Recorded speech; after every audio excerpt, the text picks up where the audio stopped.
Do I open this? Oh, okay. Dear reader. What? What? Allow me to introduce you to my book. Okay. Though it might at first appear like many books you've come across, it is far from ordinary.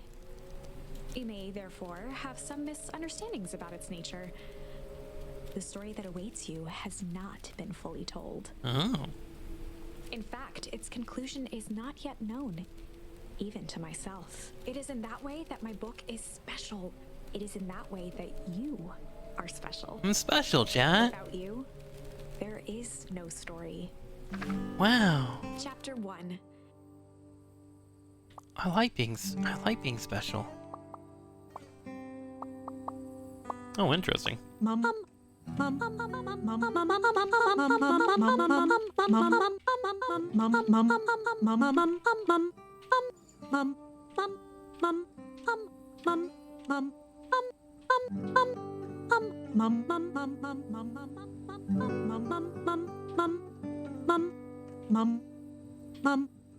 Is that the loudest it will get? Okay. That should be better. Normal isn't what it used to be. This is a story about change. Nestled in a shallow valley is the town of Beacon Pines. Far from the town square, across the river, past the neglected welcome sign, a young boy walks alone at dawn. His name is Luca Van Horn, and like you, dear reader, he's here for a reason. Luca Van Horn. You having too much fun with that? Oh, I'm sure that probably looked like I was being obnoxious. I was checking the audio spikes versus what my audio would hit on my mic.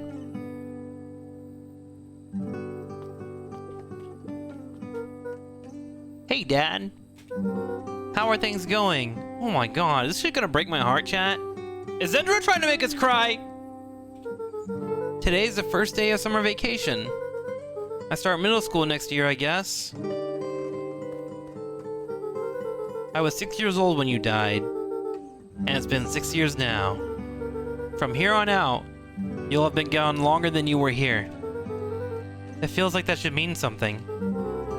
Mom always said this tree was your favorite spot in the world. Me too. Hey, Luca! I know I'd find you here. Rollo was Luca's closest friend.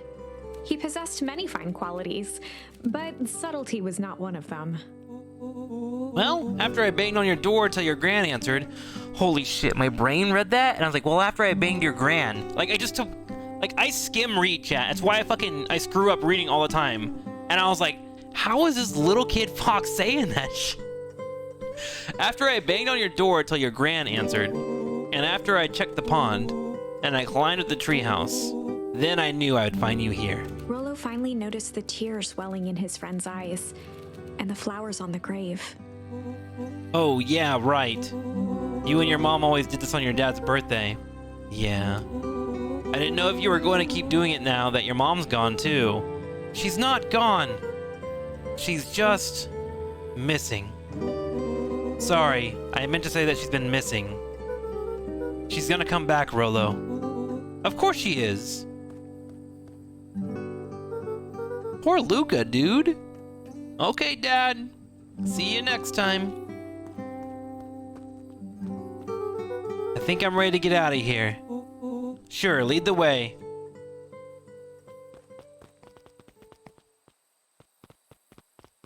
Oh, dandelions.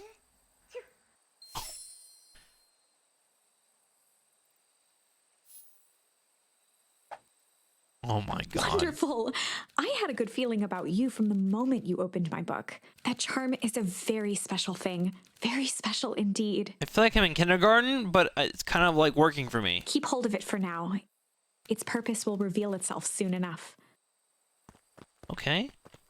Like, she's like, good job, you found something. And I'm like, thank you. I did. I found that. Thank you. Oh my god. No more sneeze. Oh yeah, I almost forgot. The whole reason I was looking for you. I was wondering if you ever get to that. I found the perfect way to start out summer. How's that? Rollo looked to the side suspiciously. Not here. They might be watching. They who? Shh, not so loud. We need this in a secure location. Mission control. Alright, I just have to tell Gran and then we can head out. What are you gonna tell her? I don't know, I think, something. If it's the same to you, I'll meet you at the welcome sign. Your Gran still kinda wigs me out. I don't do well with new people. She moved in like half a year ago. Just meet me at the sign when you're done. Suit yourself, I won't be long. Tell Gran before heading out with Rollo. Okay.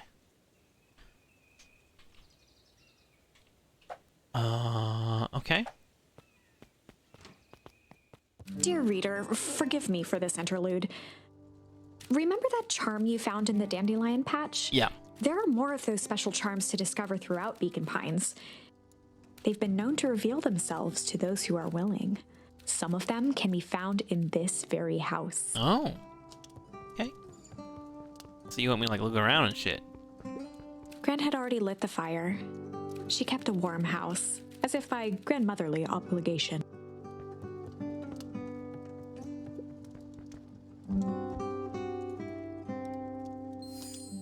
Ponder. Okay. One of his father's old stethoscopes. Luca had spent countless hours listening to anything and everything with it. Not for years, though. I like this girl's voice. It's very Since calming. Gran had moved in, the house was more peaceful, more orderly, and more covered in flowery fabric. Let's go back here. Just some dusty knickknacks. An array of prepared meals crowded the refrigerator, each labeled with the day of the week. A pair of dull scissors, a broken can opener, a mostly empty bottle of glue, and some loose string. Junk!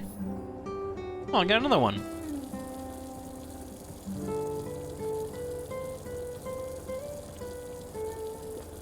The only piece of furniture Gran had brought when she moved in was an old hutch. Hey, go out this door.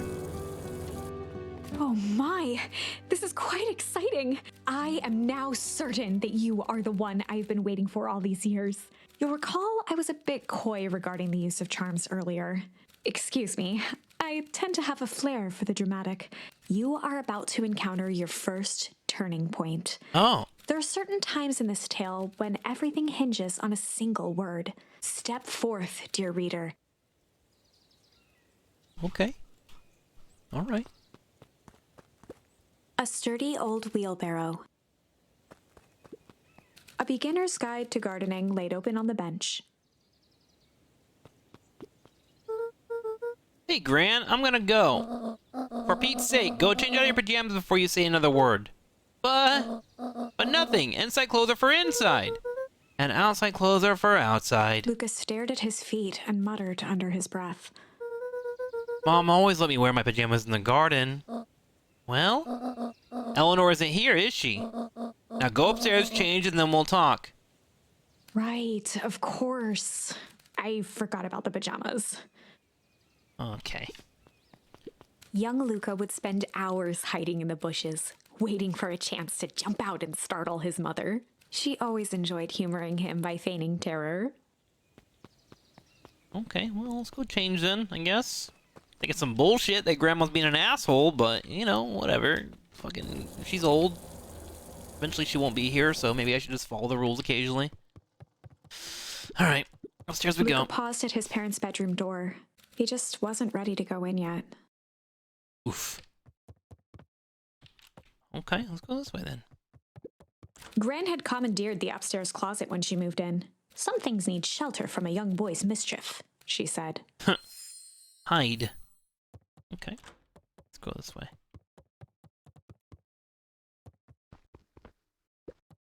Luca tossed on his favorite old sweater.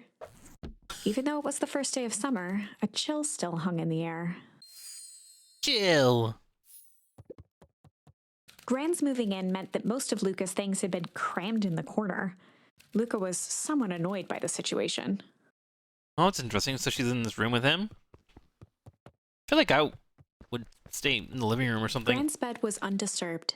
Luca didn't mind that she had a habit of falling asleep in front of the fireplace. It meant that he could read late into the night. All right. Got a new sweater on. Let's head back downstairs.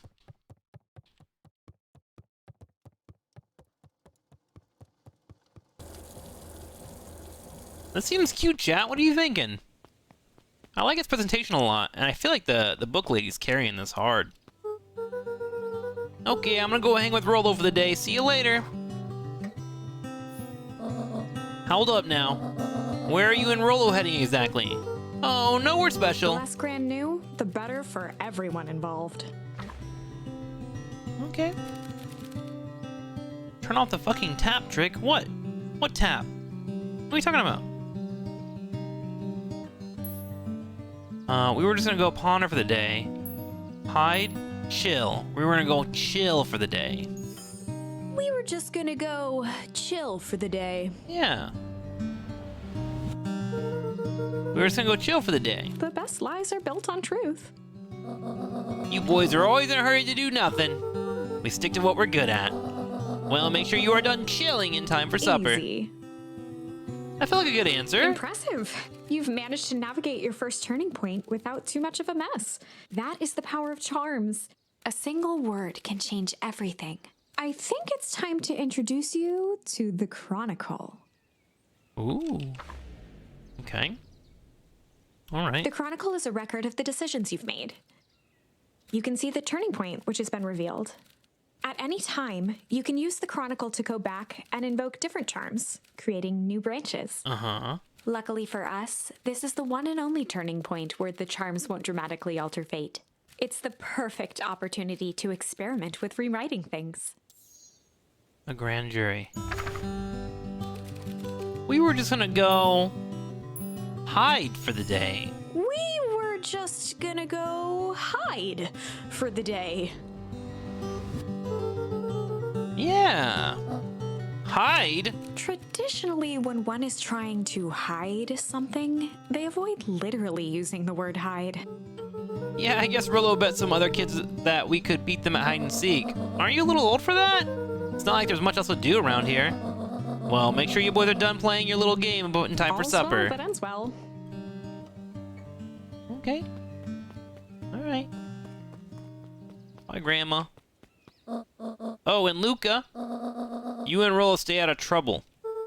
I know. Get into trouble with Rollo.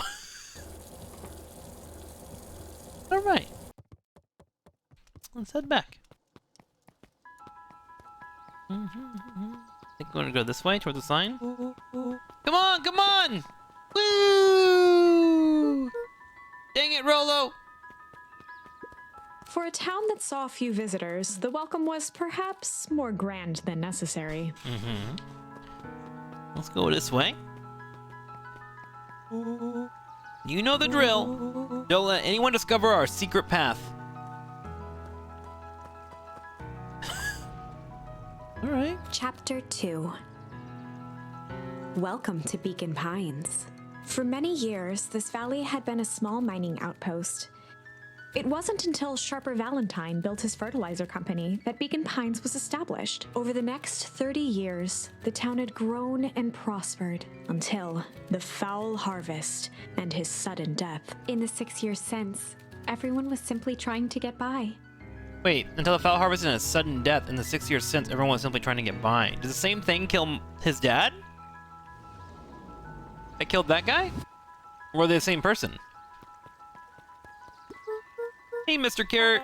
Hey there, pal. William Kerr was the CEO of Perennial Harvest Company. He had become a fixture around town over the past few years.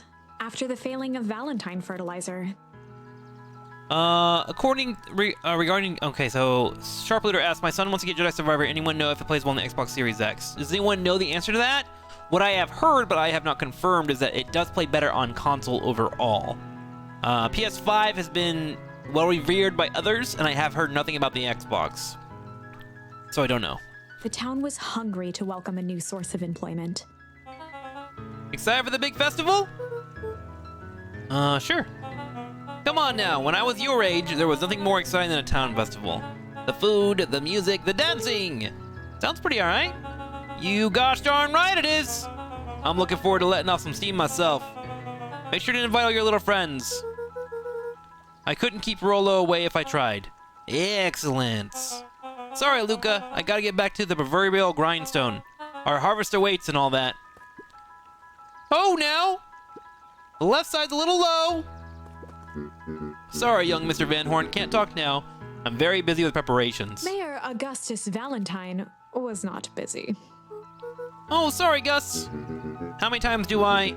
It's Mayor Flustered, Gus instinctively loosened his tie. You have the good work. I must briefly attend to a concerned citizen. Huh? It's nothing. Keep at it. All right, what can the mayor of Beacon Pines do for you today? Oh, just saying hi, I guess. Well, good day to you too, young Mr. Van Horn. Good talk.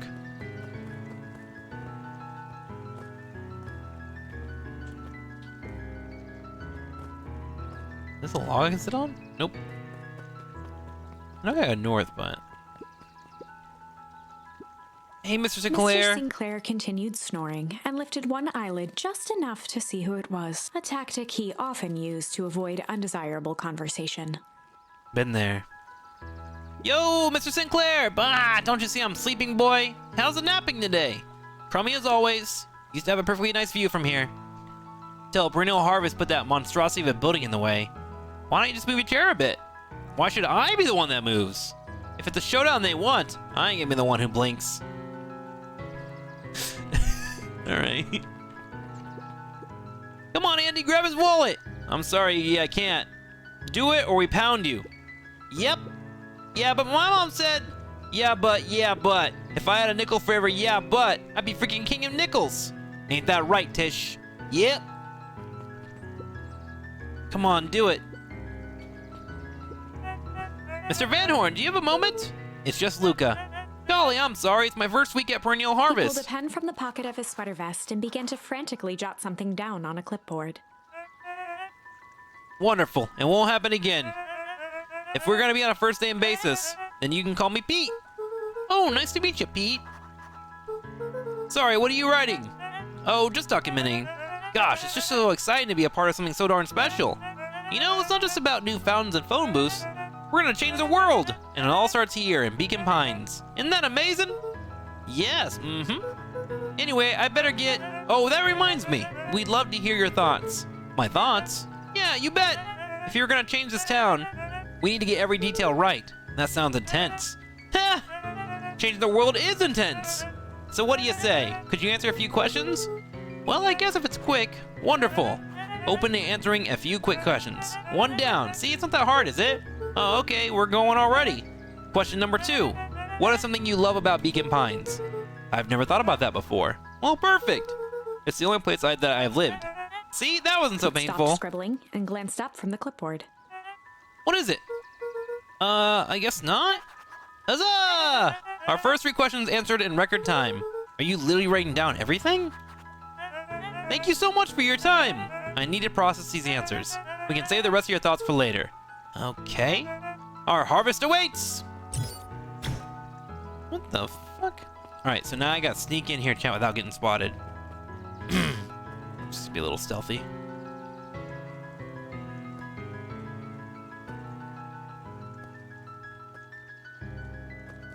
Nailed it.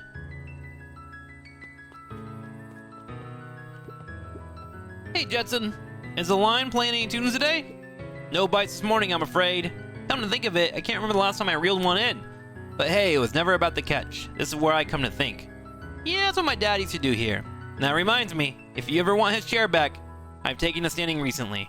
Keeps me from falling asleep at the reel. If you don't mind, I think it should stay. Not at all. An empty chair makes for a great listener. Whenever Luca saw his dad's chair by the pond, it reminded him of the days they'd pack up a couple of sandwiches and fish until sundown.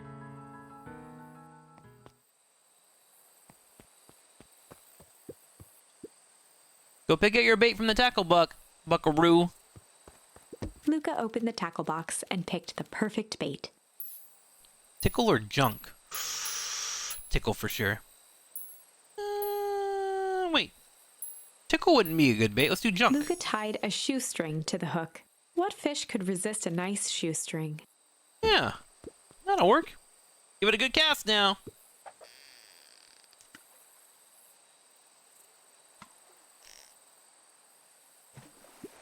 You'll have to reel it in a bit faster, or your catch will lose interest. Yeah. Luca tied a... What fish could... Okay, let's try it again.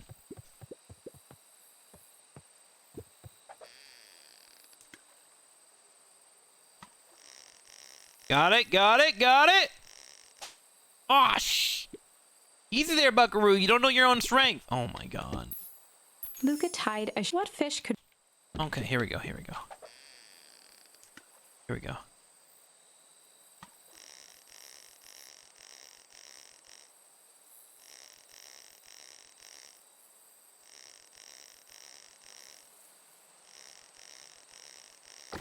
Yeah!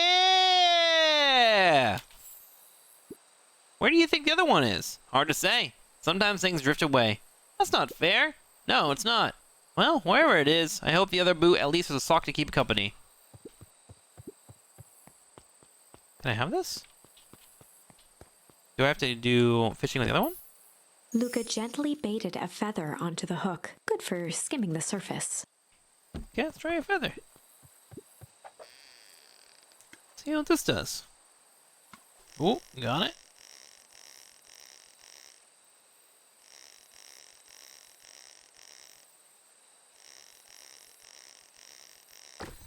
Nice, rubber ducky.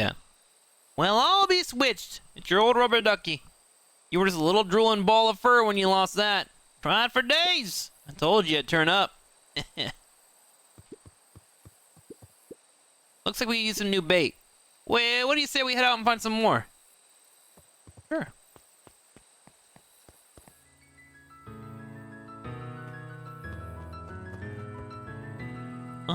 This is our little tree house, right? The boys had a good thing going. As long as they kept old Jeff happy, they had an endless source of precious materials to add to the treehouse. Who's Jeff?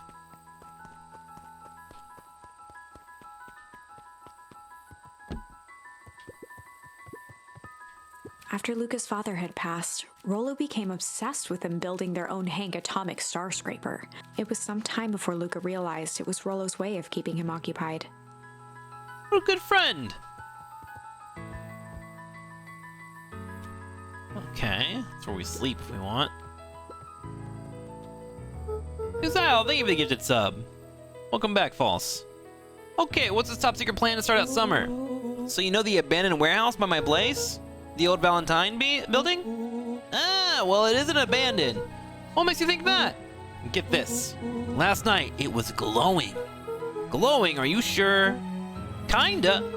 That place has been empty since the fall harvest? Yeah. Who would even want to poke around that place? We would, Rollo. We would. Wait. It's just a busted old warehouse? I just meant we could do some research at the library. You want to actually go to the warehouse? What do you expect to find? Answers. My mom's out there somewhere, and it seems like everyone wants to pretend that she's gone for good. You don't have to come, Rollo, if you don't want to. Luca, remember that time I sort of accidentally burned down the chicken coop? And you jumped in and said it was your fault before my paw throttled me? This is a flaming chicken coop sort of deal. I've got your back. Thanks, Rollo. Now what I think about it. Poking around a decrepit fertilizer warehouse exactly how I want to spend the first day of summer. What 5-year-old knows the word decrepit? Name one, chat. Name one. Let's go this way. Luca's winter coat decommissioned for the summer. With the cold holding out longer than usual, he reconsidered its usefulness. Huh. On certain nights, when the clouds were just right, the boys could tune into strange patterns of static. Rollo thinks it's aliens. He always thinks it's aliens.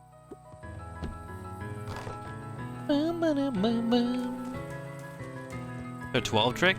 Are they 12? They look 5. So where am I going? Oh, over here.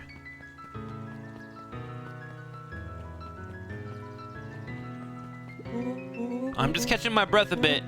Go on, I'll catch up. Oh, okay. Ooh, coffee. Hey, Mrs. Nelson. Morning, Luca. Any plans for big summer? Not really. Heard anything about the old fertilizer warehouse? Any strange happenings? Can't say I have.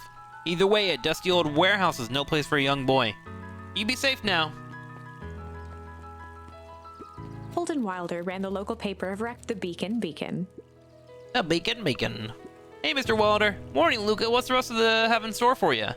I was wondering if you heard any news about... News? The Beacon knows the news that needs knowing. Any news about the fertilizer warehouse? Nope. Uh-oh. Rollo thought he saw some lights there last night. Huh, Rollo ought to be careful poking around that part of town. The winds of change are blowing. And change is a dangerous animal. Change. Luca, just the fella I was looking for. Hey, Roxy, what's up? Right. Rendezvous with Roxy. This is an important turning point. The first time where your charms will change the course of fate. And currently, we only have one suitable charm at our disposal. Have no fear, we can always return later using the Chronicle once we find more charms. Well, now I'm just rambling. Where were we? Have you seen my blockhead brother today? He skipped out before breakfast. Well, not really, no. Can't say I have. Can't say or won't say. Roxy, would I lie to you? Luca, wait up! I almost forgot to tell you! Roxy might be lurking around here. It's one of her favorite places to stand around and be useless. Rollo! So we need to make sure she doesn't spot us. Rollo! Why are you doing that turning thing with your body? What? You're not scared of you. Oh wait, you're not scared, are you? She's harmless. And a chump! And she's right around the corner, isn't she? Oh no. Don't mind me, just over here lurking, uselessly. Oh, hey sis. Nice weather we're having, eh? I couldn't help but notice you snuck out this morning before breakfast. I wasn't hungry. Also couldn't help but notice your morning chores were left unchored. Roxy, I'm gonna level with you. I'm sick and tired of digging up carrots. Well, we all gotta pick up the slack since the foul harvest. Almost every carrot I dig up is rotten, and the rest look like they were hit by the Hank-O-Matic shrink array. All the more reason to keep on digging. There's gotta be more to life than puny carrots. Look, Roxy, Luca, and I have places to be, so if you don't mind... Oh, I do mind. I'm not gonna catch hell again because of you. So either you march yourself home and harvest those carrots, or I haul you home myself. Rip. Rollo froze as Roxy took a step toward him, cracking her knuckles. Luca knew he had one chance to save his friend from being dragged home. In the past, he found the best way to deal with an enraged Roxy was to be a little... chill. In the past, he found the best way to deal with an enraged Roxy was to be a little chill. Yeah, be chill. Just be chill, man. Come on, Roxy, it's the first day of summer. The sun's shining and we just want to take it easy. Please, let's leave tomorrow's problem for tomorrow. That's great and all, but Roll's problems have a way of becoming my problems. And Pa always says tomorrow's work is best left for yesterday. March, you big oaf. Oh, rats. I expect a full report about the Valentine place. A full report! Well, we lost him. Hi, Gags. Welcome back. Thank you, Frost, for the gifted sub. Is Demon Crawl the Minesweeper game you were talking about this morning? Let's look. I will look right now for you. Innkeeper's Basement. It's a roguelike deck builder mixed with an old classic Minesweeper. You must navigate through dark dungeons filled with wacky yet mostly adorable monsters. Journey through procedurally generated floors as you make your way deeper. It will release in early access on April 29th, and there will be no embargo on the coverage. So the 29th I can play it. Which is... today. Investigate the Valentine's warehouse alone. So, Fitz, what are you up to this lovely day? Nope. What do you mean, nope? Cool.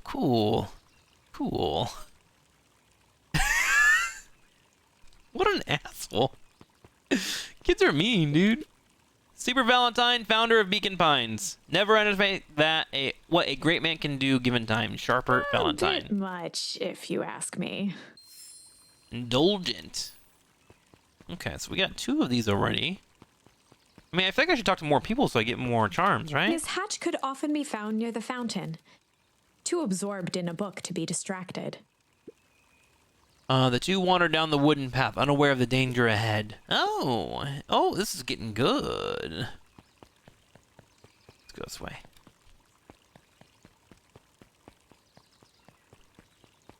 Oh, it's over here.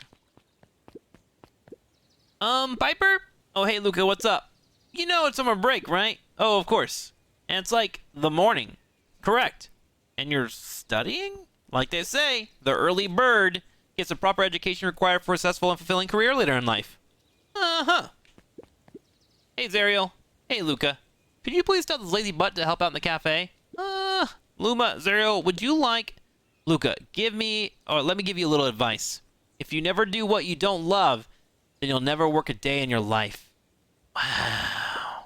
You're really something of the kid for success. Let's go this way. Alright, sounds like a plan, Frost. I'm down. Okay, let's head over to this area here.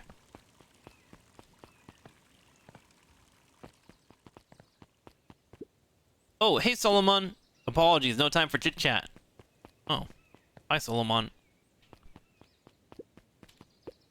Looks like the library hasn't opened up yet. I'll check back later. Luca, my boy, hold up a tick. Oh, hey, Mr. Nuncreed. I was just on my way, too. I just sold the last jar of your grandmother's preserves. Can't stock the shelves fast enough, turns out. Hey, that's great, but I guess Juniper will have to swing by with more of her lovely jam. Uh-huh. Well, don't let this old man slow you down. You just remind her that she still owes me that dance. A promise Gran regretted the second it was made. Uh-oh. Will do. She's a fine woman. Oh, that Juniper. Yeah, she's pretty cool, I guess. A real fine woman. Uh-huh. Gotta go. Sweeter than any jam on earth. Right, little horn dog over here. All right. The phone booth was brand new. Part of Perennial Harvest's Beacon Pines Reborn initiative. It didn't see much use.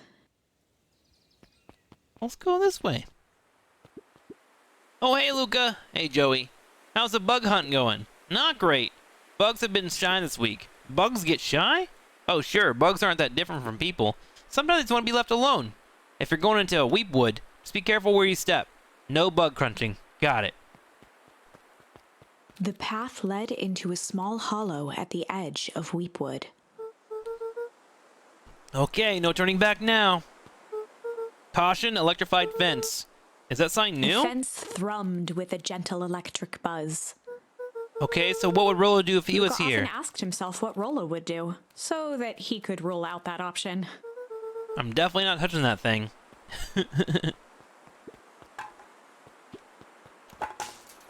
As sparks flew from the fence, the light atop that section shut off. 2 bulbs remained. Oh, there you go. Oh, let me have that mushroom.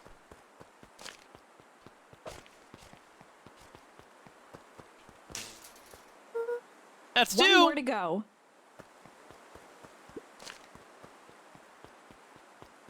Right here, chat. I got this. It's your boy. The fence's buzzing gave way to silence. Okay, moment of truth. Every kid in town knew the old Valentine fertilizer building. Long abandoned, the warehouse once served as the industrial heart of Beacon Pines. Now, it stood only as a reminder of things left behind. The dormant building showed strange signs of life. Okay, so Rolo wasn't exaggerating for once. What's going on here? There was only one way to find out. Wow, that smells awful. Too bad Rolo's not here. He'd have no problem poking around in there.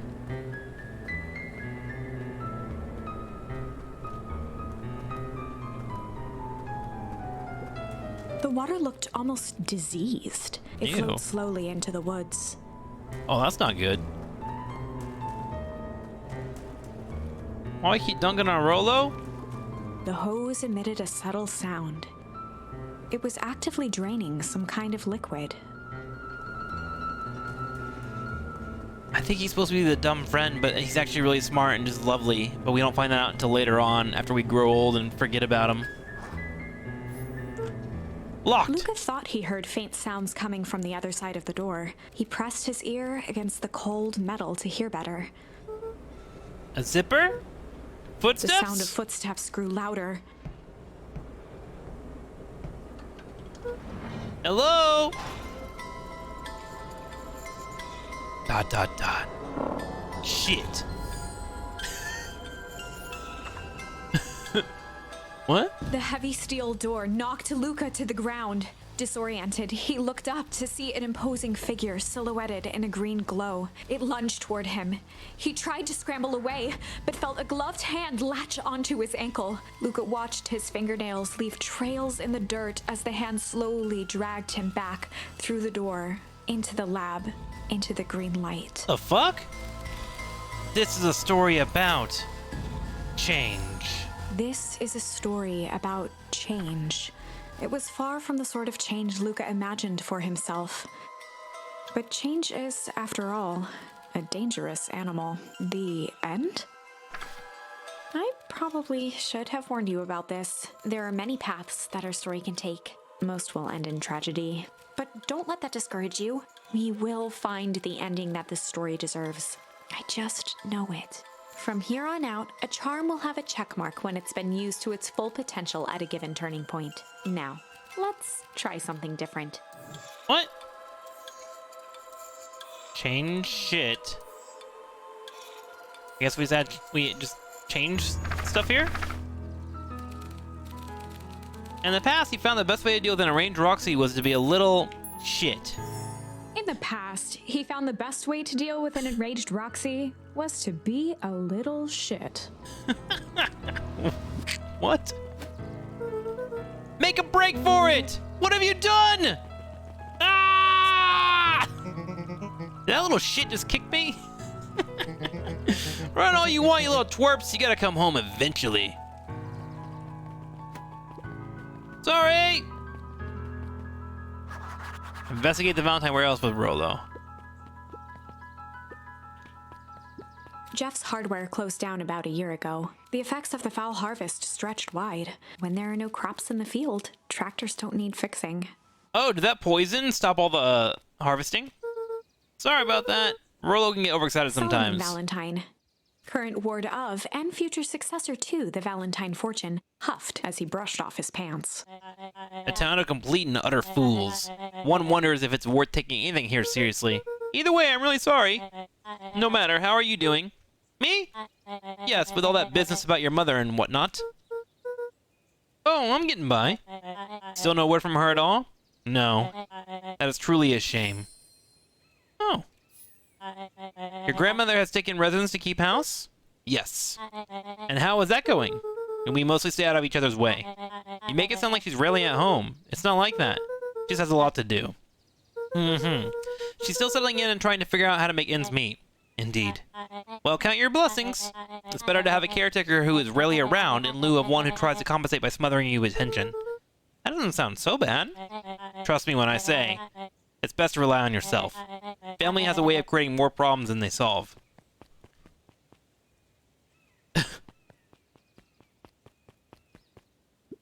Solomon trifled a gesture toward the approaching heiress Valentine. Ugh, speak of the devil. Do not wander off like that.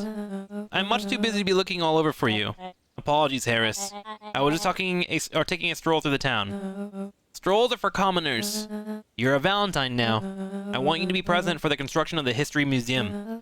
The future of this town relies on its ability to remember our family's great past. Of course.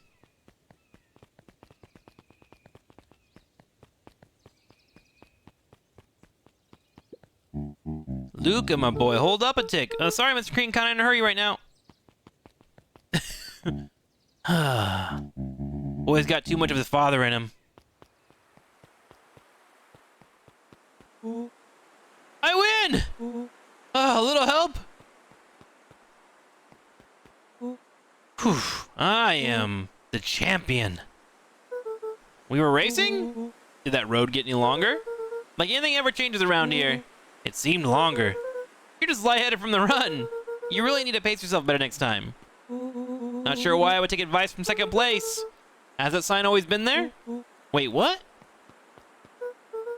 Caution, electrified fence. No, that's definitely new. Creepy. How are we gonna get around an electric fence? Don't worry, I've got this. Why'd you do that? Pa always says you can figure out what the plan was when you're done. Great. What now? Well, I did my part and established that touching the fence is bad. I'm sure you can handle it from here. I'll supervise. From a safe distance. Whoa, you're a genius. Yeah. I hear that often, chat. Especially when I'm sleeping. I think I did it. Luca, you never fail to impress. As the glowing windows of the old warehouse came into view, Rollo began to bounce excitedly. Check it out! Dang, Rollo, you weren't exaggerating for once. Was there ever any doubt? This definitely needs investigating. Good thing 2 ace detectives are on the case. This is bizarre. This is awesome! Rumble. Did you feel that? What, the excitement in the air? You bet your butt I did. Check out this puddle. That's not normal. And this hose. Oh man, the door's locked. Try harder. No dice, it won't budge. Oh well. This dumpster is new, right? I bet it's got stuff in it. I can't really see what's in here. Who did all of this? My nose is itching. I think I smell some treasure. Are you sure that isn't the hazardous waste? Just help me get in. Rollo, it would be my honor to throw you in the trash. Come on, Lady Luck. So what's in there? Let's see. There's a squishy bag of squish. Wow. A good inch of stagnant sludge. Your natural habitat. Wait, hold the phone. Hold 2 phones. Check these bad boys out. Are those walkie-talkies? Just like Hank Atomic Communicators. Do they actually work? Ground command to Hank Atomic. Hank, do you read me? This is Hank Atomic, ground command. You're coming in 5 by 5. How are your vital readouts, Hank? Let's get a little stuffy in here. Requesting assistance for evac. Help is on the way. What was that? Someone's coming. Give me your hand. I'm trying. My hands are covered in squish. Scoot over. I'm coming in.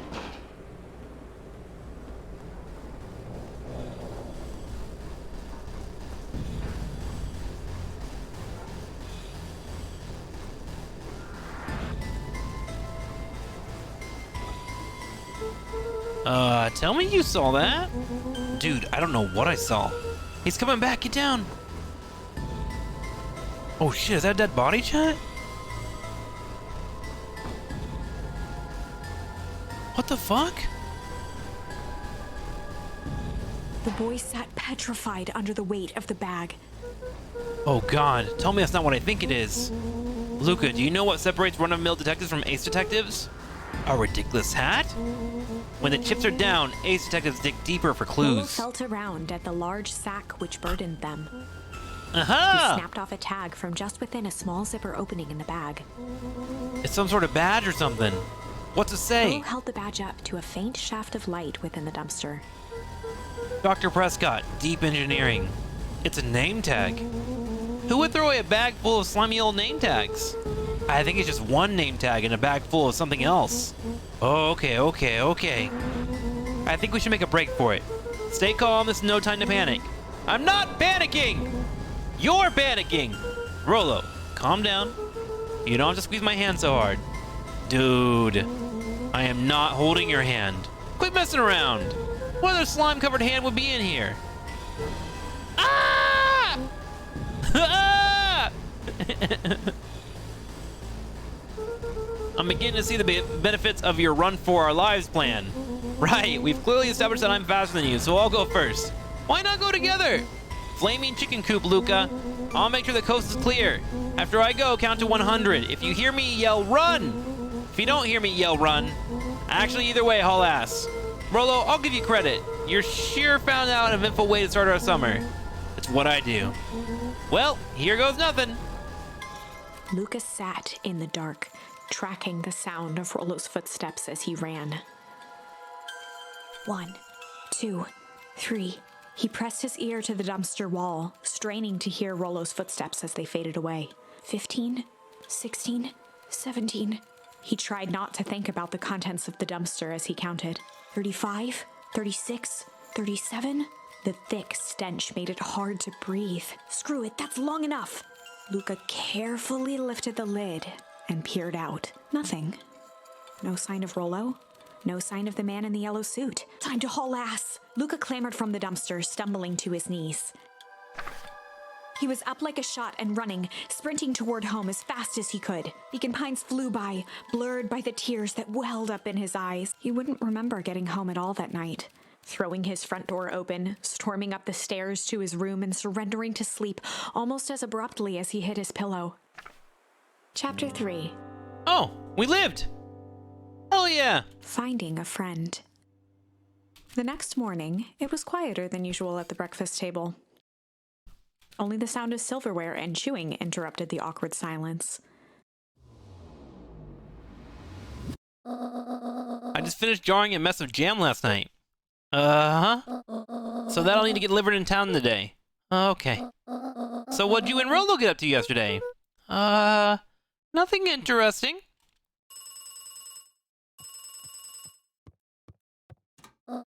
Hello? Calm down. No, of course it was the right thing to do. Start gathering folks, I'll be right there. Are you sure there was anything you want to tell me about yesterday? Anything I want to tell you? Not really, we just sort of ran around a bit. Rand's brow furrowed. She let out a long sigh. Her voice was quiet and even. I have to go take care of something. You are to stay in the house for the day. Under no circumstances are you to leave. What? If I'm not back by dinner, there's stew in the icebox. But nothing. You are to stay here, understand? Yeah. Say it. I'll stay here till you get back. Good. Oh, and Luca, you left the icebox open yesterday. We're not made of money, you know. Did I do that? I don't remember opening it. Well, that was strange.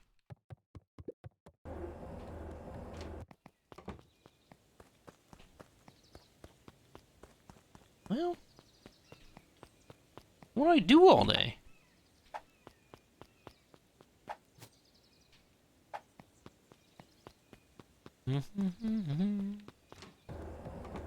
Ooh, what's over here?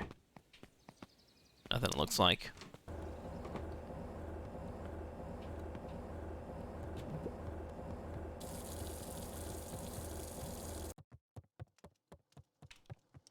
Go upstairs. An eerie electronic sound echoed from Luca's bedroom. Hello? Is anyone there? Oh, this is the alien shot?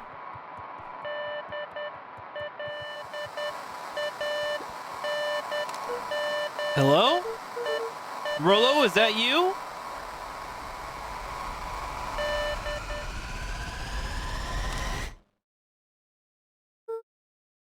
Over? Strange. Luca glanced at the now silent walkie-talkie. He wasn't sure what to think. Oh.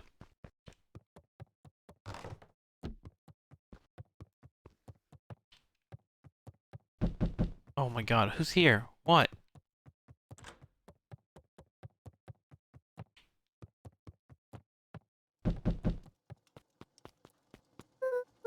Oh, hey Roxy. This is about me accidentally kicking you yesterday. Is Rollo here? No. Look at me, Luca. This is serious. Is Rollo here? No, I haven't seen him since yesterday. Rollo didn't come home last night. What? A pit formed in Luca's stomach. Where was the last place you saw him? We were playing around in Weep Wood, and then it was late, and we went home. Weep Wood? If he's alive, I am going to kill that little creep. Is there anything else? Anything that he said? Luca's mouth felt dry. No, we were just messing around. Okay. I need to go let people know to check the woods. You just stay out of trouble. Go see if he's hiding in the library or something. Luca could feel his heart beating in his throat. Rolo? Where are you? Check the library for Rolo. Okay. I'm not supposed to leave, though.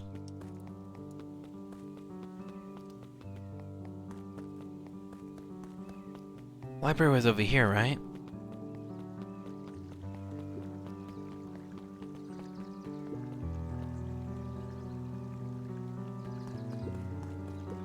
Hey, Bert! Have you seen Rolo? Nope.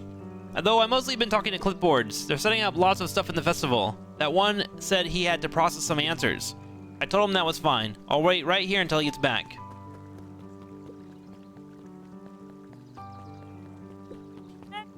Howdy, Luca! Hello again, Pete. I'm not Pete, you silly goose. It's Toby. You could have fooled me. Well, hey, it's no problemo. The important thing is we'd love to hear your thoughts. Yeah, I'm getting that impression. We're all part of something special, Luca, and it all starts right here in Beacon Pines. I get it. Toby looked up from the clipboard excitedly. That's right. So how about you start by telling me? Look, no offense, but I've got my own stuff to take care of. God, you joker. We're all part of this together. We'll let you know when... Wait, you'll let us know when you're free to answer a few questions? We really need to get back to work. Just a couple more minutes. If Roxy said she will be here, then she will be here. I just don't see why I'm standing around and doing nothing and waiting for Roxy when I could be standing around doing nothing and getting paid for it. Come on, Lumi. Roxy needs our help. Yeah, well, good attentions don't qualify as a legal tender. Tender. Ugh, my parents wouldn't listen. No offense, but isn't Rolo always getting into trouble? Something feels different this time. What can we do to help? We need to check where the adults aren't. So I guess it's up to us to check the wood. Our shift doesn't end for another couple of hours. Well, we could spend the time making posters. That would be great. I guess. Right. Fitz and I will check Weepwood. We'll be back later to pick up the posters. I think my dad has a map of Weepwood. Let's swing by the house and grab it before we head out. Hey, Shaq! Did you wind up playing the Star Wars game?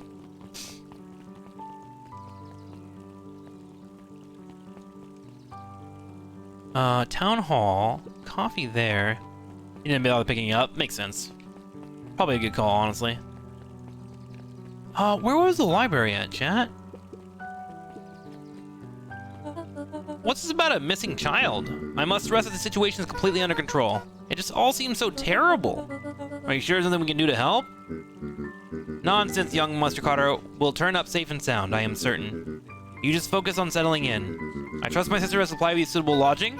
Oh yes, Miss Valentine has become more than accommodating. We were just telling our daughter, Beck, that... Now, where'd you run off to? The Beacon's a newspaper place. Hey, Shaq, welcome to the Button Mashers. Dexon got you. Oh, there's the library. Kato volunteered at the library during the summers. He wasn't very social, so he'd dedicate each summer to becoming an expert in a single subject, I like that. making him a reliable source of very particular knowledge. If you were to ask Kato something he didn't know, he'd escape into the dusty old bookshelves and return with just the right thing. Hey, Kato. Kato was lost in his reading. I'm here to recruit you mission to recruit you for some Mech Warrior 5 co-op with Pally and Abby. Win. Win. Mech Warrior 5.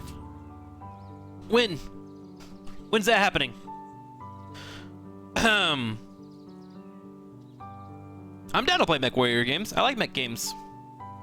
Next week, if you're down, let's fucking do it. I'm in. Is it during Friday? Shaq, literally during Friday, I don't care what game it is, I'm there. From 11 to 2. I'm down. Any game, I'm down, I'm in. If we're doing it a different day, then of course I'll figure out my schedule, but yeah, I'm down on Fridays. Absolutely. I'll buy it this week. Luca crooked his neck to see the title. Introduction to Melitology. Melitology? What is melitology? Ahem. You want to do the base game? Okay, cool. Yeah, I'm in. Let's do it. That'd be fun. Oh, hey, Luca, you snuck up on me? Good book. No, just started it. He gestured to the shelves. Okay, don't listen to chat. Don't let him ask for People Island, Shaq. Don't. Chat, don't make Shaq hate video games. People Island is the epitome of the worst games combined, so Twitch chat can mock the streamer. It's fucking shit. Do not put it into his brain, okay? All right? Stop it, chat. Stop it. Stop yourself and just look at Shaq and post your favorite emote. No People Island shit, all right? He gestures at shelves. I'm really running out of books I haven't read yet. So now it's on to me and the wonderful world of bees. Turns out bees are pretty cool. For instance, did you know that around 70% of bee species actually live in underground tunnels? Or that if there are 2 queens in a hive, they will fight to death for supremacy? Damn, dude. Damn. I didn't know that. That's interesting, but you haven't seen Rollo around recently, have you? Not since yesterday. Keep an eye out for him, okay? Sure thing. If I see him, you'll be the first to know. Jesus Christ, I hate him. I thought I liked him, but pass. Hey, Jace. Oh, hey, Luca. Did Rollo come by? No. I was actually surprised. He's usually here early on days when a new issue drops. Rollo's the biggest Hank Atomic fan I know. Besides myself, that is. Well, if he does swing by, tell him to meet me, you know where. I don't know where. No, he knows where. Oh, roger that, Space Cadet. Mycological phosphorescence. Ugh. Or like, my complete loss of interest. Hey! The bottom corner shelf was a dusty array of thick science books. Only one binding was clean enough to read: Cellular Biology and the Chemistry of Mitosis. Boring! Ultimate Raider, People Island, yay. No People Island, chat. Thank you for 20 months. Anonymous gifts are coming in with 1 gift a sub. Look at that. The entire top level of the library was devoted to comics, most of which were Hank Atomic and the myriad of lesser revered spin-offs. Did you ever realize how much you look like Princess Peach? This mode is not publicly listed. If you can add your channel, but we cannot verify if it's safe or not. Why is this in Moon's and Horseband's channel? Horseband doesn't even stream anymore.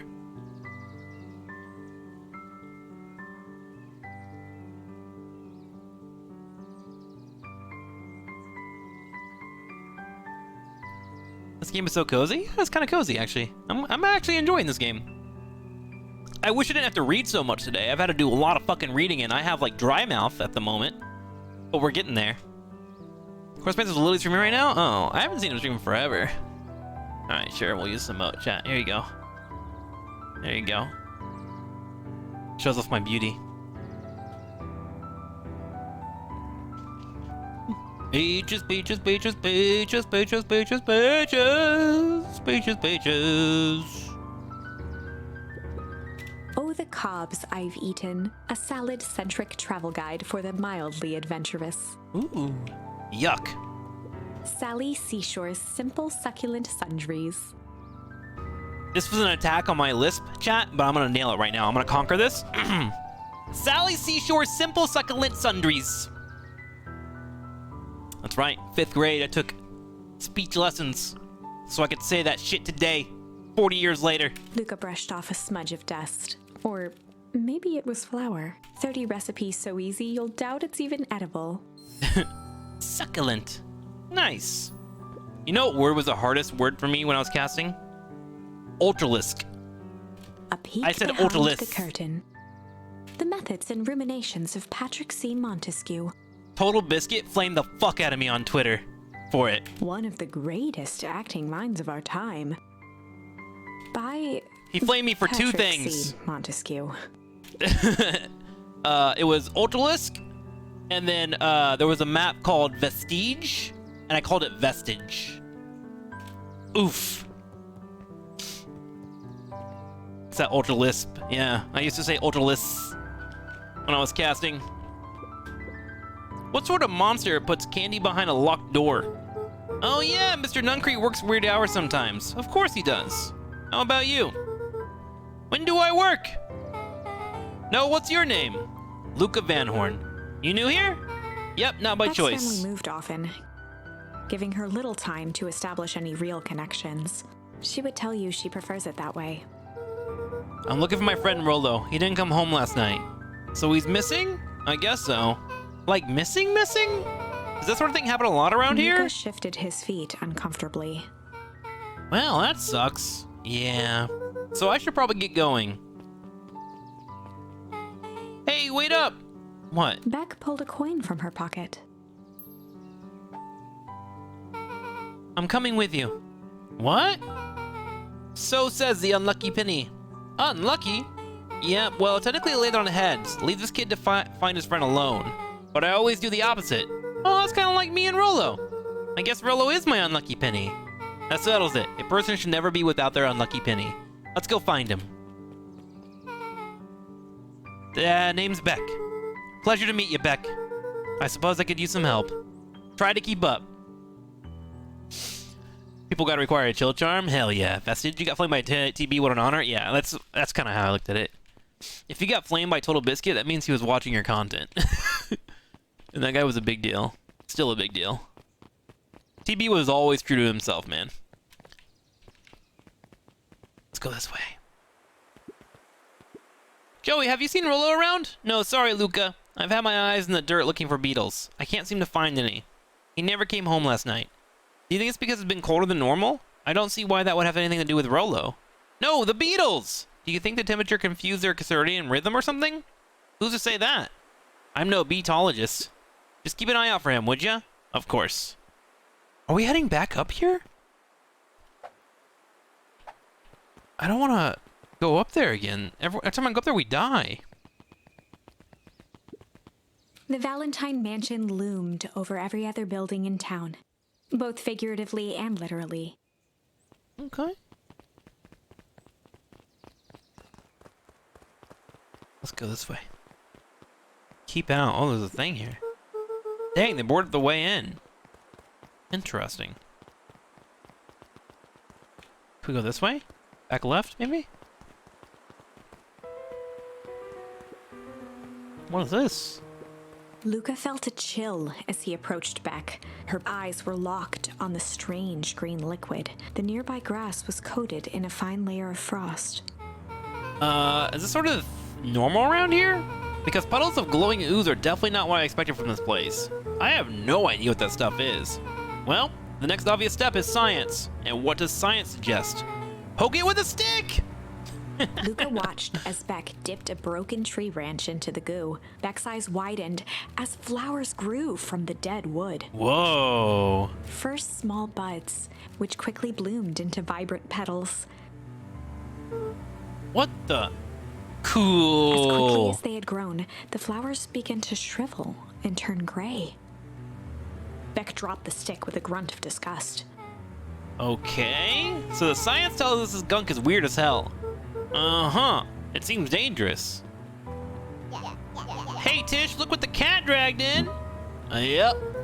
I don't have time for this right now, Iggy. Nah, don't say things like that. It hurts Tish's feelings. Ain't that right, Tish? Yep. She looks fine to me.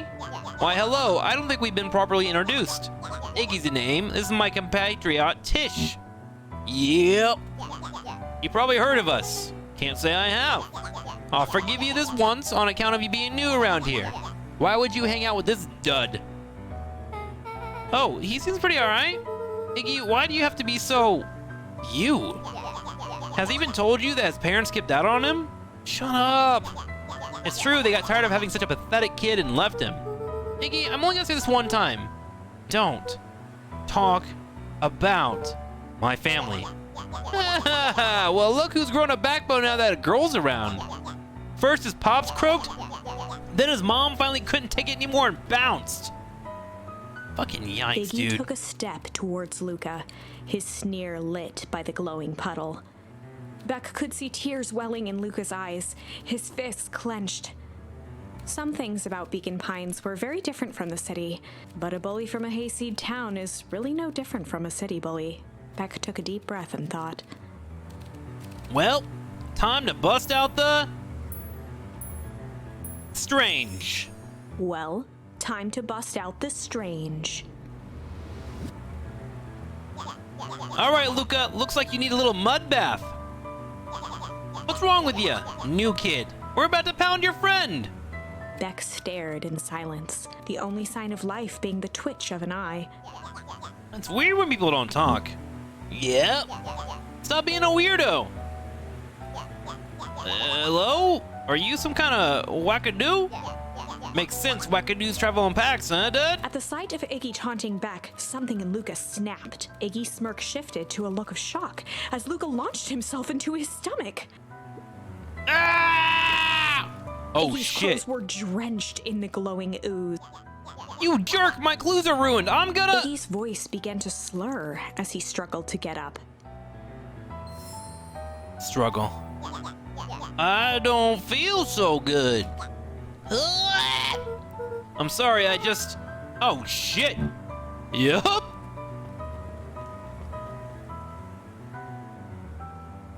Well, chat, there were no witnesses. If the police come, you saw nothing. All right? We keep that to ourselves. Property of Valentine's Fertilizer Company. Looks old. That was intense. Iggy's gonna be okay, all right? Nothing about this seems Person at okay. The warehouse. This strange ooze and what it did to Iggy. Was Rollo caught up in all of this? We have to find Rollo. You took the words out of my mouth.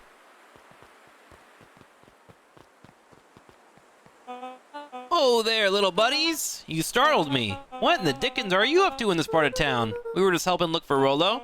Oh, haven't you heard the good news? Rollo showed up safe and sound a bit ago. Oh, really? So where was he? It's funny, really. He just got a little turned around in the woods. They can be disorienting, you know? I'm starting to get that impression.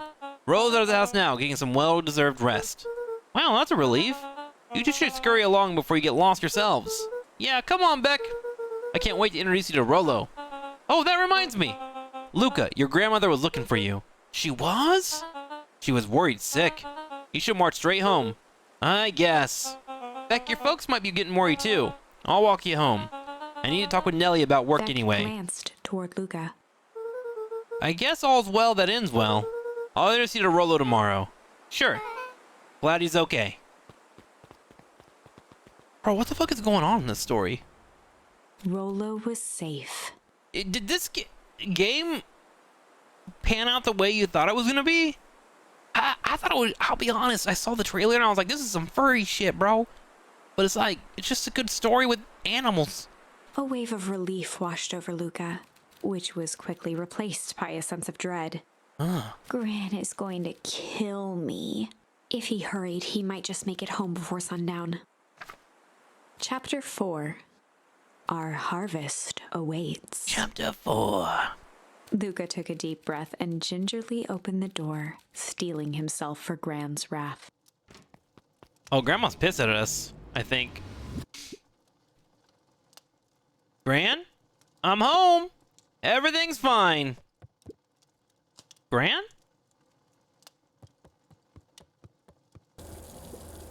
Gran? I know I wasn't supposed to go anywhere. I was helping look for Rollo. Gran? Roxy came over. She was worried about him, so I figured you wouldn't mind if I helped look for him. Turns out Rollo is safe and sound. Grandma? Luca was alone. Again? The house was empty. So Gran's not back yet. I guess that's a good thing. Nothing to do but sleep, I guess. Luca was sitting by the pond, listening to small waves lap against a rock. His father sat in a folding chair in front of him. Without turning, he spoke. "Why don't you grab me some nice bait?" "Sure thing, Dad." Luca hopped over to the tackle box and popped open the lid. Inside was a rolling, buzzing mass. "We're fishing with bees?" Luca's father gave a warm chuckle. "Well, you catch more fish with bees than honey. Pick us out a good one." Luca closed his eyes and plucked out a bee. He could feel its wings struggle between his finger and thumb. What the fuck? How do you pick out a bee? Holding it at arm's length, he hurried over. His father deftly baited the hook and examined his work. Interesting choice. With a practiced flick of the wrist, the line buzzed in a graceful arc. The water accepted it without a splash or ripple. The wrong choice. But I respect it. The pond began to freeze over. Sometimes we gotta make the wrong choice before we can make it right. Pallid ice propagated across the still surface with an alarming speed. Luca scrambled back as the ground beneath him turned cold. Dad, I don't understand. Sorry, kiddo. Understanding isn't always part of the deal. The relentless ice shot through the fishing line toward his father. Dad, look out! His father casually wound the reel. None of it's your fault, you know. Never was. Dad, we have to go. Luca grabbed his father's shoulders, trying to pull him away. Please, you have to run. The ice crackled as it spread across his father's hands. That's the thing about fishing, Luca. His chest began to crystallize. You toss your hook in, and you never know what you're gonna pull out. A shock of searing cold ran up Luca's arms. He gave one last desperate tug. The chair tipped backwards in a single frozen mass. Luca tried to stop the momentum, but it was too late. He watched the icy form of his father slam into the hard ground, shattering into 1,000 pieces that crowded around his feet. Dad, I don't understand. What does all this mean? The gentle rustle of leaves was the only reply. What the fuck? This kid is trauma central. Luca's eyes struggled to focus on the walkie-talkie. Rollo? Faintly, he could hear Rollo amongst the noise. Luca! Rollo, is that you? Luca! Are you there? Rollo, it's the middle of the night. Luca, thank God. Listen, I don't know how long this thing will work down here. Down here? Rollo's voice was coming through more clearly now. But some words were still just static. Listen to me, someone grabbed me yesterday. What? The man in the hazmat suit? Took me to some sort of... I think I'm underground. Underground? Are you okay? Kinda. They seem more interested in, for now, at least. Mr. Kerr said you made it back home safe. Kerr, no. Trust. Hold on, someone's coming. The signal went silent. Rollo? Rollo, where are you? Luca held still, waiting for a response, his pounding heartbeat marking the passage of time. Okay, I think they're gone. It's getting worse. I can barely hear Rollo's you. voice began to fade. Losing signal. Not much time. Mission control. You need to... The treehouse. The treehouse! The signal died for good. What was he trying to say about the treehouse? What's with the treehouse? The antenna. He wants me to use antenna in the treehouse to get a better signal. Rollo, you're Luca a genius. grabbed the walkie-talkie and sprinted to the treehouse. Hook up the walkie-talkie to the radio in the treehouse. That was up here, right? Pretty sure? Nope. Luca heard a group of footsteps approaching. He dashed behind the bushes to avoid being spotted. Oh. So we all understand our roles? Yeah, you can count on me. I still think we need more time. This wasn't the original plan. Mr. Tolliver paused, shifting his eyes to one side. We're all in danger now. I, for one, refuse to sit idly by while that danger persists. You just keep your wits about Mr. you. Tolliver took one long, quiet breath. You're right. You can count on me. I just wish we could have made the deal with Harris Valentine. Her resources would have come in handy. As I said, I had no time to contact her after your call this morning. Plans change. How is Luca holding up? He's fine. We shouldn't lose sight of the fact that this is all... I know very well what all this is for. We have no choice. Operation Spark Plug has a new objective. Are we in agreement? The three shared a determined look. Good. We'll reconvene after the festival.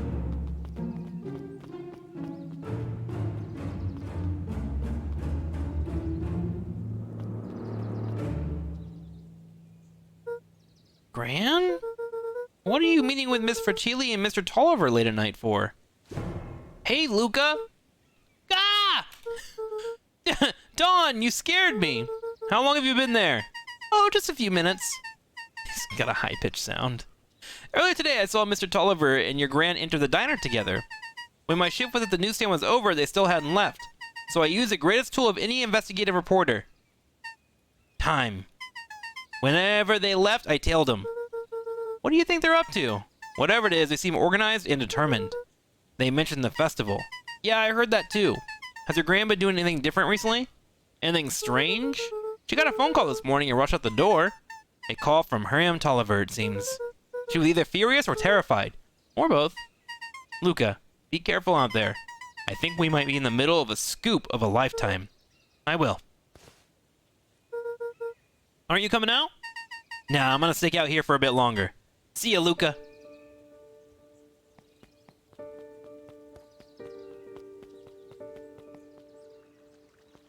Maybe Grandma's a time traveler. And she's here to solve the problems, chat. Okay, I'm getting hungry, chat. I'm gonna run downstairs and look for some food, and then we'll continue the story, okay? Hook up the walkie-talkie to the radio on the treehouse.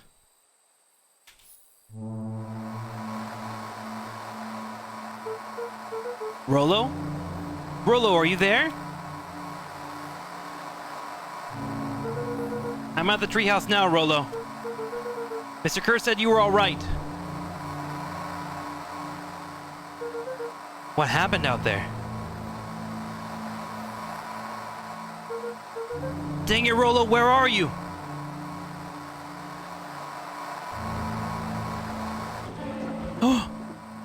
What the fuck? Who's there? Luca could only see a cloaked shape behind the rocket. I've got weapons in here, so you better come out right now. He strained to hear as a muffled voice began. Weapons? How could you hurt something that's already dead? Doesn't that lay Vex a little bit? Fear gripped Luca's throat. Who are you? What? You don't recognize me? I guess I don't even recognize myself anymore. Luca stared at the ground for a moment, trying to place the dampened voice. The figure shifted slowly from behind the rocket, revealing itself to Luca. I'm a monster. And now they hunt me like the beast I am. Iggy! Luca reached over empathetically. Iggy's tone jolted to dejected anger. Don't touch me! This is all your fault! Luca slumped to the ground, overwhelmed by guilt. I'm so sorry. I didn't mean to. I lost control. So you couldn't control yourself for a second, and I get to be like this forever? There must be a way to fix this. Oh, you gonna be my savior? First off, fuck this cat, alright? This cat was talking mad shit, had her little hippo friend hanging around the corner saying one word at a time, threatening our lives, gonna beat us up when we're hanging out in the woods. Fuck her, okay? She can't guilt me into this shit, alright? Perfect little Luca saves the day. With his positive attitude and the power of friendship. None of this matters. There's no time. They are after me. They chased me all through the Weep Wood. I only came in here to hide. Hide from who? Who's after you? Luca. Luca! Rollo? It's not safe, Luca! Rollo, where are you? The treehouse. I'm at the treehouse, Rollo. Where are you? No, Luca, the treehouse isn't safe. They said they were going to the treehouse. I was trying to tell you to stay away from the treehouse. Who said they're going to the treehouse? The clipboards. What did I tell you? These perennial harvest wackadoos are after me. They've been chasing me, yelling questions at me. What sort of questions? They were saying the same stuff they always do, but it's different now. They're asking, or less asking, more threatening. We're gonna figure this out, Iggy. Yeah, well, thanks. Hello? Is anyone present in this arboreal domicile? Crap, they found me. Luca, what's happening? Don't panic, you stay here and I'll see what they want. Oh, hello, Mr. Van Horn. We would love to hear your thoughts. Do you have time for an informal chat? We will be brief. Your time is valuable to us. Be down in just a second. Of course. We have a problem. Luca, you gotta get out of there. Who's out there? Is it them? Yeah, it's the clipboards. A bunch of them. How many? Maybe all of them? And yeah, you were right. They were saying the same stuff, but with creepy knob cranked to 10. Might young Izzy be present? Would love to hear his thoughts. Run! Iggy slumped to his knees. I don't know what to do. I'm just so tired. Luca, what do we do? Luca grabbed the walkie-talkie and headed for the window. Follow my lead! Luca and Iggy climbed up the back of the treehouse to its roof, where Rollo had constructed his MCDC, the Mission Control Defense Cannon. From behind the crowd of clipboards, William Kerr strode forward, a warm smile on his face. Oh shit, it's a hyena! Iggy, there you are! You gave all of us a heck of a scare! Go away, just leave me alone! Oh, I'm sorry, Iggy, but no can do! Don't worry though, we're here to help! Help? Then why are you chasing me? Luca, can you talk some sense into your pal here? Just look at him, he's not well. What's wrong with him? What did the gunk do to him? Well, that's a pretty honking big question, Luca. All you need to know is that he's sick. He's real sick, Luca. I just need you to let us up there and take care of him. You told me Rollo was okay, that he was back at his place resting. He is, poor fella just got a little lost. That's a lie. That is a hurtful thing to say, Luca. I thought we were buddies. Why? Because he lets you ramble on like a wackadoo? Nobody likes you, you creep. Kerr's smile faltered. Why don't you pop on down here so we can have a face-to-face? Yelling like this is gonna give us all a heck of a sore throat. And who wants that? Luca's grip tightened on the MCDC. What did you do, Rollo? You liar. Well, shucks, Luca. The only teeny Phoebe fib I told you was that he was at home. He is resting, and he is perfectly safe. For now, at least. What happens to him is next to you, or is up to you, Luca. Look around. You're in quite the pickle, and I am the only person in the whole wide world who can help you. You got to decide how this ends. Luca's mind raced. He was caught in a trap. What do you do when there's no hope? Yo, Spank, thank you for 38 months. Welcome back. Iggy wiped his cheeks with a sleeve. What are you gonna do, Luca? Luca drew himself up and decided to take the only option they had left. We fight. We fight. We pull out our fucking fist, chat? Left, right. Wait, left, right. Luca drew himself up and decided to take the only option they had left. Fight. He swung the Mission Control Defense Cannon around, aiming it confidently at the smirking face of William Kerr. Hey, Mr. Kerr! Luca summoned his most insolent demeanor. Rollo sends his regards.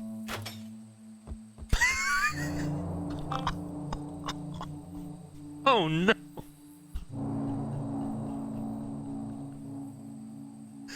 Oh no. Hey! That was uncalled for, more than a little rude, and just plain unsanitary. Luca, I really did think we were good pals. What a shame that it's come to this. Kerr turned his back on the two boys. In this. With a nonchalant wave of the hand, he made his exit. As the clipboards began to slowly advance on the treehouse, Luca looked to Iggy with resignation in his eyes. The end.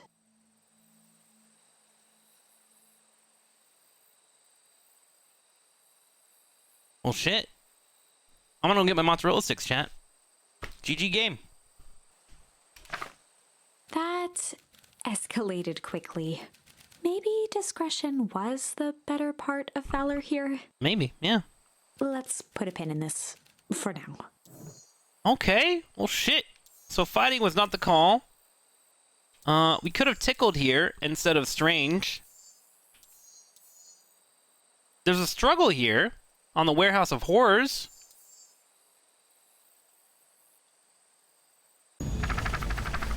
Let's go back to this.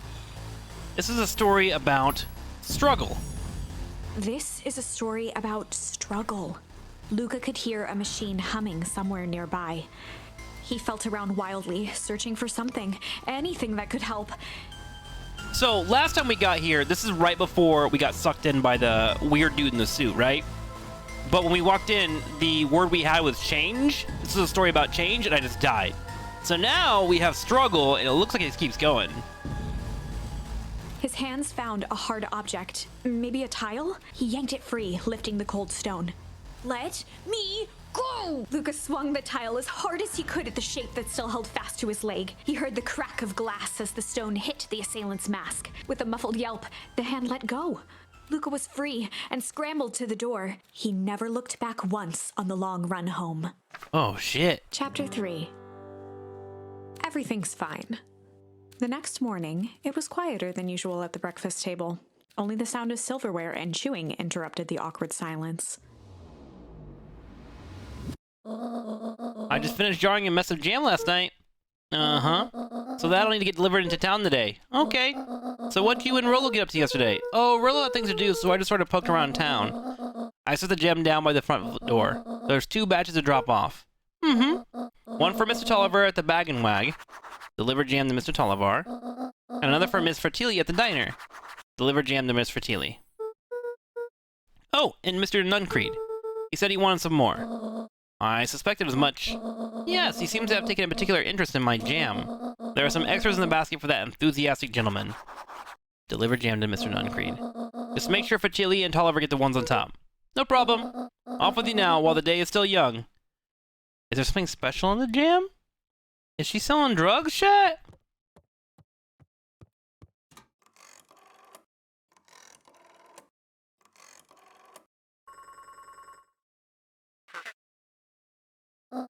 Hello, it's Juniper Hartford. Before you hang up, just hear me out. I have a business proposition. The simple matter is we both have the same problem that needs solving. Very well, we can meet tonight.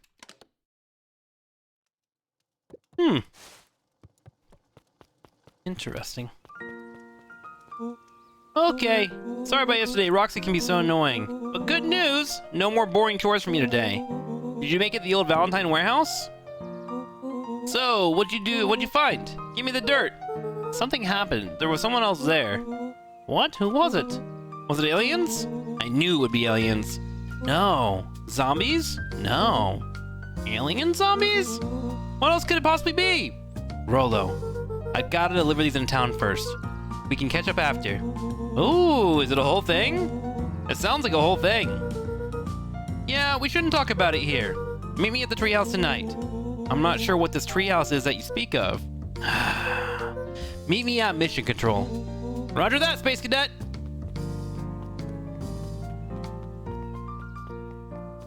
To Mission Control we go!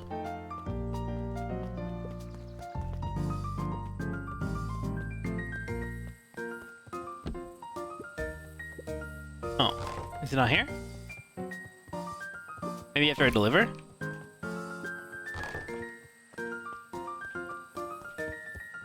I don't know where these 2 people are that I have to deliver the items. Like, I know where the bookstore is. Is he down here on the right? He said meet tonight. Oh, sorry. Reading, you know how it is, chat.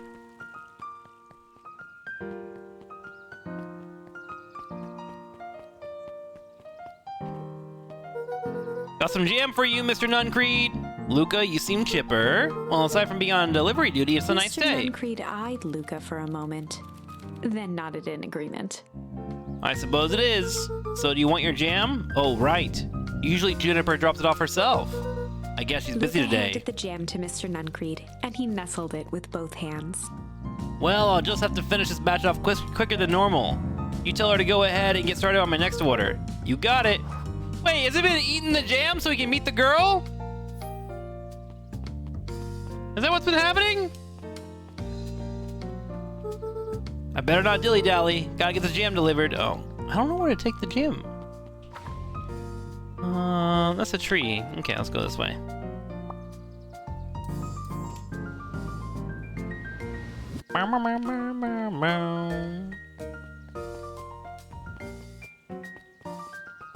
Maybe down this way? I haven't been down here before yet. Oh, here we go. Huddled at his counter, Hiram Tolliver was meticulously shining apples. More accurately, Hiram Tolliver was meticulously shining one apple. Hello? Eep. With a yelp, Mr. Tolliver fumbled the apple, flailing at the air as it fell. Oh, sorry. Oh, no bother, no bother. He leaned forward and lowered his voice. I see you have something for me. Yeah, Gran had some jam I'm supposed to give you. Leaned in a bit further. Jam? Yeah, these ones on top. She wrote your name Mr. on Tolliver them. leaned back, speaking loud enough for anyone to hear. Ah, yes, the jam! Thank you so much for delivering the jam to He me! reached forward and snapped up the jars of jam, giving Luca a little wink. I shall put it on my storage shelves post-haste. Okay, I should finish my deliveries. Of course, of course! He leaned in for a final whisper. Of course. The fuck? What is Grandma up to? Oh my god, I kicked the melon. How do you keep the ice cream cold? We keep them on ice. Where do you get the ice from? I don't know, somewhere cold. How do they keep somewhere cold? Cold. Look, Bert, do you want some ice cream or not? No, I'm good. He's just like our Bert, chat. Sharper Valentine, a celebration of excellence. We all know Beacon Pines is a great town. What you may not know is great towns grow from mighty roots. And that is why you cannot tell the story of Beacon Pines without telling the story of one Sharper Valentine. Young Sharper's keen intellect and strong moral fiber led to a grand vision. A vision of a community dedicated to a better tomorrow. In his own words, a better tomorrow is within our grasp, but it requires a singular mind to harness it. Lucky for us, he decided to grow that vision here in Beacon Pines. And how does one grow a better tomorrow? With fertilizer, of course. Valentine's Fertilizer Company became the lifeblood of a town yearning for purpose. But then tragedy struck, a scientific experiment gone wrong. An accident which took Sharper away from us far too soon. To this day, we struggle to pick up the pieces. But one foul harvest isn't enough to stop the people of Beacon Pines. The spirit of Sharper Valentine lives on. It lives in the hearts of everyone with a dream for a better tomorrow. Together, we will follow his example and grow a bountiful future. Paid for by the Valentine family and the Valentine Fertilizer Company Reverence Fund. What the fuck is going on in this town, dude? What the fuck is going on, chat? That was unhelpful. Okay, so we're missing one location, chat. This one. Excuse me. Excuse me.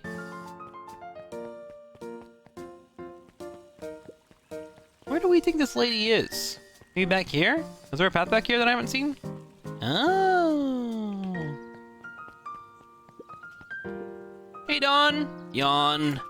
Hey, Luca, what's up? Dawn had dreams of becoming a big-time reporter. At night, she searched for the story that could be her big break. By day, she hawked papers at the newsstand. They got you on jam delivery, huh? Yep. Hey, Dawn, have you noticed anything weird around town lately? What sort of weird things? Stuff going on in the old Valentine building. You might say I've heard of some things. I'm working on a story about it right now. So what's going on? Can't say quite yet. I still need to follow up on a few leads. Well, keep me in the loop, okay? Sure thing. Have you seen the new kid around yet? New kid? Yeah, came in from the big city. Her parents both got jobs here. But get this, one of them is working for William Kerr and Breno Harvest, and the other one is working for Harris Valentine. And the Valentine represent Beacon Pines' past. Breno Harvest has positioned itself as its town's future. Must make for some interesting dinner table conversations. I can't imagine.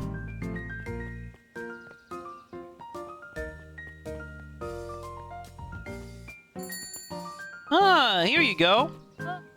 Well, if it isn't my favorite little jam runner. Hey, Mrs. Fertilli, look She at leaned you. forward and pinched Luca's cheek. You're all skin and bones. Is your gran not feeding you? She is, it's just... I understand. You know, I taught your mama how to cook back in the day. You may not even remember, but you and her used to help out in the diner. See that picture over there? That's you helping your mama back in the day. So cute running around in your little apron taking orders. The whole situation just breaks my heart. What happened with Eleanor? Break. I've got a feeling she's out there somewhere, yearning to be with you again. Few things in this world can keep a mother from her Luca son. shifted the basket uncomfortably. Oh, yes, let's Mrs. see here. Fratelli lifted the cloth and inspected the jam. Looks like I'm your last delivery. I'll hold on the basket until the next time I see Juniper. You tell your grand hello for me, Luca. Will do. Hell yeah. What's this guy doing down here? If I could just be left alone, young Mr. Van Horn. Oh, sure, sorry to bother you. Oh, it's just that Mr. Kerr has asked me to make the opening speech at the festival, being mayor and all, and you might expect me to be a charismatic speaker. The truth is, I'm terribly nervous. I really don't think I'm cut out for this sort of thing. Cut out for being mayor or for public speaking? Both, I suppose. I never really chose any of this. It's more of a duty to my family, for our legacy. That sounds like a heavy burden. As for the festival, just speak from your heart. I'm sure it'll be great.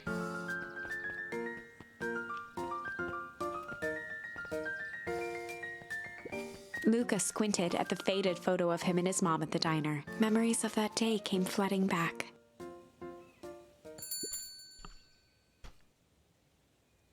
Which one's our mom? This one? I'm ready to help, Mama. All right, little buckaroo. It's up to us to feed these folks while Mr. Fratelli is away. I gotta deal with the inventory before I can start cooking. Do you think you can handle taking some orders in the meantime? Yes, Mama. Aren't you a little young to be waiting on tables? I'm just helping out. My father had me hustling when I was your age as well. Father always says, children are to be sails pulling a family ever forward. That doesn't sound very fun. There's plenty of time for fun. For instance, Father and I have always make time to have lunch together once a month. Luca glanced at the empty seat across from Gus. Should I come back? Oh no, it turns out Father was too busy to have lunch today. I'll just go ahead and eat alone. Oh. The silver lining is without him around, I can have my usual. A nice stack of cold cuts topped with a pile of sloppy chili. Okay. Let's put that in real quick. Cold cuts. What's a cold cut? Chill? With chili. Yeah. Here you go. Here you are. Cold cuts with steaming hot chili on top. I call it the hot and cold. That's perfect, thank you. It's Dukes, they shrunk the waitstaff. Jeff slapped the table and gave Luca a toothy grin. How's your pops doing? He's been pretty busy these days. I know the feeling. Tell him the fishing rod he ordered should be ready next week. Will ya? Sure thing. I've been in the mood for something sweet. You got a burger that can satisfy a sweet tooth? A sweet burger. Yeah, and top it off with some grilled cactus. Grilled cactus? The heart wants what it wants. Okay, okay. A sweet with a cactus? Ew?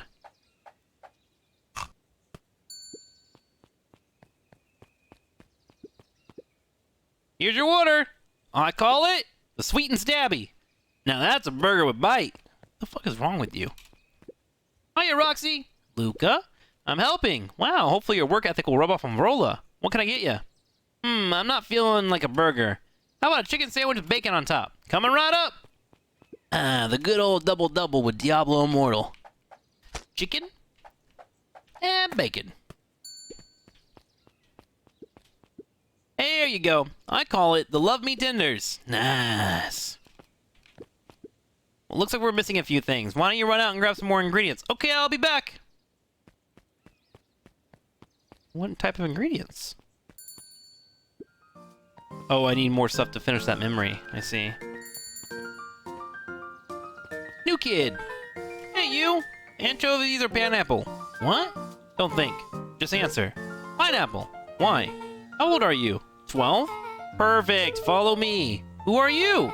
Anyone ever tell you ask too many questions? Just try to keep up. Oh, okay. What just happened? Well. Hey, what a crazy coincidence! Here's my new friend I was telling you about. Oh, that's wonderful. Yep, we just hit it off. Oh, really? Get this, his favorite pizza topping in the whole world is pineapple. Oh, and what is your new little friend's Beck name? locked eyes with Luca. The look on her face was equal parts expectant and desperate. Luca Van Horn, nice to meet you. I'm Nellie, and this is Lana. We're Becky's parents. Beck gave Luca a quick nudge. Oh yeah, Beck told me all about you. Already feels like we've known each other for years. So you both can stop obsessing about me making friends. Oh, darling. We never doubted you. It's just that for children with fewer than 5 close friends, the probability of a stunted development doubles. Well, 1 down, 4 to go, I guess. What Nelly means is that we just want this move to be as easy on you as possible. You can relax. A friend has been friended. This calls for a celebration. Luca, you must join us for dinner tonight. Dinner? Wow, another coincidence. I actually already asked him. He said he would love to. It's just wonderful. In that case, we should pick up some groceries. You two don't get into too much trouble now.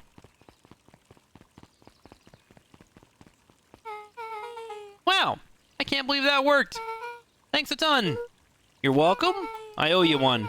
My moms are great and all, but they are a bit much sometimes. Our house is a little cottage next to the big mansion place. Wait, you live on the Valentine estate? Yeah, that's the spot. Meet me by their big creepy gate. Don't be late. Or I'm back to square one with the whole friend grid. Great, see you there. What about Rolo? We're supposed to meet him tonight. Meet back at the big creepy gate. Alright then.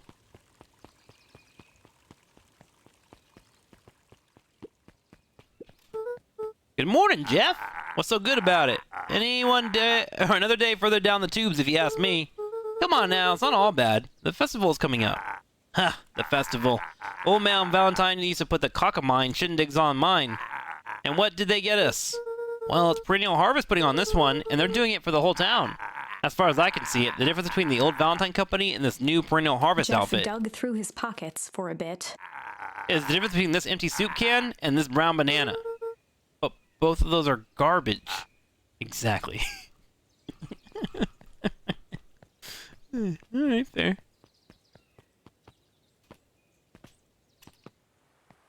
Maybe this way? Oh, here we go. So who all lives in this house? Heiser and Gus Valentine grew up there. And Solomon moved in a few years back. The creepy little kid in the vest? That sounds like the one! So just 3 people living in that huge thing? I bet a bunch of shitty stuff happens all the time in a place like that. Not really. The Valentines pretty much keep to themselves. So it's empty and boring? Pretty much. What a waste. My mom said it used to be way busier back before Sharper died. Before this foul harvest. Oh, that's like the 5th time someone mentioned this foul harvest thing. And you all use that same ominous tone. Eventually you're gonna explain to me how that harvest got all fouled up. But we can't keep my parents waiting anymore. This way. Beck seems nice. I'd be friends with Beck. Most kids would have just ditched me by this point. Why are you still here? You look like you used them out. You know what, Luca? You're not so bad. Let's get through this as simply as possible. Just eat, smile, and nod. Fun. Great. Whatever you do, don't bring up their work. I think I can handle Beck that. took a long breath, then gave a firm nod. Here goes nothing. Chapter 4. Dinner with the Moodwills. Ilona Moodwill was worried about change. A gardener at heart, she understood the necessity of change, relied on it even. But there was a difference between the controlled world of her plants and this cluttered cottage in a strange town. Almost done. Nellie was a blur of activity, digging through boxes. Sorry, love, couldn't find the dishes. We'll have to make do with paper plates. Dinner went by without much conversation. As she watched Beck and Luca finish up their pizza, Ilona let herself relax into the chair. The things she cared about were still here. Nellie finally had the job of her dreams. Beck was beginning to take root. Ilona's task was simply to tend to them. She could do that. So, Luca, tell us a bit about yourself. Where do you live? Oh, I live with my grandma, over on the other side of the river. Your grandma? Where are your parents at? Beck Manors. It's alright. My dad passed away in an accident at the fertilizer plant 6 years back. Oh, dear. It's funny because he's a deer. My mom's been missing for a few months now. Like, missing? Luca's eyes were fixed to his plate, pushing a chunk of pineapple around with his finger. Nellie was the one who eventually broke the silence. Luca, how'd you like the pizza? Oh, it was good. Very good. Normally we put more effort into dinner. Ilona nervously gestured toward the boxes. We aren't fully settled in, and Beck had mentioned that it's your favorite. I'm sorry, are we just skipping the part where he said his mom was missing? Beck! I'm sorry, Luca. This move is us all a little tired. Luca wiped his face with his sleeve. No, it's fine. So Beck said that you moved here for work? Beck gave Luca a swift kick under the table. Oh, I meant what brought you to the Beacon Pines. Oh, you were right the first time. We're here for work. Nellie won't tell you this, but she's a brilliant chemist. I don't know about brilliant, but I do love it. She's brilliant. Is she the one working on all the polluted shit upstairs? Perennial Harvard just made her newest lead research of deep engineering. She makes it sound more impressive than it is. I'm just happy that I get to make a difference in the world. But Perennial Harvest is at the forefront of evolving agriculture into something more useful than sprinkling water and excrement on the ground. Luca glanced over to Beck. She seemed to be holding her breath. What Nellie means, Luca, is that there are different ways to grow plants. Yeah, some people talk to their plants and hope for the best. And some people happily leave their job to allow a loved one to pursue their dream! You swore you did it! Beck slammed her fist into the table, perhaps harder than she intended. Hey, Luca! How about some dessert? I actually have to meet my friend Rollo soon. Luca glanced outside to gauge the time. The sky was darker than he expected, filled with ominous clouds. Looks like there's a storm brewing. I should get going. Oh, I didn't think there was any rain in the almanac. Yeah, almanacs aren't that useful around Luca here. wiped his mouth one last time with his napkin and started to get up. Thank you all for the pizza. It really was good. See you at the festival, Beck.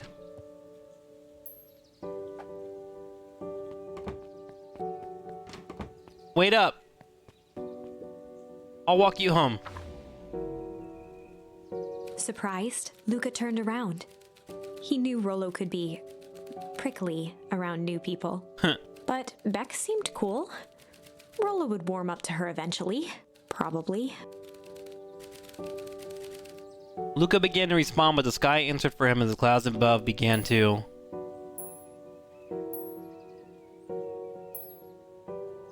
break? Luca began to respond, but the sky answered for him as the clouds above began to break, revealing patches of star-filled summer night. Moonlight filtered down, shimmering in the treetops. Wow. Sure, you can meet Rollo. You're not going home? No, I promised Rollo I'd tell him Luca about... stopped himself mid-sentence. Promise you tell him what? Spit it out, bub.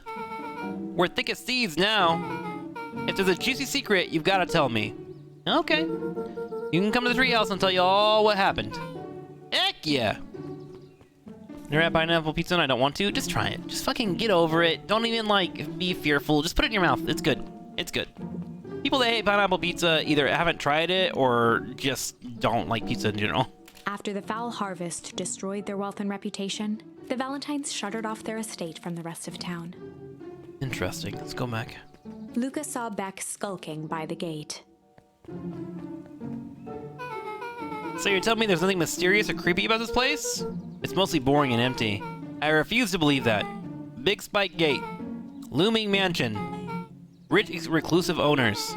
It even smells shady. Beck grabbed the wrought iron bars and shook the gate. Mark my words, you decadent nightmare house. You will reveal your secrets to me? Oh.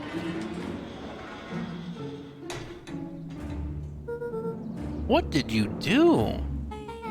First of all, I told you so. And second, hide!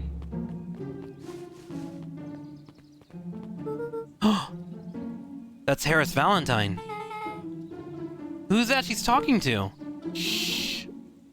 I expect you to return that suit in working order. Of course. As long as everything proceeds as planned, there's nothing to worry about. The only thing I'm worried about is what's rightfully mine. If that means making some unsavory alliances, then so be it. I couldn't agree more. There comes a time to suspend hospitalities. I'll deal with our common threat. Now this is what I was talking about. Beck's voice was an excited whisper. Probably shady stuff. Someone in a suit like that tried to grab me yesterday. Seriously? Shh. You do understand that when this all inevitably fails, I will deny everything. I wouldn't expect any less of you. You just worry about your part in this and let me handle the rest. I can't wait to see that look on the Rube Kerr's face. Yes, the truth will come to light. I'm still surprised you're so comfortable with the potential collateral damage. If there's one thing that I've learned, it's that change is painful. Wow, I was expecting shady, but that's just flat out supervillain talk. If you don't mind me asking, why? Why are you doing all of The this? mysterious figure retracted their mask, hair pushing out from all corners. Oh, who is it, chat? Oh, it's Grandma! Family. A chill ran down Luca's spine. His vision blurred. Beck stifled a sharp wince, and Luca looked down to see himself wrenching her hand. She killed us in the other chapter! An answer I can certainly respect. Gran tousled her hair back under the face mask. Just remember, keep everything nice and normal until the festival. I don't need lessons in rousing suspicion. Gran gave Eris a curt nod and disappeared into the night.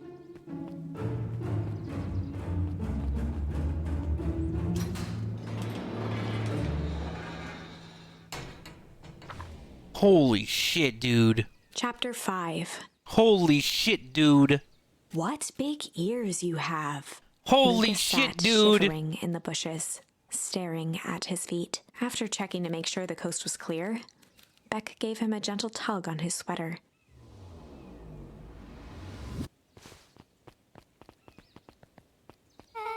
What's wrong? You look like you've seen a ghost. Why were you so scared of the old lady in the hazmat suit? That was my gran. That was your gran? Yeah. Okay, well, I'm sure there's a perfectly reasonable explanation for all this. Let's just get to the treehouse and figure things out there. Lead the way. Oh my god. Oh my god, dude. Oh my god. Oh my god. I can't believe that. For the last time, there's nothing to worry about. Of course, we're not worried. The clipboard finished writing with a scratchy flourish and looked up. Just dotting our I's and crossing our T's. Well, maybe try minding your own P's and Q's. Mr. Nuncreed, arms crossed over his paunch, gave an exhausted sigh. Is there anything you need knowing? You'll know it. Absolutely.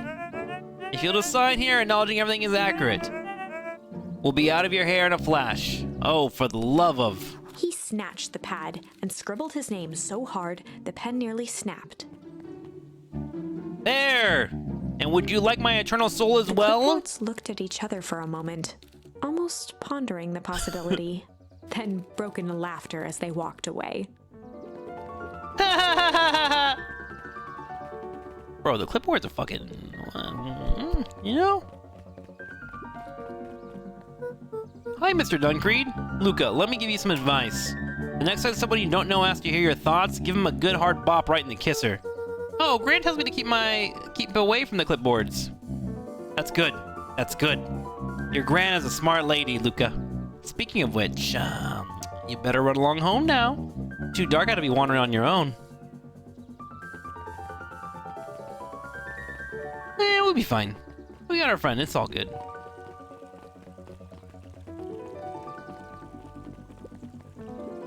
Another day, another dollar. See you tomorrow, Z. Have you noticed how all the perennial harvest folks order the same drink? Decaf cappuccino with extra foam? Why? I don't know. Just thought it's a little odd. Pretty weird for sure. Well, the customer's always right. See you bright and early tomorrow. Sigh. I can't wait.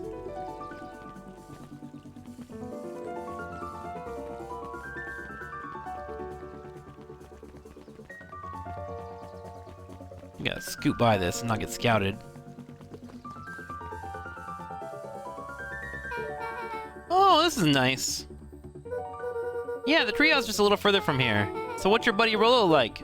Rollo? Well, he's Rollo. Not particularly helpful.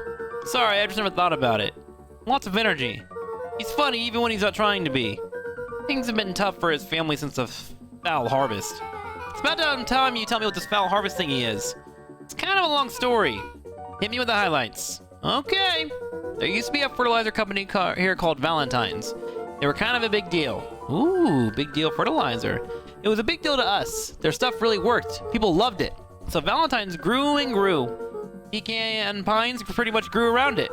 Most everyone in town either worked for Sharper Valentine or used his fertilizer. Things were good. I'm sensing a big but. Around 6 years ago, Sharper Valentine suddenly died. And something changed. Changed how? Could have been a bad batch. Maybe it was in the water, or the air, or the soil. Nobody knows. But all the crops died. And everyone blamed the Valentines. The foul harvest. Yeah. Valentine's fertilizer went out of business. Half the town lost their jobs. Sheesh. The next year the crops came back, but something was different. You plant a crop, you do everything right, and it's sort of a crapshoot what happens. And no one knows why? Nope. I take it Rollo's farm got the short end of the stick? Yep, for some reason their farm was hit harder than others. That sucks. Things have gotten better since Perennial Harvest came to town. The Beacon Pines Reborn Initiative? Yep, first thing they did was give the town a deep scrub. They even put us up in hotels, one town over for a week while they decontaminated the groundwater. Huh. We better get going. Sounds like Ohio chat. Ooh, do I have more bait here? I do. I got struggle Luca I can placed use. a sinker on the line. Sometimes the best stuff is at the bottom of the pond. Okay, let's finish this fish real quick.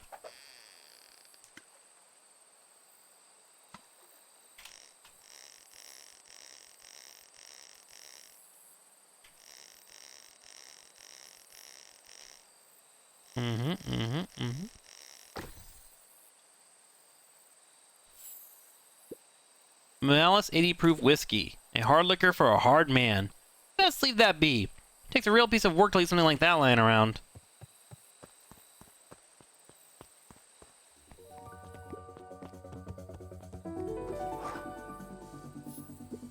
It's about time. I was about to give up and go home. Who's the new kid? Name's Beck. You must be Rollo. I see my reputation precedes me.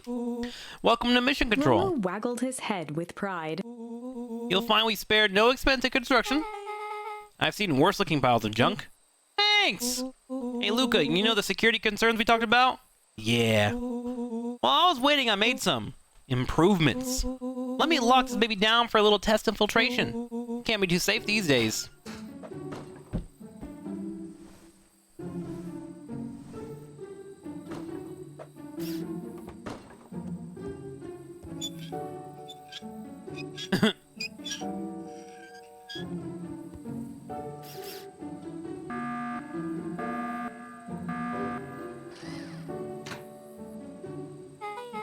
He goes all out, doesn't he? Always lavish.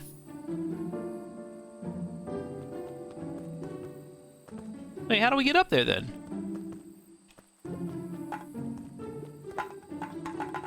Oh, I see. Grab that.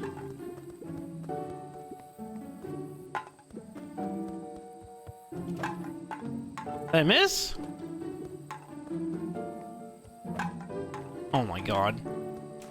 How am I supposed to hit this shit?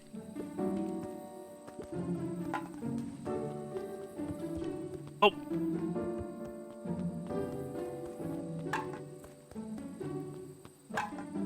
There it is. Nice. Oh my god, again?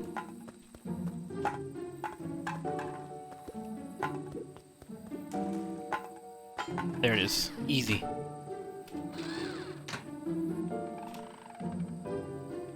No way, it's gonna move? Are you kidding me, dude? Easy. Where'd you guys get all this junk in the first place? There's a guy named Jeff who trades his junk for snacks. Junk food for junk. Nice. So, pretty sweet security, right? It was imaginative, I'll give you that. Luca, are you sure we can trust a new recruit? I'll vouch for her. Thanks, I guess. Okay, Luca, you promised to fill me in about the Valentine warehouse. Luca sucked in a long breath.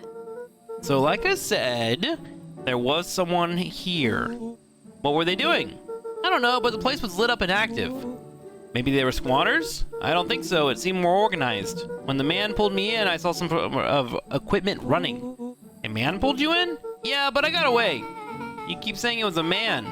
They were wearing a mask, right? Yeah. Then it could have been a woman. How'd you get away? I grabbed a rock or something and broke their mask. They let go and I ran. Dang, that's intense. No wonder you freaked out when you saw your grandma. Yeah, that's the other part. On our way here, Beck and I saw Harris Valentine meeting with Gran, wearing the same sort of hazmat suit. A low whistle. And they weren't there for idle chit-chat? It was a proper clandestine meetup. So let me get this straight. There's an operation in full swing at the Valentine warehouse. You were almost abducted by a strange man or woman in a protective suit, and then you saw your Gran in the same suit talking to Harris Valentine? Pretty much. I'm beginning to think this town is kind of awesome. Rollo and Luca shot back a look. No offense. And so we can logically conclude, aliens or alien zombies have infiltrated this town. And their leader is your Gran, and she tried to murder you! First of all, and for the last time, there are no aliens. Second, it couldn't have been my Gran at the warehouse. I broke that person's mask to get away. The mask Gran was wearing wasn't damaged. But she's definitely hiding something. Maybe. Your Gran is weird, but she might be the most boring person in the universe. All she does is sit around all day making jam. What could possibly have to hide? I don't know. We haven't talked much since you moved in. Moved in? Your Gran isn't from here? No, she came a few months back to take care of me after his mom went missing. Did you know your Gran before? No, not really, no. It's been years since I've seen her. Luca, don't take this the wrong way. But were you sure your Gran is on the up and up? Luca gazed out the window. I'm just saying. It sounds like strange stuff has been happening since she showed up. We can say the same thing about your family. But you're right. Luca, your Gran is hiding something. And Paul always says, folks only bury stuff worth digging up. We need to investigate your house. If my Gran really is hiding something, don't you think I would have noticed by now? That's kind of the whole point of hiding something. I guess you're right. Gran's been leaving this house for hours at a time this week. I'll call you two tomorrow when the coast is clear, and we can start getting to the bottom of this. I'm always game for a good snoop. You can count me in. Wow. Chapter 6. Secret Lair. Summer forged ahead, but the nights only seemed to grow colder. Luca walked home slowly under the pale starlight, cautious to avoid any more surprises lurking in the shadows. Reaching home, he slipped quietly into bed, half dreading what they might discover the next day.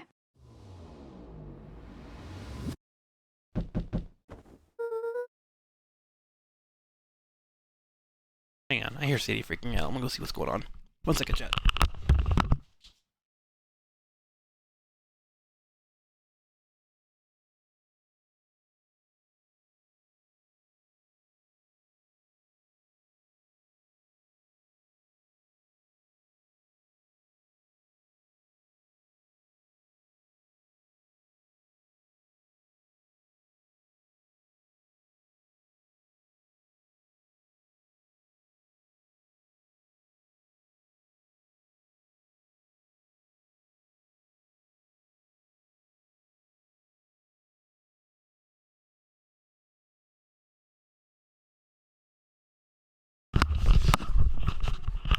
My girlfriend's just talking to the neighbors, and so she's like right outside.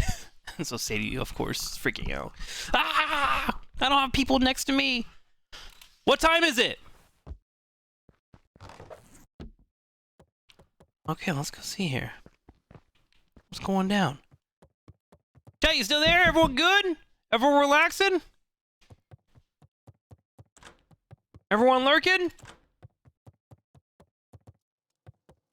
Someone's at the door. Rollo, what on earth is that? That ridiculous thing on your head. Oh, this? It helps me think. You're gonna need a lot more of those. Joke all you want. We'll see who's laughing when I crack this case wide open. I like Rollo. Rollo reminds me of somebody, chat. The coast is clear? Yep, whatever she's been up to this week has been keeping her busy most of the day. Very well. The game is afoot. Luca and Beck rolled their eyes as Rollo strutted across the room. If I were Gran, where would I have my deepest, darkest secrets? Perhaps where you might least suspect it. Rollo flung open the cabinet with confidence. Uh-huh! He coughed as a veil of dust hit his face. I think it's safe to assume anything that dusty isn't what we're looking for. Or maybe that's what she wants you to think. Then again, any good detective knows not to trust their first hunch. First hunches are for suckers.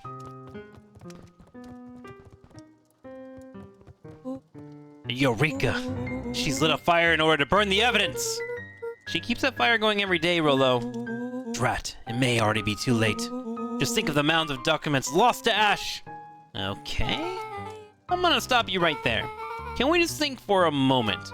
Luca, is there anywhere Gran doesn't want you to go? Yeah, the closet upstairs. So maybe it stands to reason that we should check there first? No dice, it's locked. Well, well, well! Look who stands to reason now! And I have no idea where the key is. If it really is important, then she probably keeps it with her. Anywhere else? She has berry bushes. Who has ever thought? I'm going to take this important thing and huck it in a bush. True. Anything else? Maybe something out of the ordinary? Well, she is always worried I'll break her fancy dishware in the kitchen. But it doesn't matter anyway, I can't reach the latch. A look of realization crept onto Luca's face. All three kids snapped to glance at each other, then sprinted in turn toward the kitchen. Go, go, go! Alright, Rollo. This is your time to shine. Ah, yes, you've called upon my expert detective skills. And now I shall proceed Before he with... could finish, Luca scrambled up Rollo's back. Hey, this is my idea of detective work. Every squad needs a good lockpick.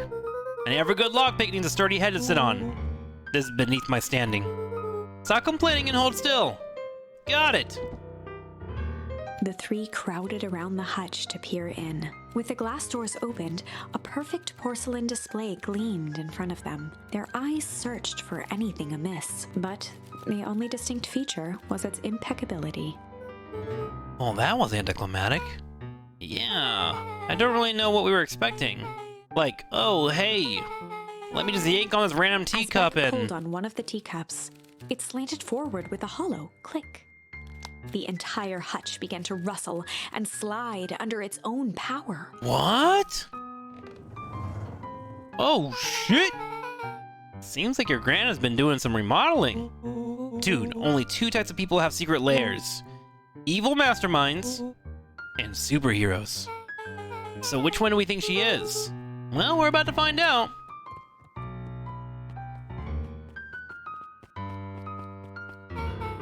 Okay, so more of an unhinged conspiracist vibe. Oh, wow. Yeah, this cannot be good. We need to look around before we jump to conclusions.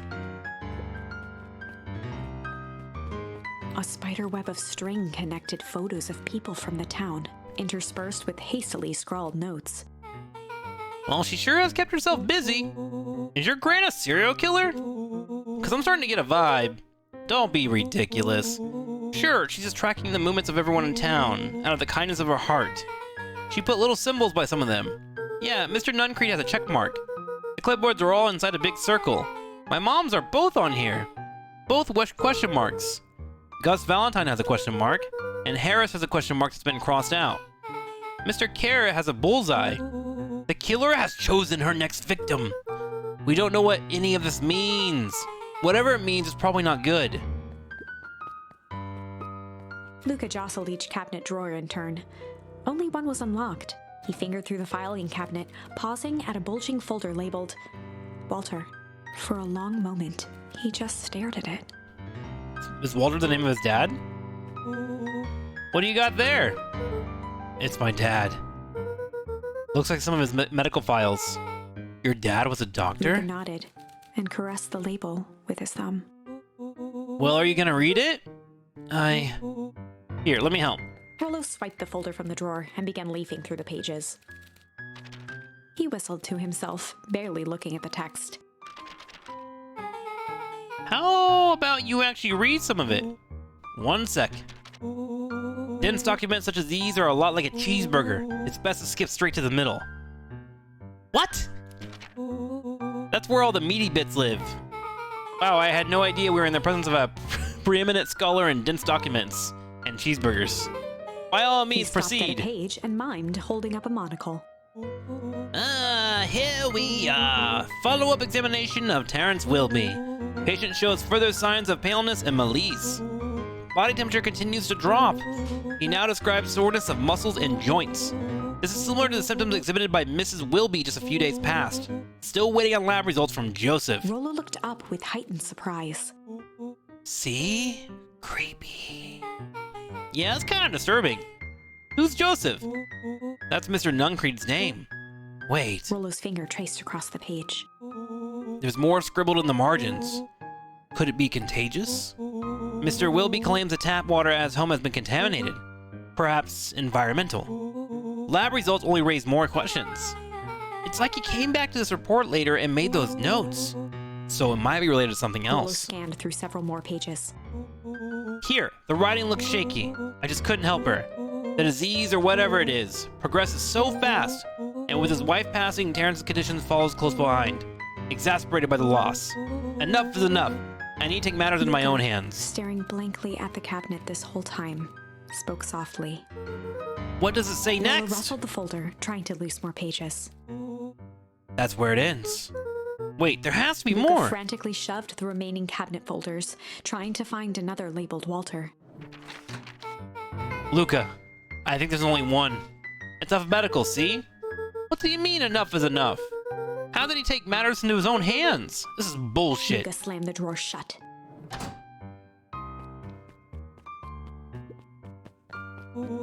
What do we have here? Barrels marked caution, explosive. And jam jars? That's enough jam to feed the whole town. What kind of incendiary jam is your grand making? Incendiary. She would have had me walk around town delivering bombs? Right? Only way to find Rollo out. casually spun open a lid and dipped his finger in the jam. He Huckleberries? smacked his lips. And a hint of brown sugar and ink?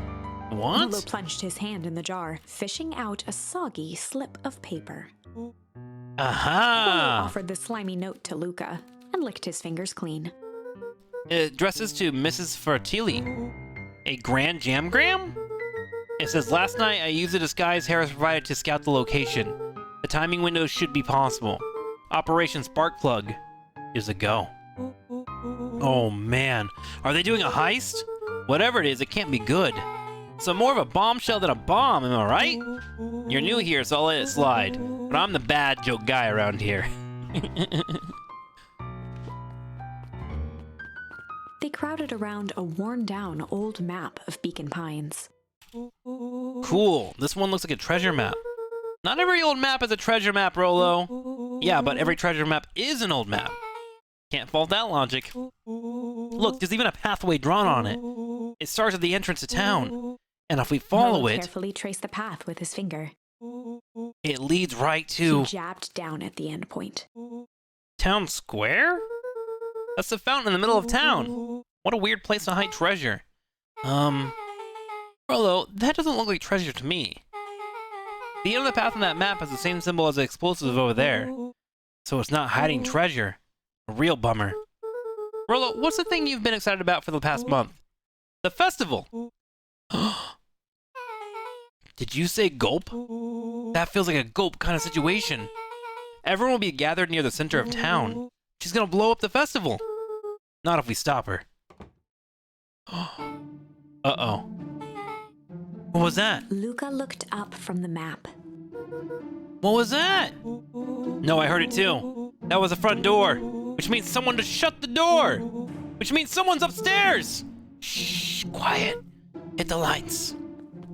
Beck flicked off the light, and they became statues in the dark. Overhead, creaking floorboards bent under slow, deliberate steps. The kids looked up, the tilt of their necks following each footfall.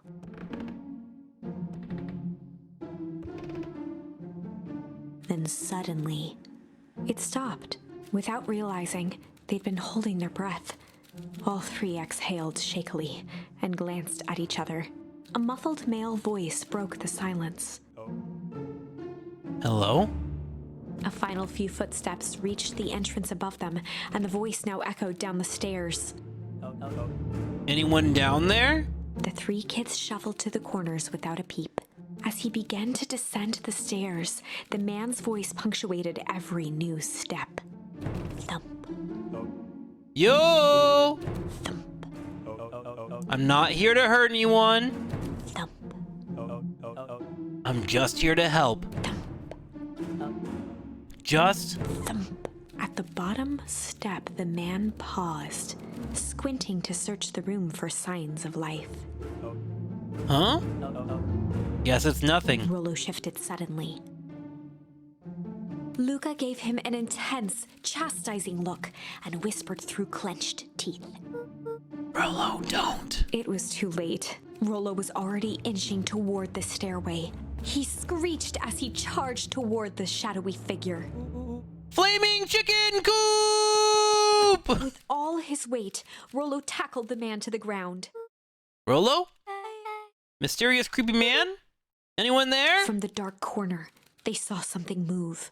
Well, I don't know if I had it in me, but there was only one way to find out. Holy crap, Rollo, that was awesome! Wait, did you just kill that person? Luca scrambled to the hunched figure on the ground. Pressing his fingers to the man's neck, he sighed with relief. You sure clubbed him good, Rollo.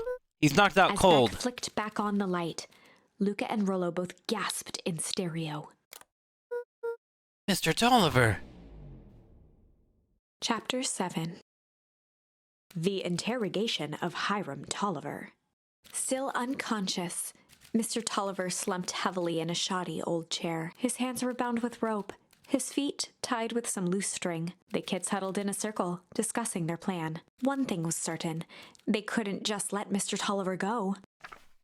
They needed to know what he was doing in Luca's house. After some deliberation, it was decided.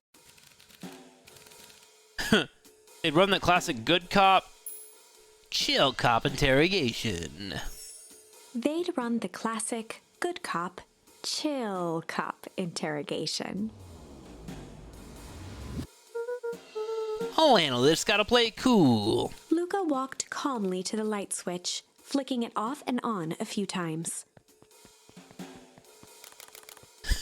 Mr. Tolliver shook his head, gathering his wits.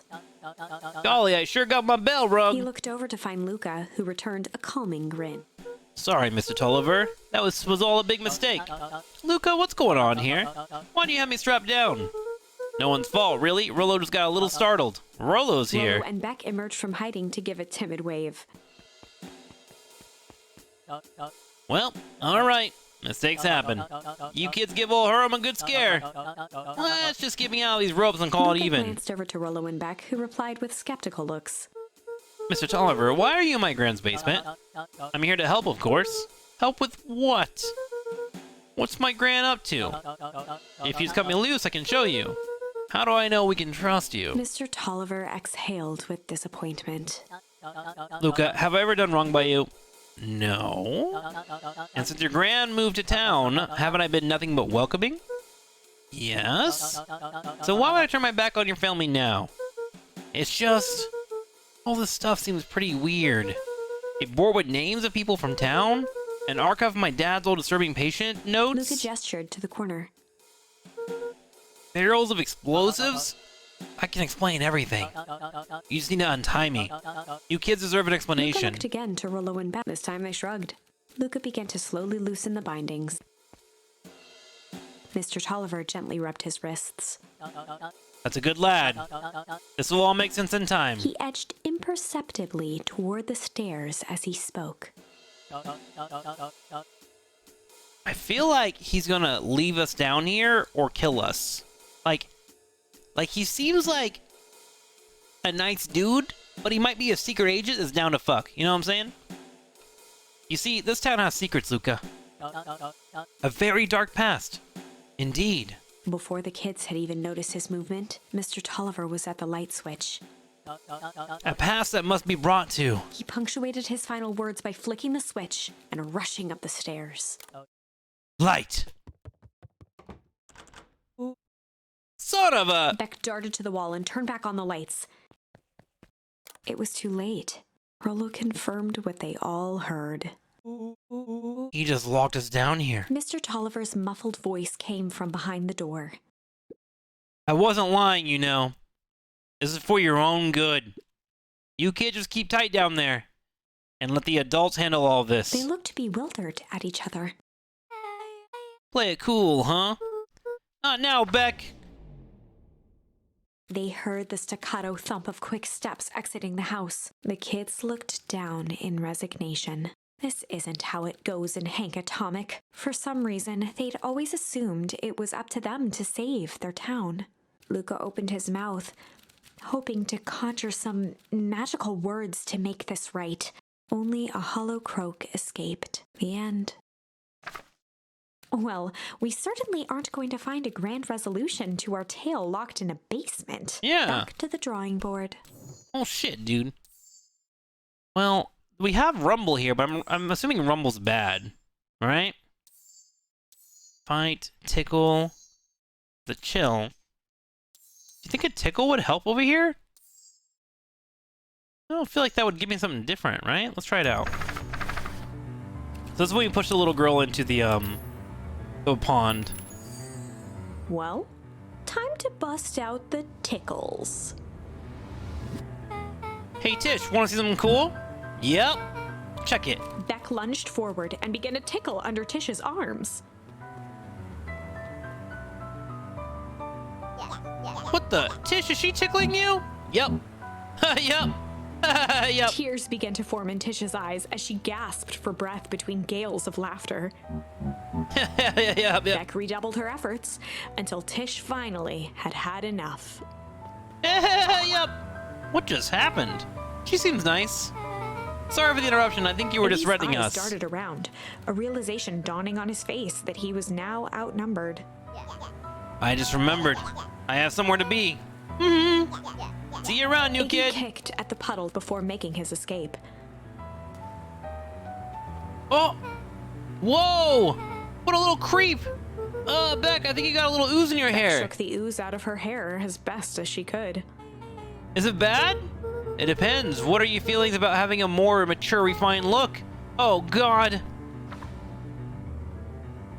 Chapter 4, The Best Policy. Luca paused for a moment, catching his breath.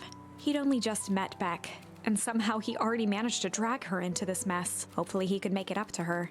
But finding Rollo was his primary concern.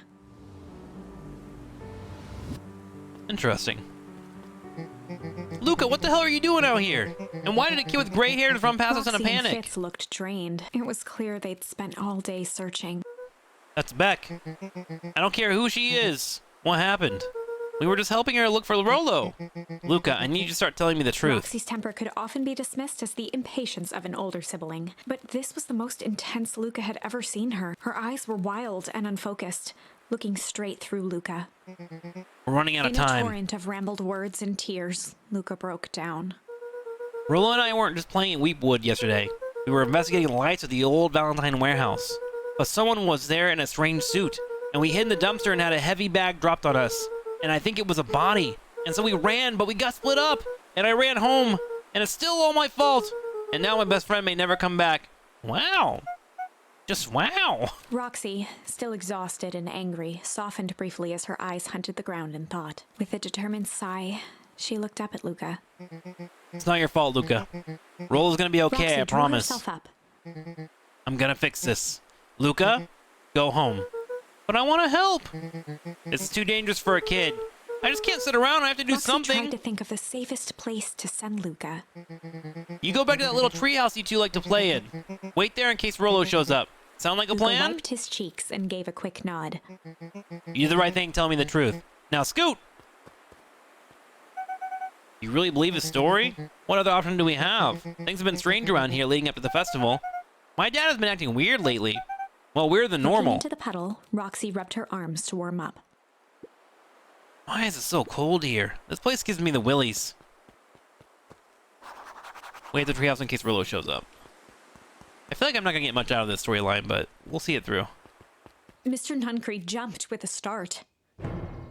Whoa, don't sneak up on an old fella like that. Sorry. Who were you talking to? Luca What? motioned to the phone booth. Oh no. I was checking because I thought I heard it ring. But the dang thing never does, of course. Well, I've never seen anyone use it, really. The whole thing's a waste of money if you ask me. Any word from Rollo yet? Nah, not yet. Long time for a boy to lose his way. Rollo knows those woods too well to get lost. I suppose you're right. Silly boys with antics have this whole town worried sick. Antics? We all know Rollo likes to play his little pranks. You think this is a prank? What other possible explanation could there be? He's not playing a prank and he didn't get lost. Someone took him, I know it. How would you know that? Unless... Luca, is there something that you know? Mr. Nuncreed gently placed one of his substantial hands on Luca's shoulder. Dang it, boy. If there is something you know, something that could help your friend, you need to tell folks. Luca peered up at Mr. Nuncreed. Kind eyes warmed a stern face. There was a deeper emotion hiding beneath it all. It was subtle, but Luca could sense something eating away at him. There was a shame lurking behind those eyes. There was a shame lurking behind those eyes. A deep sadness. If Mr. Nuncreed was that worried about Rollo, maybe he could help. Yesterday, Rollo and I are messing around the old Valentine Mr. warehouse. Nuncreed raised an eyebrow. Both of you? You were with Rollo when he went missing? Not exactly, I was hiding in the dumpster. The dumpster? What were you doing in there? At first we thought we were just looking around. Then someone in a strange yellow suit came out and dumped something on us. We both got scared and ran. That was the last I saw of him. You got scared by some garbage? Well, that's why you don't go skulking in someone's dumpster. But it wasn't garbage, I think it was a body. I'm sure it was just some trash. No, there was a name tag. It said Deep Engineering. Mr. Nuncreed's shoulders slumped.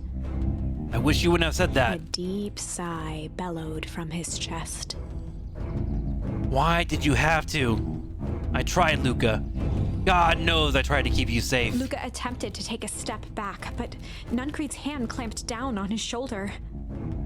But you Van Horns just can't help yourselves, can you? We were all so close to being done with With a this. firm shove, Nuncreed manhandled Luca into the phone booth. What are you doing? It's out of my The hands door now. latched shut with a mechanical hiss. Shit. As Luca pounded the glass, the floor dropped from under his feet. The inside of the phone booth was now a loose capsule, plummeting at gravity's whim. Luca winced and pressed his hands to the walls. As he braced for impact, the capsule hurried to a surprisingly smooth stop. He felt a cold rush of air and opened his eyes with hesitance. Two large figures in hazmat suits occluded his view. Luca heard the deep, resigned voice of Mr. Nuncreed over an intercom. He knows too much. The end. What in the fuck is going on in this town, chat? Wait. No. This isn't the end. I know there's still much more. Somehow this went wrong. Okay, let's try something else. What the hell?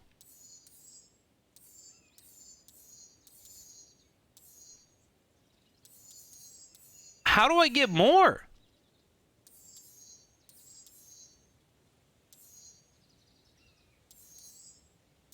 I must be missing something somewhere. I wonder where I go. Oh, there was a rumble here. Rumble.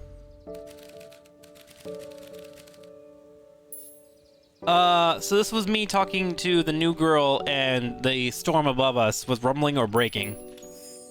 Luca began to respond, but the sky answered for him as the clouds above began to rumble with ominous thunder. You sure we can make it home before the storm kicks Luca off? surveyed the roiling clouds. I'd say the odds are pretty good. Maybe you should stay here and I'll make a break for At it. that moment, the heavens opened up, unleashing torrential rain. Care to recalculate those odds? Hurry inside, you two, before you catch a cold.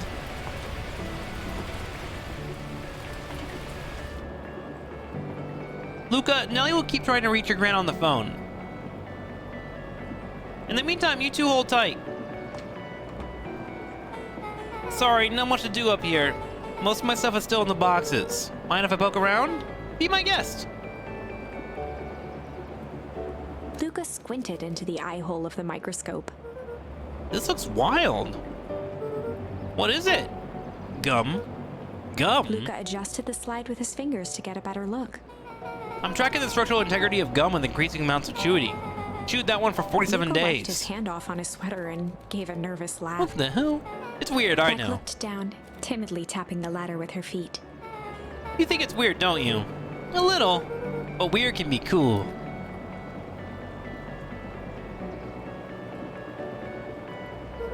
Oh, wow. Rollo and I have a radio just like that at the treehouse. Probably not exactly like this one. But Mom and I tore the whole thing down to the bolts, fitted with some state-of-the-art vacuum tubes. She seems pretty awesome. She gets carried away sometimes. I think she feels guilty for working too much. So when she does have time for me, she showers me with high-tech overcompensation. Luca flicked at one of the toggles. I bet you can get all sorts of stations on this. Not out here in the boonies. You wouldn't believe the stuff I could pick up back in the city. But around here, it's all farm reports and static. Ah, shucks. Luca bent down to examine the bouquet of wilting flowers. Judging by the odor, they were well past their prime. Pungent. He flipped open the attached card. Happy trails from Coach Walker and all the Fairview Condors. Boy, you weren't kidding about poking around, huh? Oh, sorry, was this from your old school? The most recent one, yeah. Some schools gave me going away cards. Some did flowers. When they're really trying to feel good about themselves, they do both. So you moved a lot. Yeah, that's the thing with having a brilliant parent. There's always a better job somewhere else. These flowers would last longer if you put them in some water. That's the sort of thing I would do if I cared. Well, you cared enough to keep them, is all. Luca, can I ask you something? Of course. Dang, didn't that hurt? I'll be honest. That hurt more than I expected. Well, at least you look cool doing it. Beck took a moment to watch the rivulets of water running down the window. Do you ever feel alone? Like, even when people are around? Well, Rollo can be pretty absent-minded sometimes. I'm serious. Does it ever feel like your family don't care what you want? It didn't used to feel that way. I know Gran loves me, but sometimes when she looks at me, it's like she's looking at a problem. Luca took a deep breath, exhaling slowly. I know the feeling. How do you deal with that? I guess I haven't yet. But one thing my dad told me when I was little, don't hold a grudge, especially against yourself. If you try to hold it all in, you're gonna pop. So then, what do you do when you don't know what to do? Dad never got to that part. Sometimes, something I figured out on my own though, is you gotta do something. Anything. Here. What are you doing? I don't know, something. We're gonna register our complaints with the storm. Listen here, you miserable universe. Stop jerking me around. I just want things to go back to the way they were. Everyone tells me it's gonna be all right. That things are gonna change. Luca let out a feral scream that echoed into the night. Every time something changes, everything gets worse. Screw this town. Whoa. Let me try. Moving sucks. I hate it. I hate that I hate it. Why can't I just deal with it and be happy for my mom? Why can't we just stay somewhere? Her voice dropped to a trembling whisper. I just want to be a normal kid. Beck brushed off her shirt and straightened up. There. Wow. I actually feel a little better. As abruptly as it began, the storm abated. Thanks. I needed that. Me too. I should help before the rain starts up again. Sure, I'll walk you out. See you in Rollo at the festival? Sounds good. Luca? Don't let the universe jerk you around. Beck gave Luca a light thump on the arm before heading in. Chapter 5. Friendly Feud. The air was heavy with the hard rain's residue, the smell of wet things. Despite his dreary surroundings, Luca felt at peace. He'd never shared those details about his dad with anyone, not even Rollo. But it's not like this changed anything. Rollo was still his best friend. Adding Beck to the group would help balance things out. Everything's better in threes. True. This is what Luca told himself as he headed to the treehouse. True. Did a really good job of making each story not feel repetitive. The music is so good in this game. Oh, it's a bat lady. Hey, Don, trucking down a lead? You bet. I heard a juicy new rumor. Turns out when Sharper Valentine died, he left behind a peculiar last will and testament. Peculiar how? He didn't just give his kids an inheritance. There were conditions. Like what? The document stipulated that Harris had to take on a child as her ward. A kid our age who just showed up to town one night with a lawyer. Solomon? Bingo. So Harris was forced to take care of him? Yep, or she would have lost everything. Why would Sharper care so much about some random kid? Rumor has it, old Sharper sowed some wild oats. That explains the way Harris treats him. Poor Solomon. How'd you find out about this? A good reporter never reveals her sources, Luca. Damn, dude, so Solomon is... I better not dilly-dally. Gotta get the treehouse. He's not even her real kid? That sucks for him.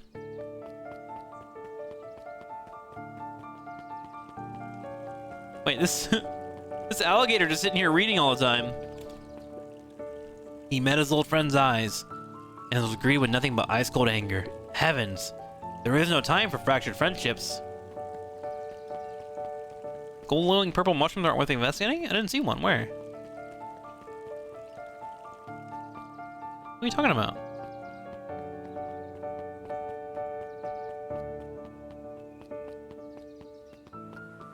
Yeah, they don't do anything. Those we used earlier to break the fence.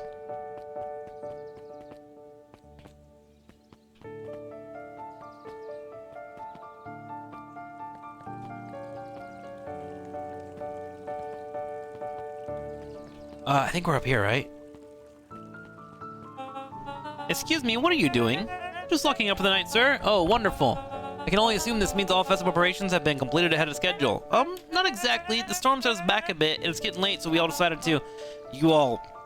decided? Yes, sir. I was unaware that your job involves deciding things. We're all here at Perennial Harvest because we believe in creating a beautiful future, yeah? Yes, sir. Very much, sir. Do you want to be the one to tell the town that we failed them?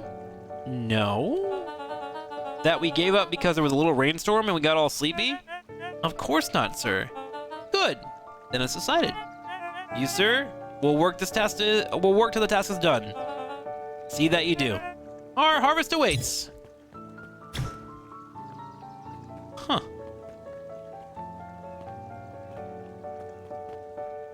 Does the jump do anything? No, it doesn't. It's just cute. Wait. Rollo, are you still up there? I'm sorry, Rollo isn't accepting visitors at the moment. Come back never. Luca had only ever heard him speak in this stiff yet gentle tone a few times, and it always meant one thing. You're upset. Oh, what makes you say that? Maybe because my friend abandoned me for no reason? I didn't abandon you. I'm just a little Rollo late. scoffed. The rain held me up. Liar! You weren't even home. What? The storm got bad and I got worried, so I went looking for you. Imagine my surprise when I made it to your house and you weren't there. I hadn't made it back yet. I'm not a fool, Luca. It doesn't take all day to deliver some jam. No, the storm rolled out of nowhere and I got stuck at dinner at Beck's Luca house. stumbled on his words, knowing he'd said too much. Beck? Dinner? What the heck is a Beck? She's a new kid in town. It's actually kind of cool. You'd like her. She needed help convincing her parents that she made new friends. New friends? I spent all day waiting for you. And you were off making new friends? It's not like that, Rollo. You know? While I was waiting, I made up some upgrades to mission control. It was gonna be a surprise, but you took so long the storm knocked it all down. Just like you knocked down our friendship. What does that even mean? Luca became instinctively angry in response. Both boys were now shouting across the distance. It means you're a bad friend. You don't care about me. Of course I care, you ass. I knew I'd get in trouble waiting this so late for you, but I kept my word. That's what friends do. Oh wow, what a noble sacrifice you made. Easy for you to say. Your gran doesn't even care. You can stay out as long as you want, and you wouldn't even get in trouble. Seriously? You're acting like I chose this? If that's what you think, then maybe you're the bad Rollo's friend. tone changed to a calm, yet more intense anger. Maybe Pa's right. Storms bring more than water. This one brought out the real Luca. Stop quoting your Pa's nonsense like it means anything. Yeah, well, at least my Pa is still around. Bro. The words hung in the cold night air. Rollo's stomach dropped, knowing he'd crossed a line. But it was too late. Luca. Good night, Rollo. Dang it.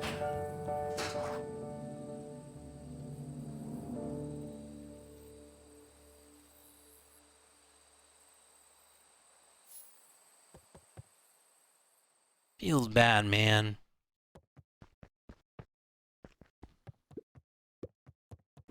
Luca dug through his old stuff, not even sure what he was looking for.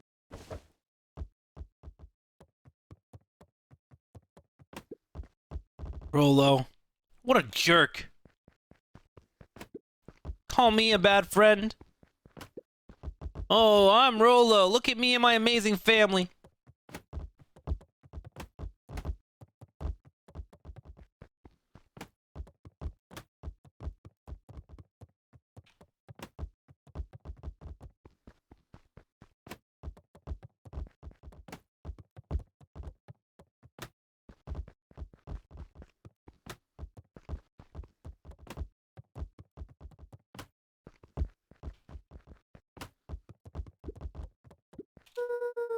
Guess I'm never supposed to make new friends. Weep. Luca? Gran cooed gently from the hallway. You slept straight through breakfast. Luca, are you alright? I'm fine. I just don't feel like getting up yet. Okay, I'll leave this oatmeal by your door. I've got to run out and take care of some things. Okay. I'll be back later to check in. Sure. Luca just wanted to be alone. He waited to hear the sound of the front door closing.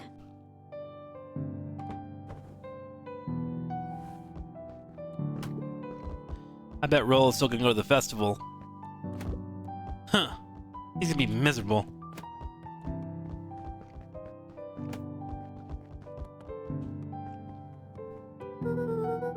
If Rollo thinks I'm still going to the festival with him, he can shove it.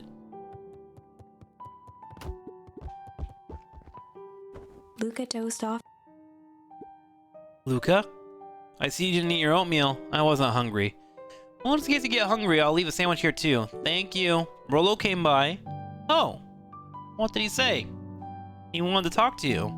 What'd you say? I told him you weren't feeling well. Good. So you plan to sit in your room all day? Pretty much. Well, I need to pop away again for a minute. If you decide in your pity party, you can go outside. I think it would do you some good. Noted. Luca still couldn't bring himself to go out. Besides, if he ran into Rollo, he'd have to actually confront the situation. There's never anything interesting at the festival anyway.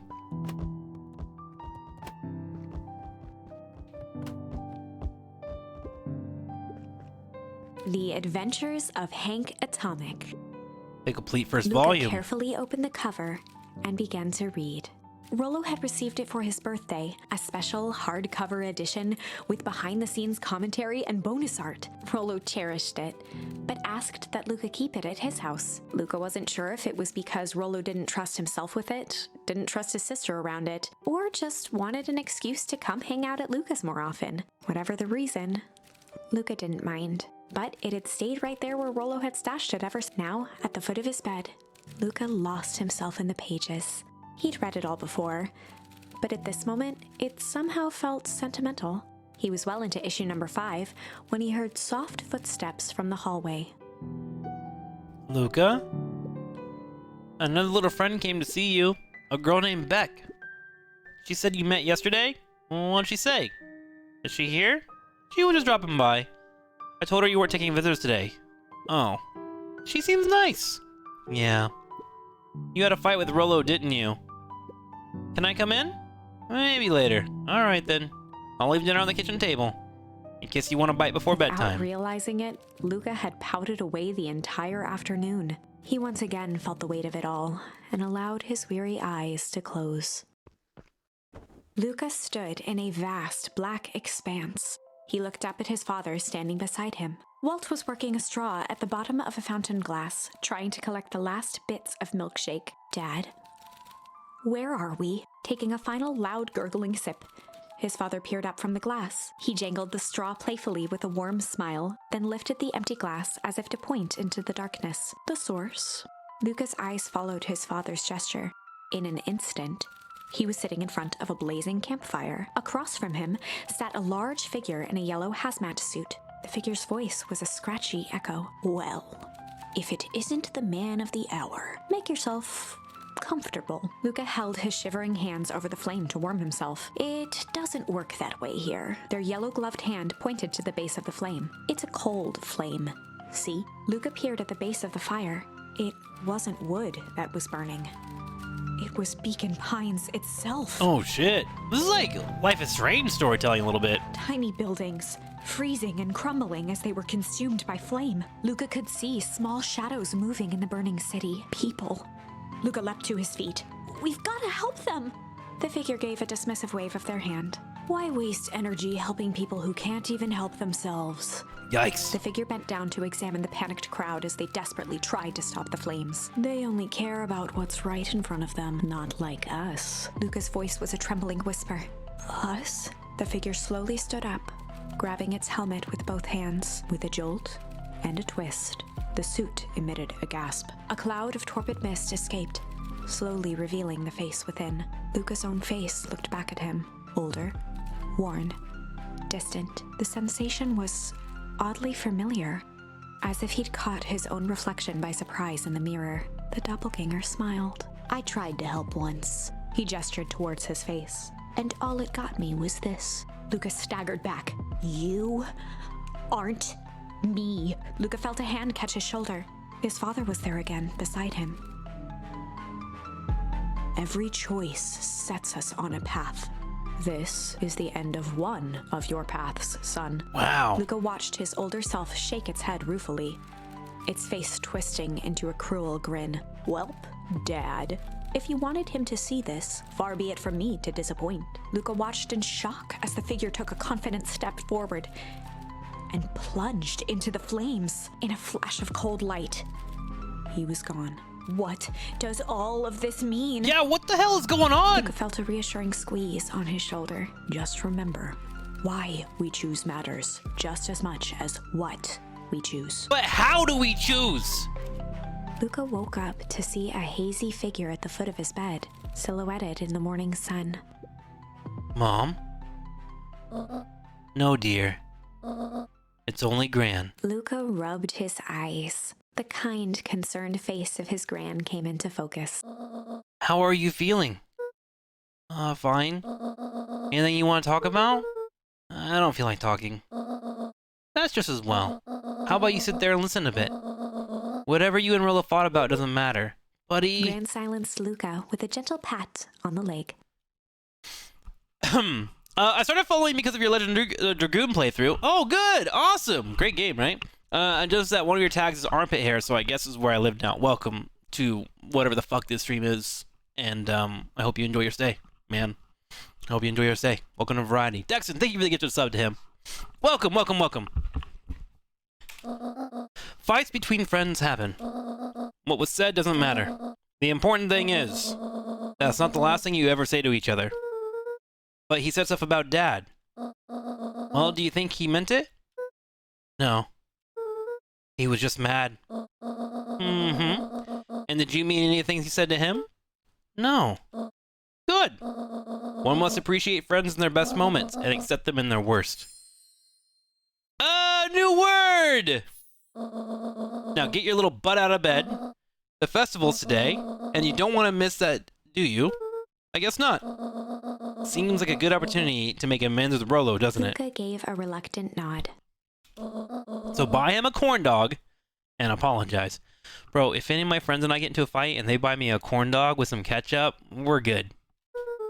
But he's the one that... What did I just say? Buy him a corn dog. That's a good boy. Everything's better with corn dogs. Damn, Granny's wise, even though she's a murderer. That's doing weird pollution shit in the background. I need to get going now. Got some last minute festival business to take care of. I'll come find you at the fountain a little after lunch. Alright. I love you, Luca. I love you too. Luca took a deep breath. Okay. Chapter 6. Through Thick and Thin. Bro, you know what this game is making me want to do, chat? It's making me want to go read some more fucking books. It's been a while since I sit down and just read a book. It's making me want to read a book again, dude. I forgot how, like, great words are at storytelling. Despite Luca's bitterness, Gran was right. He needed to hash things out with Rollo. What kind of books do you like? I used to read a lot of, like, John Grisham, Dresden Files, Harry Potter, sci-fi, tons of sci-fi, robots, future, space travel. Should probably get the Expanse series, to be honest. Despite Luca's bitterness, Gran was right. He needed to hash things out with Rollo. A big fight changes the nature of a friendship. Did you finish Way of Kings? I like started it like 3 times and I just can't get into it yet. I've tried it like 3 times. I just can't get into it. I'm liking what I'm reading, but it doesn't latch on to me. Whether, in the end, it is for the better or for the worse, all comes down to understanding. If one is not careful, the same familiarity that builds the strongest of bonds can become the wrecking ball that shatters them. Luca emerged from seclusion, taking in the crisp festival air. But the events of the day weren't on his mind. He had to find Rollo. Have you read Astronaut's Wilderness? Jim butchered his steampunk sky pirates? Oh, no, I haven't. It has not. The last, like, new book that I read was, like, The Martian, I think. Which I enjoyed pretty heavily. And then I did the audiobook for it, and the audiobook was fucking fire.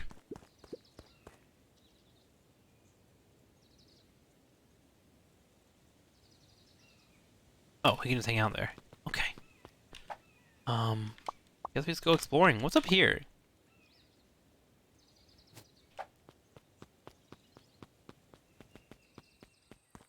This is where we came from earlier, right?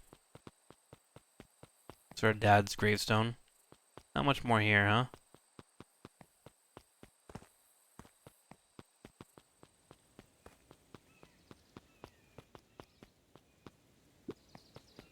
There you are. Luca. Rollo wanted me to tell you something. What is it? Roxy rolled her eyes, shaking her head. Sigh. A space adventure, though you needn't buy it. If you're brave, go somewhere quiet. Roxy, I don't... It's a riddle, Luca. My goofy little brother wants you to find Luca him. looked down and kicked at the dirt. Look, I know you two had a fight. The only thing more annoying than my little brother is my little brother without his best friend. So I'm doing him a favor. Now I need one favor from you. Whatever it is that went down between you two, go squash it. Aw, what a big sis. A space adventure, though you needn't buy it. If you be brave, go somewhere quiet. Space adventure, though you needn't buy it. If you be brave, go somewhere quiet. What? A space adventure, though you needn't buy it. Mission control. You think it's a library? You think so? Oh, look at the little festival. Wow, this looks nice. Too bad they're gonna explode it. Library. I think it's the library. I would say the library. All right, chat. I'm gonna go on a whim and say it's the amusement park. Thoughts? Possibly? Is that a duck? Piper, you're actually taking a break from studying. I want to see what the festival is all about, but I can't help but notice you still brought your backpack full of books. Luca, backpacks can carry a lot more than just books. True. So what you got in there? Books?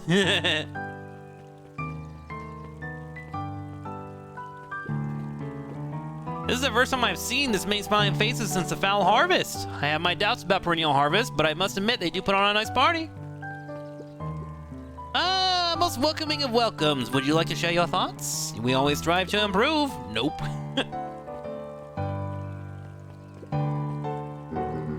I was able to return the Perennial Harvest safety suit you borrowed. I don't think anyone noticed. Good. Now will you tell me what you need it for? It was a favor for an enemy of my enemy. This isn't gonna harm Mr. Care, is it? All you need to know is that it's for the good of the family. Bro, they're fucking shady. What the fuck they're doing? Shady. All the way through, bro. They are in the shade. The library, somewhere quiet. it, Luca. Kato's eyes lit with excitement. I've been expecting you. Bravo in deciphering the first riddle. All chat, honestly. The first? Oh, you didn't think that was all, did you? Rolo does go all out, doesn't Kato he? straightened up and cleared his throat as if preparing to sing. Ahem. On planet Farpool, you may take issue. When the fifth king dies, you'll need a tissue. Kato stared at Luca eagerly. Get it? Want me to tell you? No, it's okay. Let me figure it out. All right, when you find it, bring it here to be verified. And if you decide you want a hint, the offer still stands. On planet Farpool, you may take issue. When the fifth king dies, you'll need a tissue. What? I can tell you one thing, it's not out there. What you need to do is find it inside this library somewhere. Oh, okay. There were rarely any actual new additions, simply a variety of existing content rotated into the front display each week. Smart. Not fooling anyone. Luca grabbed the 5 pillars of success from the shelf. Once you got a book, you can either bring it here to me or just grab a different one. Can I read it? At all? Let's see, what do we have here? The 5 pillars of success? Nope, I'm afraid that's not the correct book. Okay, here's a hint. The words I emphasize are important. On planet Farpool, you may take issue. When the fifth king dies, you'll need a tissue. Fifth issue. Oh, it's the fucking thing that he likes so much. Luca grabbed The Issue with Self-Help, a helpful guide, from the shelf. Luca grabbed 500 meals for one big pot from the shelf. So far, it's this one's the highest here. But I'm assuming it's a comic book about the whatchamacallit. You know what I'm saying? Luca grabbed Natural Photography, Volume 5, from the shelf. Luca grabbed The Modern Science of Atomic Radiation from the shelf. Luca grabbed The Adventures of Hank Atomic, issue number 4, from the shelf. No, give me number 5. Luca grabbed The Adventures of Hank There Atomic, it issue number 5, from the is. shelf. There we go. Ah, you Kato found removed it! his book from the desk and replaced it with Luca's, turning on the lamp. As he slid the book under the purple light, 2 words glowed. The Adventures of Hank Atomic, issue 5. Nice. Luca clicked his tongue with recognition. Rolo's cipher pen. He used to write secret messages everywhere with that, and only I had the special flashlight needed to reveal it. But I lost it. Well, apparently he traded Jeff for this purple light bulb.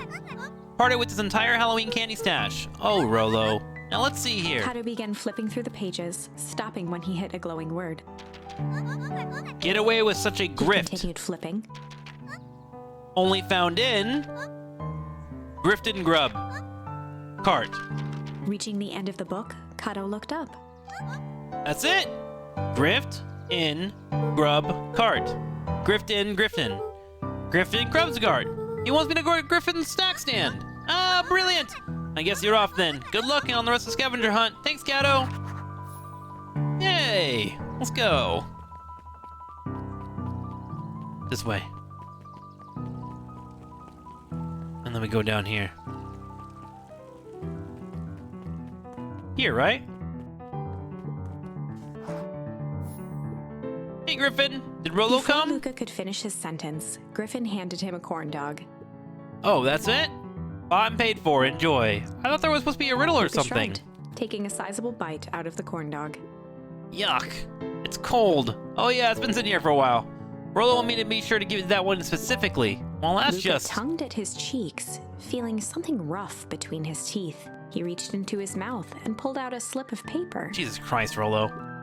Oh, come on. He shook off the bits of corn dog to read the slip. Hey, pick up when you need some pep. Near the fountain up the Luca step. finished off the remainder of the corn dog. This is getting to be a whole thing. A pick up when you need some pep near the fountain up the step. This way? This way, this way, this way. This way, this way.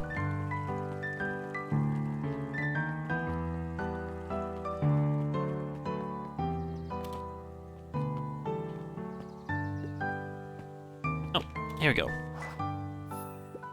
There you are, Luca. There's no way I'm actually doing this. It's way below my pay grade. Oh, come on, you big stiff. Let the kids have some fun. Fine.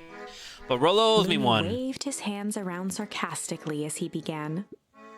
What takes flight but has no wings? Your final task a friendship brings.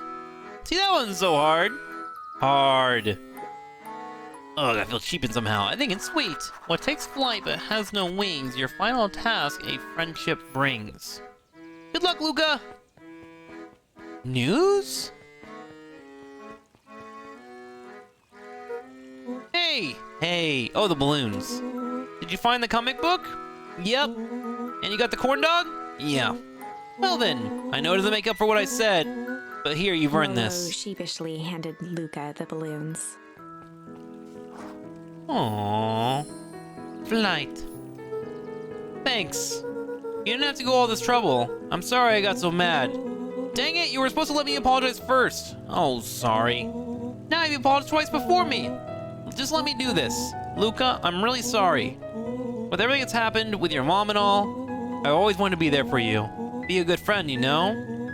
When you said you were hanging out with someone else, I kind of freaked out. Rollo. Still, my turn. I felt like if you needed some new friend to help you, it meant that I wasn't good enough. But that was selfish and wrong. I was wrong. I'm so sorry, Luca. Okay, apology over. You can talk now. Luca threw himself at Rollo, hugging him as tightly as he could.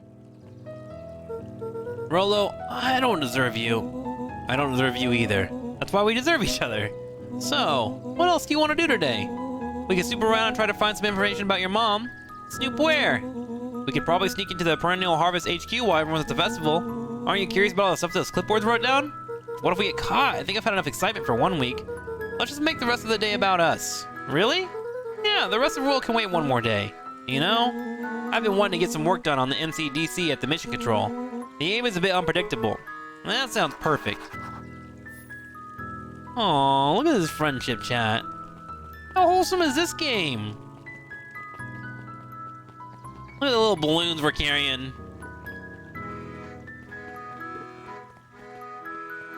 Oh, do I have, any more? Did you hear? After Mr. Caregiving's big speech, they're gonna have the first annual biggest catch competition. As long as a boot qualifies as the catch, I'm a shoo-in. Good luck! Do I have any more, of these? I'm assuming I get a new word here if I do this. Ooh, yes, punch it. Luca wrapped a twig of thyme around the hook. Some fish have refined taste. True, true, true. What makes it so wholesome is there is murder everywhere, though, chat. That's why it's so wholesome. Because you know there's murder right around the corner. And they still persevere. It's like when I'm nice on my stream. We're full of toxicity here. Property of Sharper Valentine. Figures, if he had his way, property of Sharper Valentine would be written on everything in his town. Should we give it back to him? He may not even want it back. The man's got a contentious relationship with time.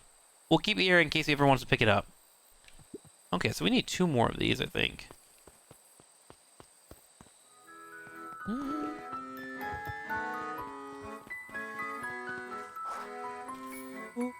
Oh, I almost forgot. I ran to your gran this morning. She asked me to give you this. Rollo handed Luca an unopened letter. I'll wait for you inside if you want to read it now. A letter? Luca, some things are going to happen that might be difficult for you to understand. Okay. If I am honest, I hardly understand them myself. But whatever happens, I need you to know that I love you. None of this is fair to you. You have already lost so much. We both have. I wish there was a simpler way forward. But if there is, I haven't thought of it. God knows I've tried. Everything I've done, I did for you. I hope someday you can accept that. Love, Gran.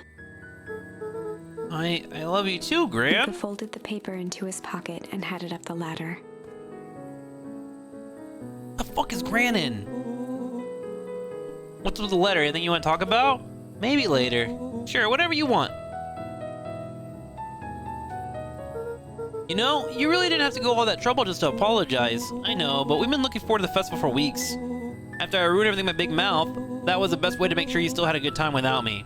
Rollo. Luca was at a loss for words, but that was fine. Words aren't always necessary. The festival seemed nice. Was it nice? We can still go. Nah, this is fine. Well, there's always next Sadly, year. This was untrue. A distant rumble shook the treehouse. Huh? What was that? Oh man, we missed the fireworks? It was not fireworks. It was something the boys couldn't possibly comprehend. Something as old and cruel as time itself.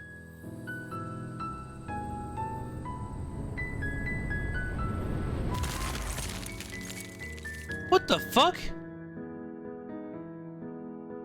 The big chill? A shockwave of cold tore through the room. A bitter, unfathomable chill. Before they could react, it encased them in ice. 2 boys, reunited by friendship, only to be cruelly separated by a malevolence beyond reason. And so, our story ends on this melancholy scene.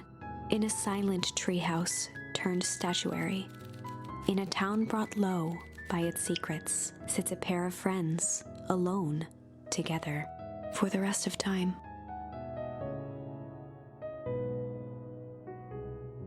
The end. What? What? No, that can't be the ending. It simply can't. I won't accept it, and I hope you won't either.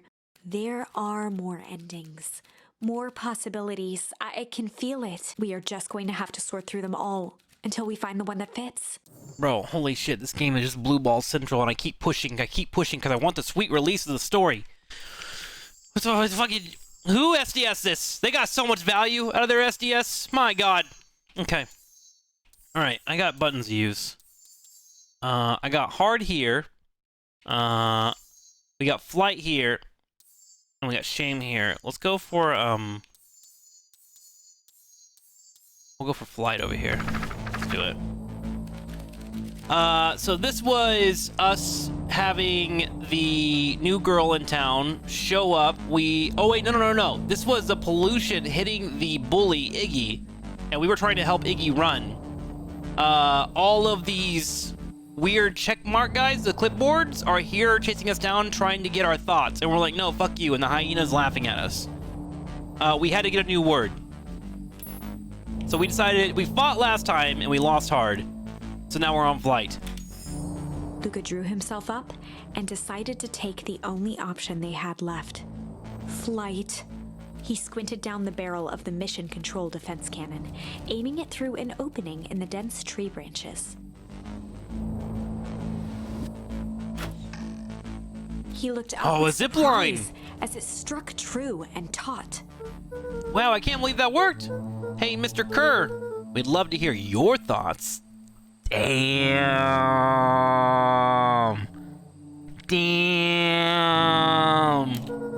But I'm afraid we have places to be. Come on, Iggy. See ya, jerks.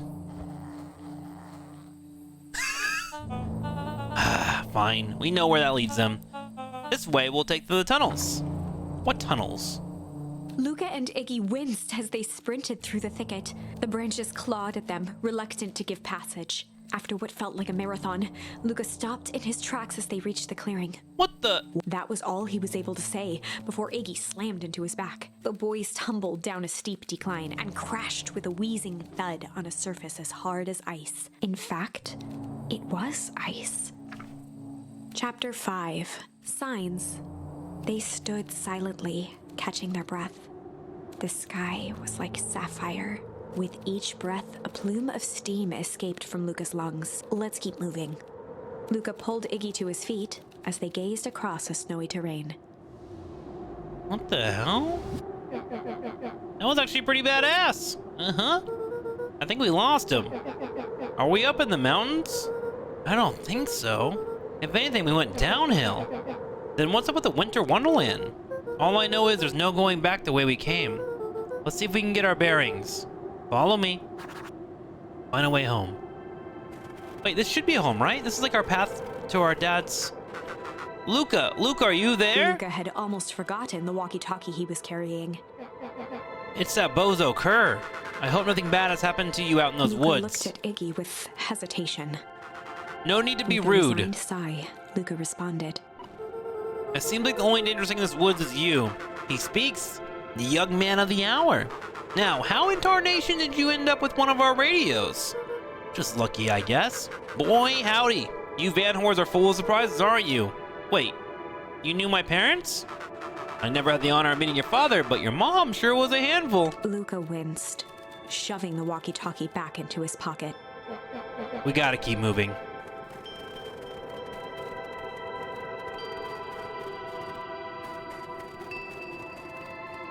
There's no way to go here.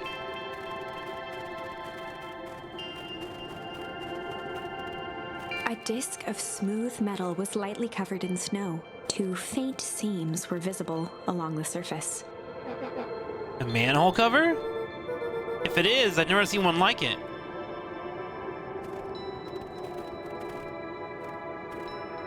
What's the readout?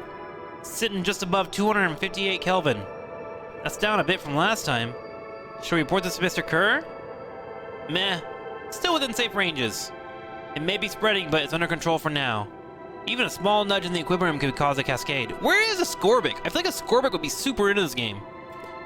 Dude, relax. Just a few more sites to hit before we punch out. Let's get this over with.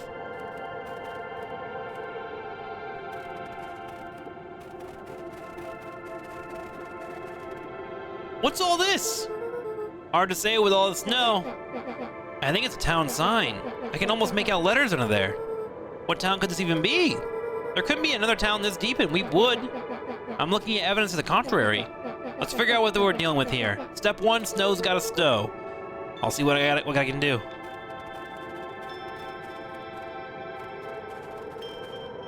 Snow's gotta go. Well, I need something to throw at it, right? Oh, here we go. Snowball. Easy. Welcome to Beacon Pines. The boys stared in disbelief at the sign that now clearly read, "Welcome to Beacon Pines." It doesn't make any sense. We're in Beacon Pines? How is that possible? We ran away from town. How did we get back here? I guess we got turned around. Where'd all the snow come from? Well, it's been colder than normal lately. There's a pretty big difference between sweater weather and the artistic hellscape. The puddle we fought at before, it was cold too. Maybe all of it leads to one source. You think it's related? What the hell's going on? We're gonna get some answers. Let's keep moving.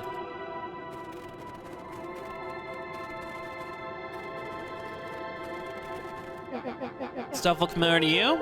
It looks like the barrel near the puddle I, shoved me into, yeah?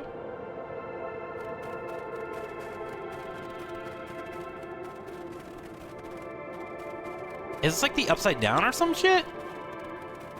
The fencing glistened, each chain link encapsulated with a translucent layer of ice. Looks like the stuff they put up around Weep Wood. The stuff who put up? I don't know. It's all Looking down frozen. the frozen stream, Luca could faintly see a school of minnows encased in the ice. Whatever happened here, it happened fast. The fish didn't even have time to run. Or, you know, swim run. The crunching of footsteps trailing Luca went hush. He looked back to see Iggy's face twisted with confusion. Everyone's gone. What? There's nothing here but more snow. There must be an explanation for all this. We have to keep looking. You can look all you want. I quit. Iggy, we have to keep going. You don't get it, do you? This isn't one of your pathetic Hank Atomic stories. We aren't gonna save the day. We aren't even gonna save ourselves. My face is mangled, the town is destroyed, and everyone we've ever known is gone. We don't know that. You just can't quit. Do whatever you want. I'm done. Iggy, it's gonna be okay. Luca peered upward at the darkening sky. He let out a long, foggy breath. Faintly, Iggy began to cry. Seeing Iggy in such a pathetic state gave Luca a sense of compassion, and more than a little guilt. It's getting pretty late, I think. Probably not a great idea to stumble around in the dark anyway. Luca allowed himself to collapse next to Iggy. Let's just rest for a The bit. boys huddled together for warmth and comfort. If not for exhaustion, their minds would be racing, trying to make sense of the events of the day. As it was, all they had energy for was to sit in silence, numb. Oh, they're gonna freeze to death. The way the snow covered everything over. It's kind of calming. Yeah. I haven't had time to say it, but thanks. Huh? For getting us away from those creeps. I sorta froze up back there. Iggy, I should be the one apologizing. This all happened because I lost my temper. Nah, that's bull hockey. First of all, you didn't know what the gunk would do. You didn't, right? Of course not. And second, stop with this baloney about losing your temper. But I did lose my temper. Iggy motioned sarcastically to his half-deformed face. Obviously. But that's exactly what you should have done. Huh? I was being a horse's ass. You were supposed to be a horse's ass in response. That's how it works. Iggy, I'm having a hard time following. You wanted me to fight you? Of course! Jeez, you goody-goody types take forever to understand the very basic point. Why would you go around saying cruel things trying to get into fights? Iggy shrugged. It's something to do. You're an asshole because you're bored? Sometimes I just feel empty. You wouldn't understand. You and Rolo are always having a blast together, laughing and calling that dinky little treehouse mission control. Iggy now wept openly. Perfect little Luca Van Horn with his perfect little life. My life is not perfect. Everybody in town likes you. Not everybody. Hell, that new girl hasn't even unpacked yet and she likes you already. You have Tish. He wiped his nose with a sleeve. I love Tish. Tish is great. But she ain't exactly the world's greatest conversationalist, you know? Luca gave a warm chuckle. I get that impression. Iggy cleared his throat as he wiped his eyes. Huh. It must be raining out here. Definitely. Iggy arched into a wide yawn. We should probably try to get some sleep. Yeah. Let's lay low for now. Tomorrow we'll get to the bottom of all Luca's this. eyelids began to slowly drift shut. Luca? Yeah. I always did want to see the inside of your dinky little treehouse. What do you think? Not bad. I'll give you the full tour when we get back. You know what? That's all Luca could whisper before succumbing to sleep. Iggy snuggled in some more. When it comes to worst days of my entire life, this wasn't half bad. Bro! The house smelled of warm bread. Luca was playing with toy blocks on the living room rug. He looked up to see his parents on the couch. His mother held his father's head in her lap. She idly stroked his hair while humming a song. A voice behind Luca spoke. "This is how you remember them, huh?" Luca turned to see his own face, the doppelganger from his dreams, still clad in a yellow hazmat suit, still carrying a look of disdain behind empty eyes. Aww, look at this perfectly cozy scene. You know it wasn't really like this. The figure picked up a toy block and inspected it. It's amazing the facades that one can build given the right materials. Not that I blame us. These are a child's memories, all warm and fuzzy. You don't remember, do you? Lucas snatched the block from the figure's yellow-gloved hand. Remember what? The doppelganger pointed to the couch. The last day we saw him alive. The day he chose to abandon us. Luca turned to look at his father, still lounging on the couch. That's not true. He didn't abandon us. The doppelganger waved his hand dismissively. Everything is true here. It's just a matter of what we choose to see. Let me show you. The world flickered and pulsed. Luca was sitting next to his bed, listening to his heartbeat with one of his dad's stethoscopes. The doppelganger limped into the room. Now, we both know that's not how this went. He grabbed Luca's hand and guided the stethoscope to the floor. Luca heard muffled shouting, brought close by the stethoscope. It was his parents, fighting. Do you remember what we did next? Luca gave a slow nod and crept down the hall to peek through the banister. He could see the outline of his mother at the bottom of the stairs. Damn it, Walt. We can't afford to get involved in this. She was scared. His father stepped forward. What am I supposed to do? Just watch? There's a sickness in this town, and we both know who's behind it. I swore an oath to help people. I won't turn my back on them. Luca's mother grabbed Walt. She was crying, pleading. I can't lose you. Walt calmly removed Eleanor's hand from his shoulder. What's right is right. And what's wrong is wrong. I could never live with myself if I let Sharper get away with this. Eleanor raised her voice. Spare me your bullshit platitudes. What about our son? Luca flinched, dropping the stethoscope down the stairs. Walt turned with a panicked smile. Luca, is that you, buddy? With tears in his eyes, Luca descended the stairs. Mom? Dad? What's going on? Yeah, what the fuck is going on? Walt dropped to a knee to meet Luca eye to eye. Nothing, buckaroo. Your mom and I just got a little overexcited is all. Luca placed the stethoscope against his father's chest.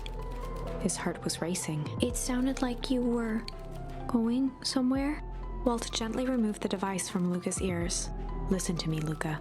I have some business to take care of. I'll be back in time to tuck you in. Luca hugged his father tightly. Promise? Walt stood up and walked to the door. He glanced over his shoulder. I promise. With a wink and a grin, he put on his hat and strode out into the evening sun. A figure approached soundlessly from the foggy snowfall. It stood above them, lingering in contemplation. Wait, who's this? Slowly raising one hand above Iggy, it snapped out 2 brisk raps on his head. From a deep slumber, Iggy sprang up defensively. Get your hands off me! Whether it was the calming presence or the recognition that he was not in danger, Iggy felt his clenched fists lower. Just what do you think you're doing? Luca looked up, gradually remembering his whereabouts. The figure exhaled a cloud of warm vapor. You two certainly have caused a lot of commotion. What's that supposed to mean? Take it easy, Iggy. We were asleep minding our own business. You're the one running around knocking on people's heads. I'm sorry if I hurt you, Iggy. You didn't hurt nobody. Anybody. Huh? Oh, I see. You think you're better than me. When it came to complete strangers, Iggy had trouble cobbling together an insult. You big-hatted, scarfy-necked, furball! Uh-huh. Okay, let's lower the temperature a bit here. Interesting choice of words. I mean, let's just all calm down. Who are you? A friend. An observer. A hitchhiker on an infinite expanse of possibility. Great, how about a name? If you must call me something, you can call me Nat. Iggy huffed with gratification. How about you make like a gnat and buzz off? Very well. Nat began to turn away indifferently. Wait, do you live here? You might say that. So you know where we are. You might also say that. Look, pal, we just want to find a safe way out of here. You gonna help us or not? Before knowing how to leave, one must know where they are. Alright, that does it. Luca, I don't know about you, but I'm getting out of here, one way or another. Iggy turned sharply and began to stomp off. Enough with the riddles. Iggy, wait up! Realizing he'd worn their patience then, Nat relented. Very well, I suppose it's not the time for metaphors. I'll show you how to get back Luca home. and Iggy turned around with hope in their eyes. Come here. Nat took a deep breath in. Close your eyes. Nat exhaled slowly, then snapped his fingers.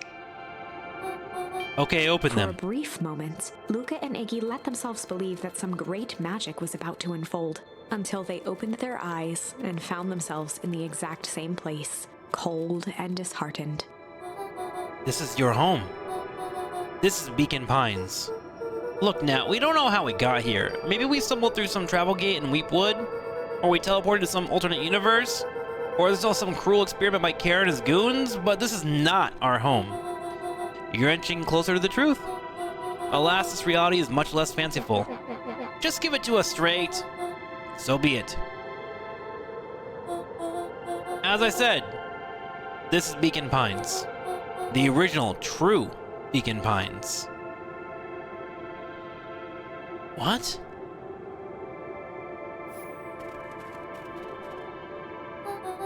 You both grew up here. But the town you've called your home for the past several years is a replica. A remarkable achievement of engineering, to be fair, but a replica nonetheless. That's impossible. It's too much work. You'd need a whole town to replicate a whole town. Indeed. To pull off such a feat would require immense labor power. That which could be moved would be moved. That which could not would require a precise duplicate. We would have noticed. Someone would have noticed. You'd think so, unless the thing was impeccable. A mind-numbing attention to detail. As for the innumerable trivialities which complete the tapestry, well, you could leave that to the miraculous thing we call a brain. It has a real aversion to discontinuity, a revolution event. The brain has a wonderful way of smoothing out the rough edges, keeping us sane. Luca and Iggy look around uncomfortably. Seriously, that someone made an entire new town and moved us all and no one noticed? Precisely. But why? Why is the one question that can never be answered with certainty. The best one can do is to uncover. Matt narrowed his eyes, furrowed his brow, and uttered, The source. Why'd you say the source like that? Why indeed? Luca began to laugh uncomfortably. It's all ridiculous. There's no way they He could. looked down at his feet. His eyes started back and forth in contemplation. With a sudden pain, a thought struck him. If this really is home. He sprinted off into the pale distance. As Iggy turned to follow, Nat called out, Iggy, it's not too late to turn back. Simply head west through Weep Wood.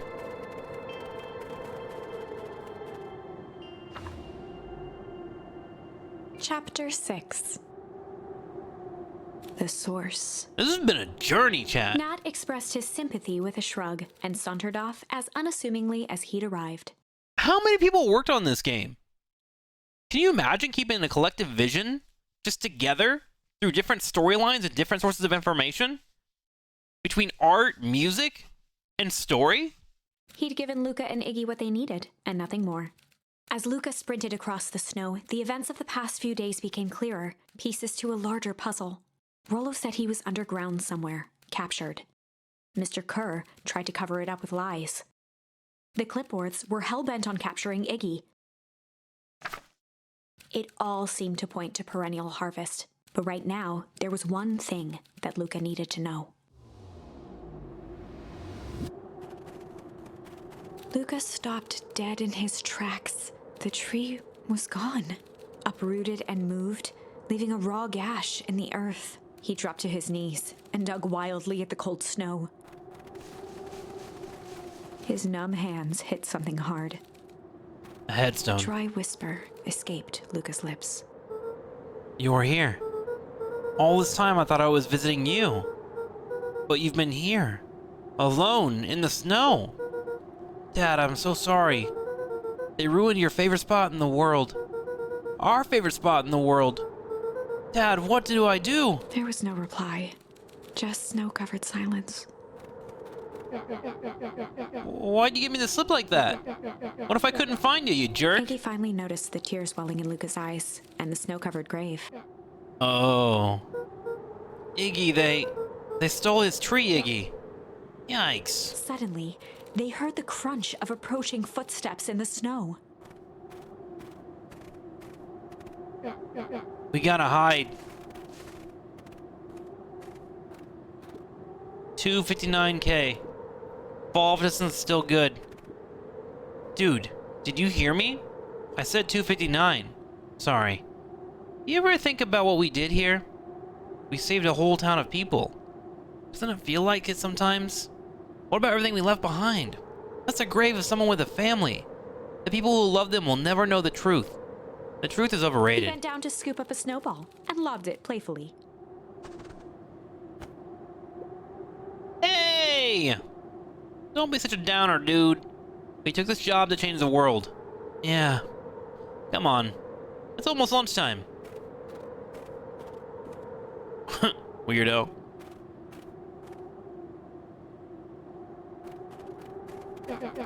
Here I thought I was a jerk. These dinguses are out here literally dancing on Luca graves. stuttered through heaving sobs. Thought I was visiting him. I thought he was with me. Not gonna lie, that's a bad break. Here's some Iggy gave advice. Luca a solid smack on the back of his head. Hey! Who's any of this helping? What? Sitting here in the snow, crying like some pushover. Who are you helping? Iggy, look what they did. They lied to everyone. Blah, blah, blah, blah. Luca Van Horn, you're a lot of things, but you ain't no pushover. What did I tell you before? When some jerk comes at you acting like a horse's ass, I should stand up for myself. Hell yeah! Kara and his merry little band of clipboards pulled off the switcheroo for a reason, right? Nat mentioned something about a source. Luca wiped his eyes with a sleeve. Whatever's at the source must be awfully valuable to perennial harvest. Sure would be a shame if something unfortunate were to happen to this precious source, wouldn't it? What do you have in mind? If it's small enough to steal, we snatch it. If it's too big to snatch, we smash it. And what if it's too big to smash? Iggy flashed a mischievous smile and cracked his knuckles. I'm always up for a challenge. I'm gonna make this right, Dad. I promise. Let's do this. Locate the source. So are we on the right storyline? It can get awfully cold out there in the woods, Luca. Probably best you two stay put and conserve your energy. Help's on the way. Where's Rolo? Where's my mom? Did you kill her? Oh, heavens no. Do I seem like a killer to Iggy you? and Luca shared a skeptical look. Well, do I? Aw, shucks. Now that hurts my feelings. Screw that guy.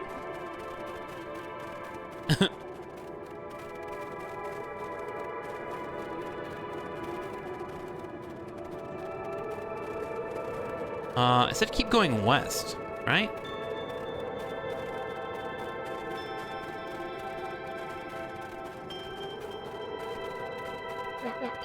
Wait a minute. If this is the original town, then that means... Iggy darted behind a large pine and began digging furiously. He emerged holding a shoebox with a crude skull painted on its lid. What's that? Long story. So a few years back, I, came into possession of some premium-grade fireworks. Not the wimpy firecracker stuff they give kids. The good stuff. So why'd you bury it under a tree? That's a long part of the story. You and Rolo were doing chores at Rolo's chicken coop. And you guys pissed me off for some reason or another. Luca rolled his eyes with realization. Oh, shit. No, you Iggy didn't. stifled a chuckle. Yep, I wanted to give you guys a little scare, but like, these were some primo fireworks, so I might have underestimated things. You blew up the chicken coop? I prefer to think of it as an incendiary redecoration. Sorry, but you should have seen the looks on your faces. Rolo got grounded for months? Which is why I need to stash the evidence and lay low. So I buried him under the tree. But when I came back for him later, they were gone. I figured some grown-up found him and tossed Iggy him. triumphantly raised the shoebox. Turns out it wasn't the fireworks that got removed, it was us! Unbelievable. Can we go in here? Do you think this is a game? Newsflash, boyo. You're not a hero. You're a little brat who's way over his head. A hero is just someone who refuses to give up. Comics these days are rotting children's brains. Everyone thinks they're a spaceman superhero. I was always partial to Atomic Hank myself. Is that so?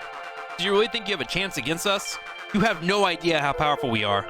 Prepare for blast off, loser.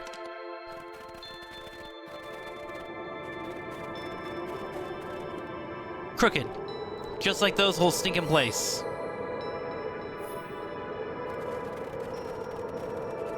Got another word. Wonder what we use that for.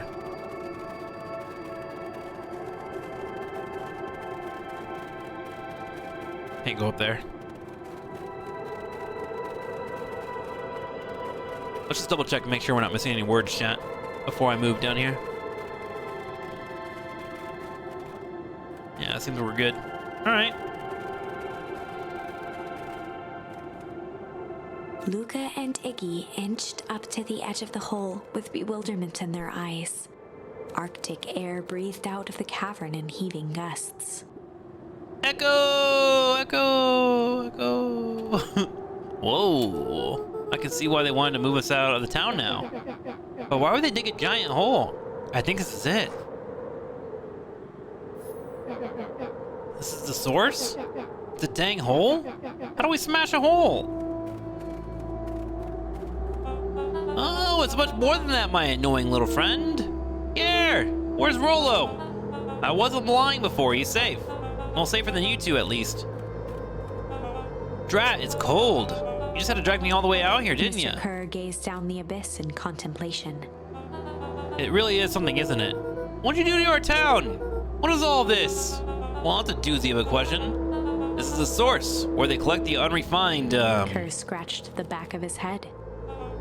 Honestly, boys, I don't understand any of this well enough to explain it. Fact of the matter is, I'm not paid to know. What do you mean you don't know? Ain't you in charge? Oh, heavens no. My role is merely to flash a winning smile and manage various complications. Complications like us? You are a smart boy. His face contorted into a saccharine grin. It really is nothing personal. Some people are destined to strive for greatness, and others are simply obstacles along the way. It seems like you were destined to be a creepy lackey. The point is that we all play our part in life. Mine just happened to be a lead in the role of a lifetime, and you happen to be extras, ready for your curtain call. We aren't giving up without a fight. Your smile is not going to be so winning after we're done with you. Now, boys, no need for melodrama. It makes even a professional such as myself embarrassed for you. Let's change the mood a Kerr bit. snapped his fingers. Scene change! There, that's better. Deal with them. Iggy turned to Luca with a sly glance. Why are you smirking? Because I have a box full of fireworks and you don't. Iggy waved the box into the air, threatening to drop it down the hole. Stop! Let's not do something regrettable. Joke's on you, regret is one of my specialties. Out of curiosity, what would happen if I threw these in your precious hole? Nothing. Nothing at all. You're a terrible liar. I'll have you know, I'm an exceptional liar. Bup, that's far Iggy enough! plucked a single bottle rocket from the box and held it up with reverence. Stop, you fool! Call off your goons! After a long pause, Mr. Kerr flung up his hand with frustration. Very well. You can all head back for the night. It's been a long day. I'll handle these two from here. Mr. Kerr sighed into the fridge. It's just us now, Iggy. You can put that down. What, like With this? a nonchalant flick, Iggy tossed the firework into the hole.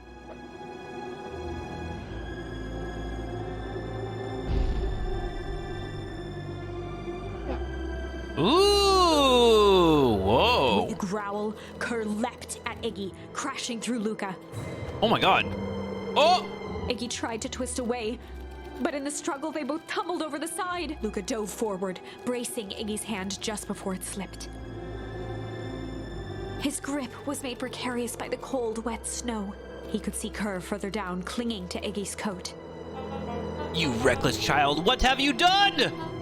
Luca, listen to me. Hold on tight and use the walkie-talkie to call them back. What channel do I use? It doesn't make a difference, they're always listening. If you do that, the clipboards will just haul us up and snag us both. The only way you get out of this is if Kara's out of the picture. Just let go and save yourself. If he lets go, we both die. I don't want to die, but seeing the look on your face almost makes it worth it. Mr. Kerr, you've had a long life. Why don't you actually do something selfless and just let go? Mr. Kerr gasped with insult. Long life? I'll have you know I can still play 25. You should have heard the sing the part of Phyllis Young. With a wild look in his eye, Mr. Kerr began to hum a proud melody. Run-a-na-dum. Wow, can you believe this guy? Luca's hand began to cramp. His voice began to crack. Care, just let go. No can do. If you want to save your friend, you'll have to save me too. Luca, look at me. It's okay. Luca felt Iggy loosen his grasp. You aren't going to kill your friend like that, are you? Every muscle in Luca's body burned. I'm not his friend. Yes, you are. Nah, I'm just a no-good bully. Like you, Kerr. Iggy, no! Luca felt his hand slipping. And I told you what you need to do with bullies. I can't. It's your only way out of this mess. 2 birds, 1 stone. It makes sense for us to fall together. Wackadoos travel in packs. A calm settled over Iggy's face. Luca, let me do this. Iggy's voice was colder than the bitter air billowing from the chasm. Let me do the right thing for once. Luca had no choice but to.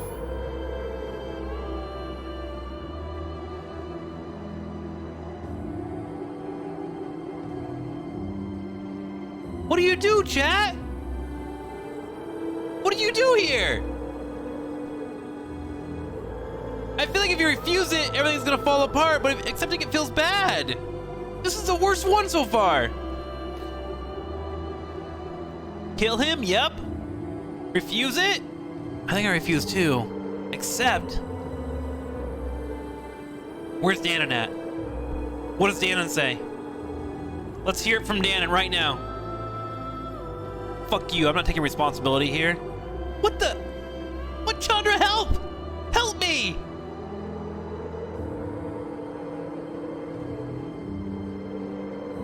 Like, if I refuse it, it's gonna feel bad, man. If I accept it, it still feels bad, man. Let him go out how he wants to?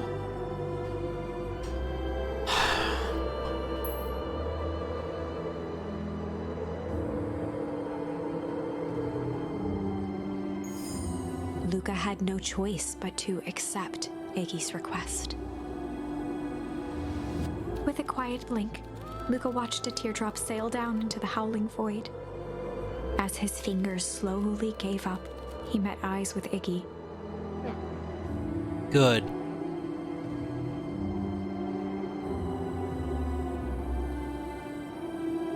The two silhouettes were swallowed by darkness.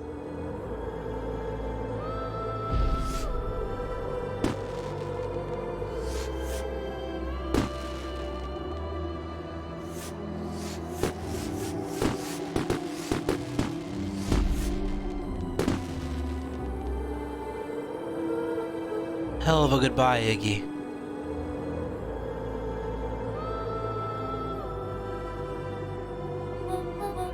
Luca, you should really step back. What? Quickly.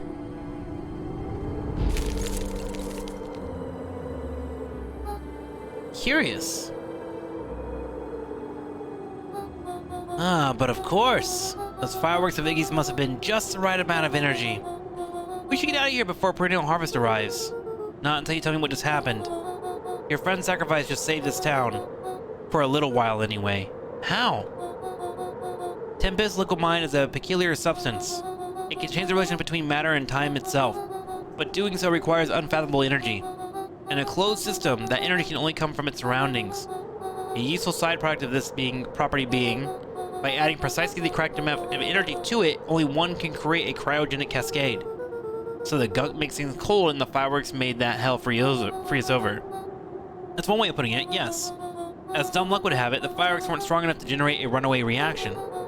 I shudder to think what would have happened in that case. We have some idea what that would look like. It will take them a good while to safely break through the access source again. If you know all this stuff, why haven't you been helping? I have been, in my way. Each one of us has a role to play. Iggy's role, it turns out, was to buy us precious time. Mine has been to observe and wait. Wait for what? You. Me? Why? What's my role? A fierce twinkle flashed in Nat's eyes. Luca Van Horn, you are going to save the world. With a chuckle, Nat turned and walked west. Dumbfounded, Luca followed behind him, trudging through the snow. Every step taking him further away from everyone and everything he knew, and closer to destiny. To be continued in Beacon Pines, Pines Harder. Revenge served cold, second time's a charm? What? Wait, that's it? This ends with a crummy cliffhanger just when it was getting good? I was even starting to like Iggy. No way. I refuse to be associated with some never-ending parade of sequels. Let's go back and find something more definitive. Jesus Christ, chat. Jesus Christ. Okay. Let's go back to the beginner's guide to a hostile interrogation. Alright. So this is the other timeline where we're interrogating the guy that snuck down into Graham's basement because she's doing a secret thing to blow up the entire world and freeze hell over. And we were nice to him last time, but now we have the ability to be a hard ass. Let's do it. They'd run the classic good cop, hard cop interrogation. Let's do it. Rollo brandished a steely gaze. I've got this. Read about it 100 times. Rollo swaggered past the chair which propped up the slumping Hiram Tolliver.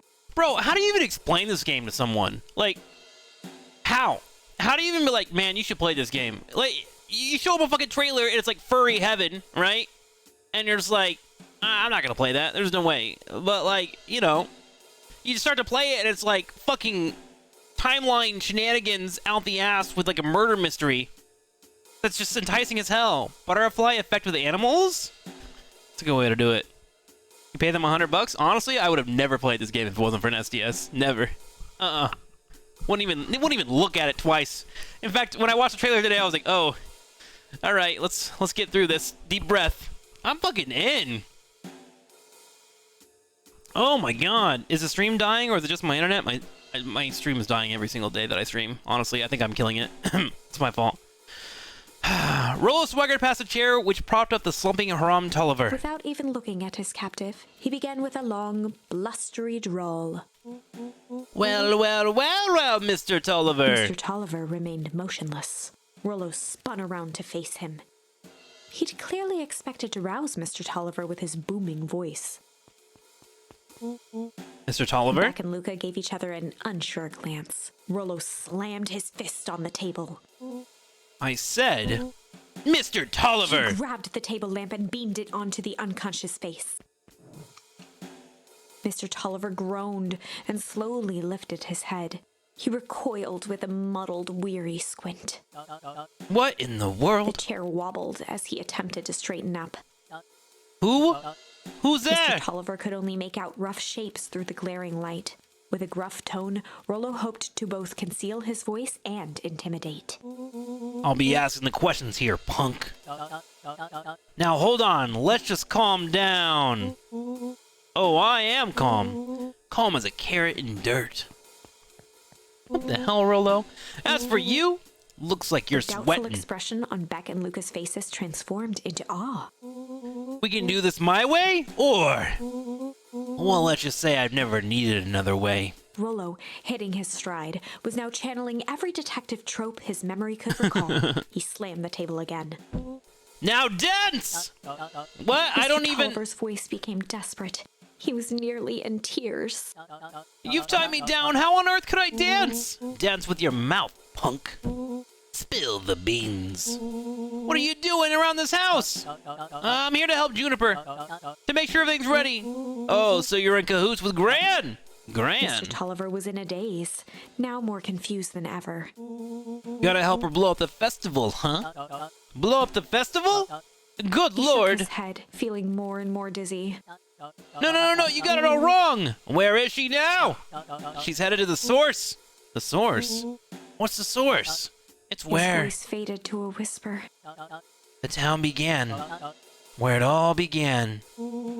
Where is Operation Sparkplug? With that, Mr. Tolliver passed out cold. Rollo swung around with a repentant grimace. Damn, Rollo! I think you went a little too hard on him. What did he say about the source? It's where the town began? We need more information. Yeah, but we better not push Mr. Tolliver any further. Is there anyone else that might know more? What about the History Museum? It just got set up for the festival. Nah, that tent was put up by the Valentines. Everything they do is just a bunch of fluff to glorify themselves. Is there anything more reliable? The library. If there's any information about the source thing, Kato can help us find it. Let's go get some answers.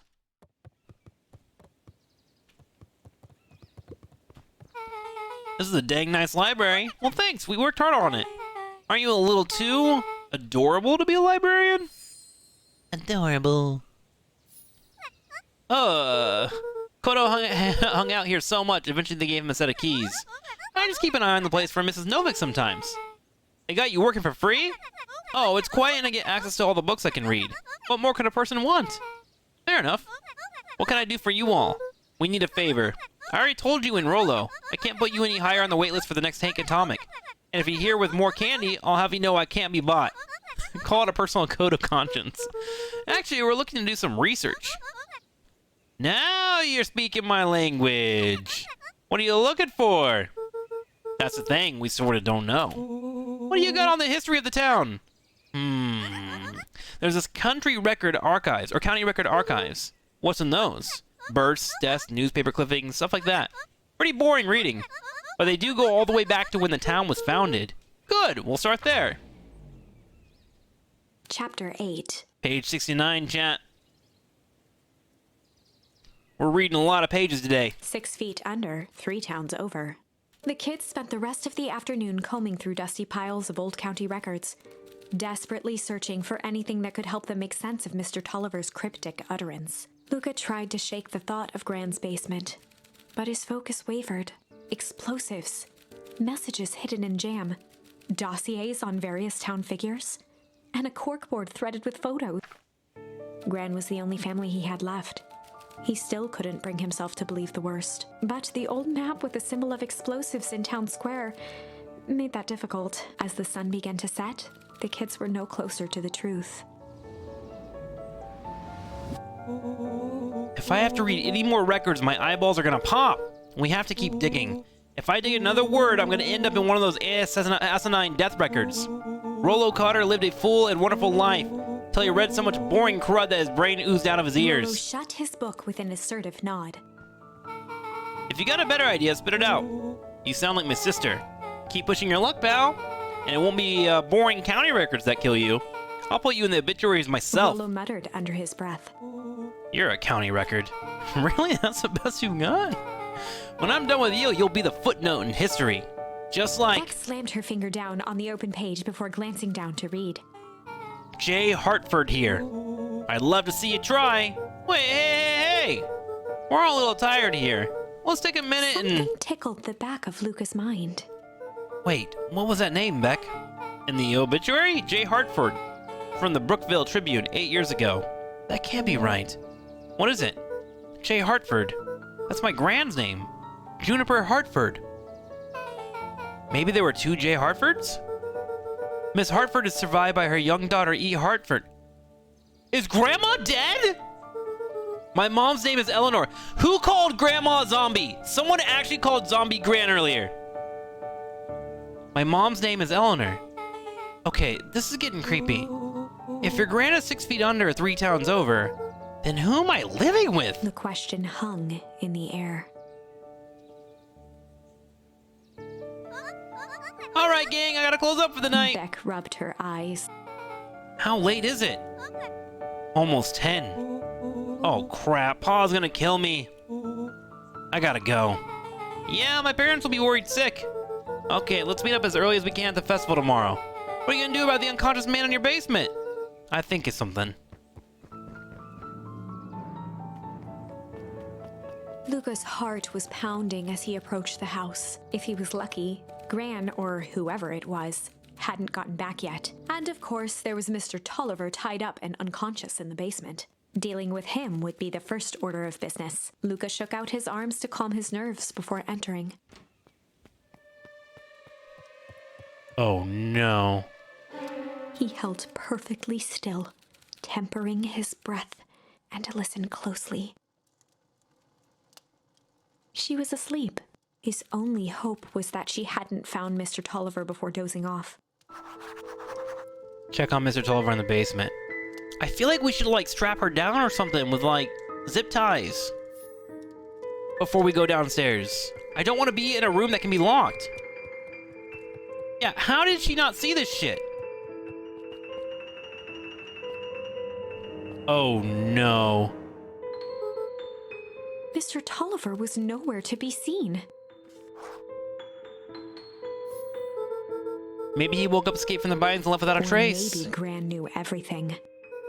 What do I do? Luca's hungry stomach groaned. Not realizing it, he'd gone the entire day without eating. Okay, I can figure this out. Just need a little brain food. Luca rushed over to the pile of jam jars, unscrewed one, and shoveled a handful into his mouth. I'm afraid your jam delivery will be He delayed. flipped the lid to read the label. Mr. Nuncreed, he... Okay, now I can think. So if Gran knows we tied up Mr. Tolliver, I'm screwed. If she doesn't know, then I need to play it cool. I guess the only option is to go to bed and act as if nothing was wrong. Gran will think Mr. Tolliver finished what he was sent to do and left when he was done. Just go to sleep.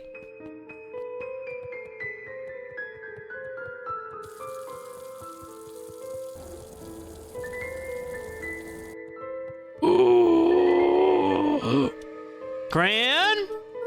Okay, stick to the plan. Go to bed and play it cool. As Luca climbed the final stair, the emotion of the day dragged heavily on him. With each consecutive step, his legs weakened. His stride began to falter. He's poisoned.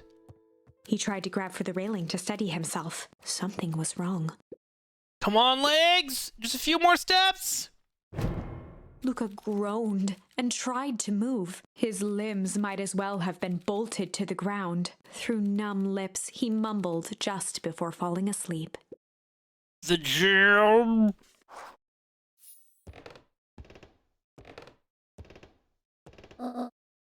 Oh, sweet boy. What did you get yourself into?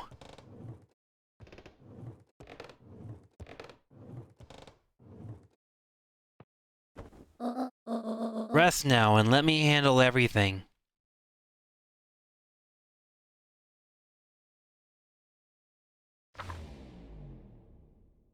Chapter 9. A speech to end all speeches.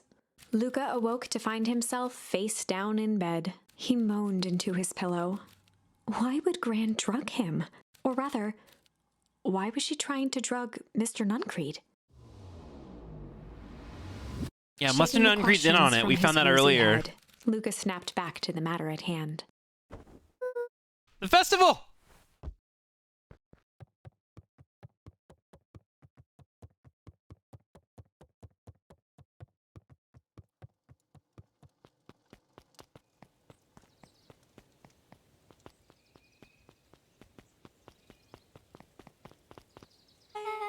Where have you been? Graham put something in the jam. Yeah, we know. Secret message for secret conspirators. Not this one, the one intended for Mr. Nuncreed. Put me to sleep. Whoa, ho, ho. Sly devil. I think he's trying to remove him from the equation. He might be in danger. Have you found anything? We looked around but haven't seen anything odd. Your Gran has nowhere to be found. But Mr. Nuncreed is just loafing around waiting for the speech. What speech? Mayor Gus just got up to the podium. Everyone is gathering at the stage. Let's get moving.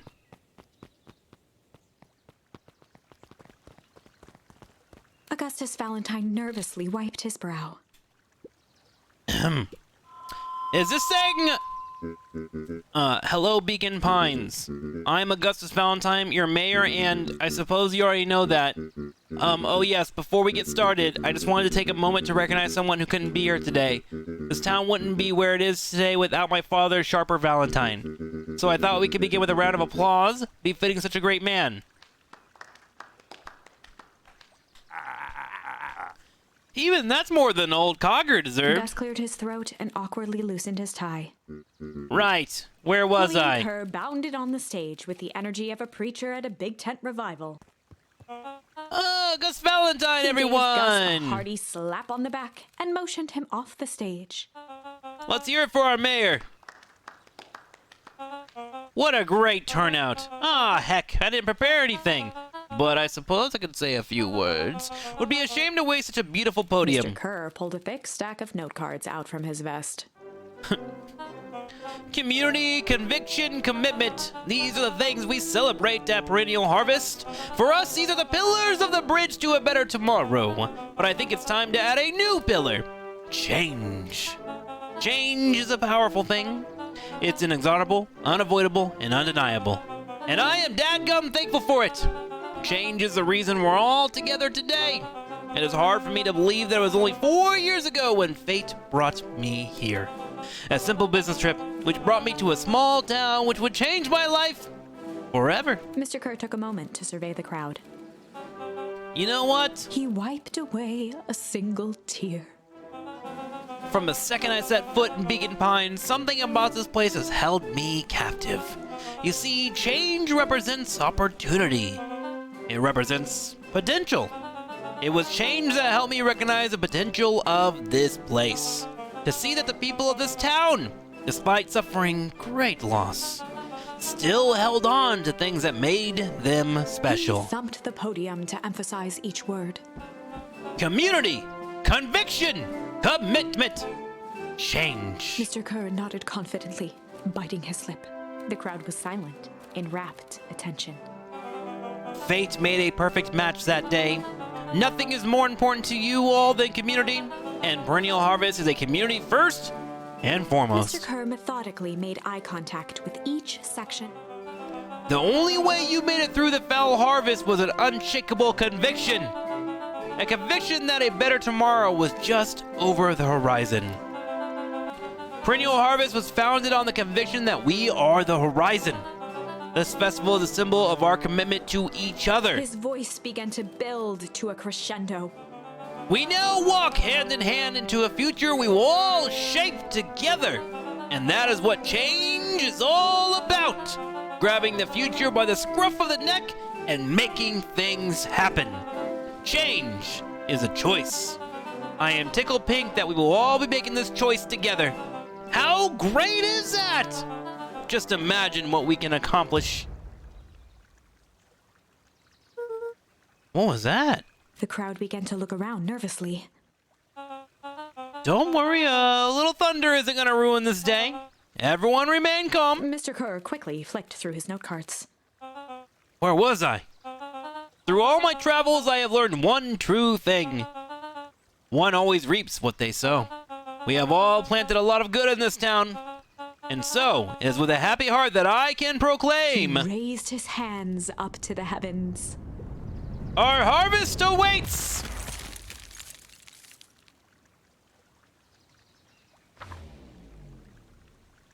At that moment, a merciless wall of impossibly cold air ripped through the crowd, instantly freezing everyone and everything it touched. For a man like William Kerr, this was a fitting way for things to end.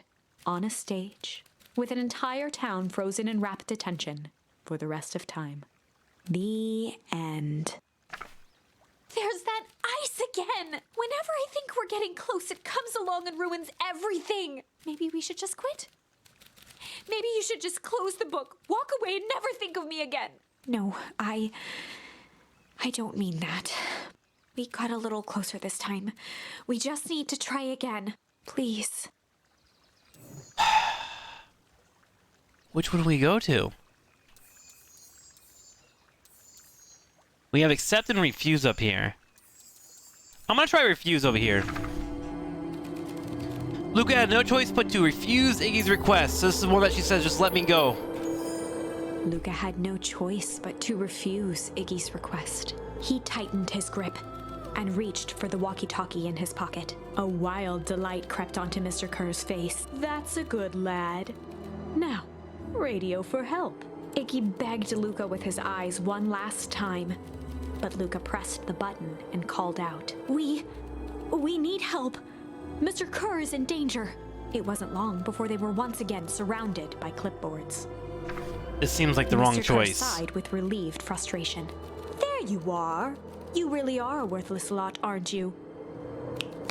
Mirror, now. A clipboard dutifully produced an ornate ivory hand mirror, and Mr. Kerr began preening his tousled hair. Ah, that's better. Mr. Van Horn, I applaud your sharp thinking under duress. I'll put in a good word for you with the founder. Take them away. The founder? A swarm of hands overpowered Luca. The last thing he saw before a cloth bag was pulled over his head was the defeated look on Iggy's face. The end. I think this was one of those times where doing the right thing was the wrong thing. Fuck! God damn it. Okay, so that didn't work. Over to Sly we go.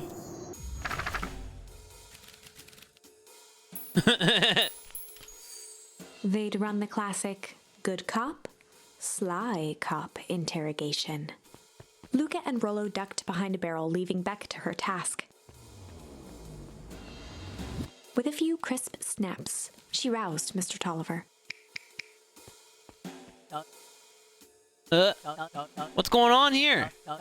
You're the Model girl. Please, call me Beck. Sorry about all Mr. this. Tolliver looked down and shifted a bit, testing his restraints. It seemed there's been a mix-up. You see, I'm down here for the same reason you are.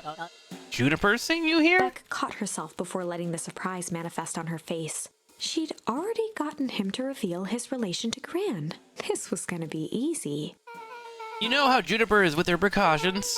Operation Sparkplug has us all on edge. I guess she thought you needed some backup. But she sent a child? What better way to avoid prying eyes? Who would suspect a kid? I suppose that makes sense. Mr. Tulliver wriggled a bit in his restraints. Oh, I'm so sorry. Beck quickly removed the ropes. They had to be uncomfortable. A little, yeah. But you'll understand. You never knew who to trust in this town. Mr. Tulliver rubbed the growing knot on his forehead. Yeah, very true.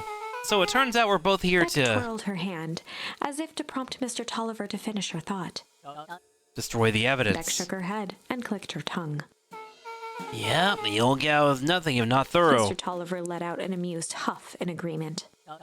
She sure is. Can't blame her, though. If anyone were to find out that we're gonna destroy the source, well, we both know how bad that might be. No one will know anything once I finish cleaning things up down Beck here. was on a roll now, playing Mr. Tulliver like a fiddle.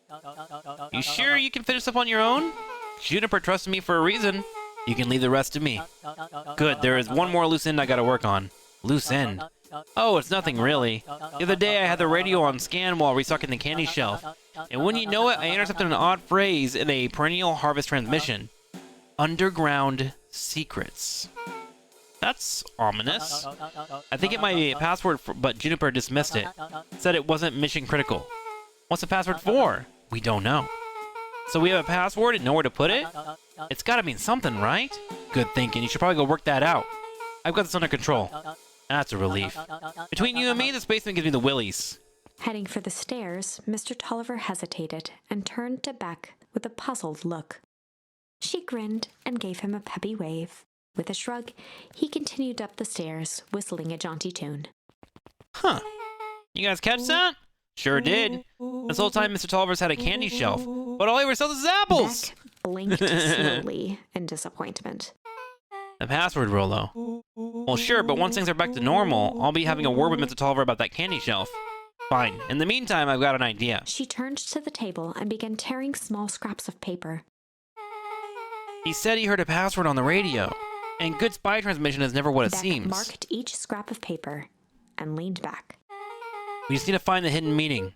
Okay. What's another word for underground? Buried, covered, could it be cover up? Maybe it's one of those each letter is the number thingies.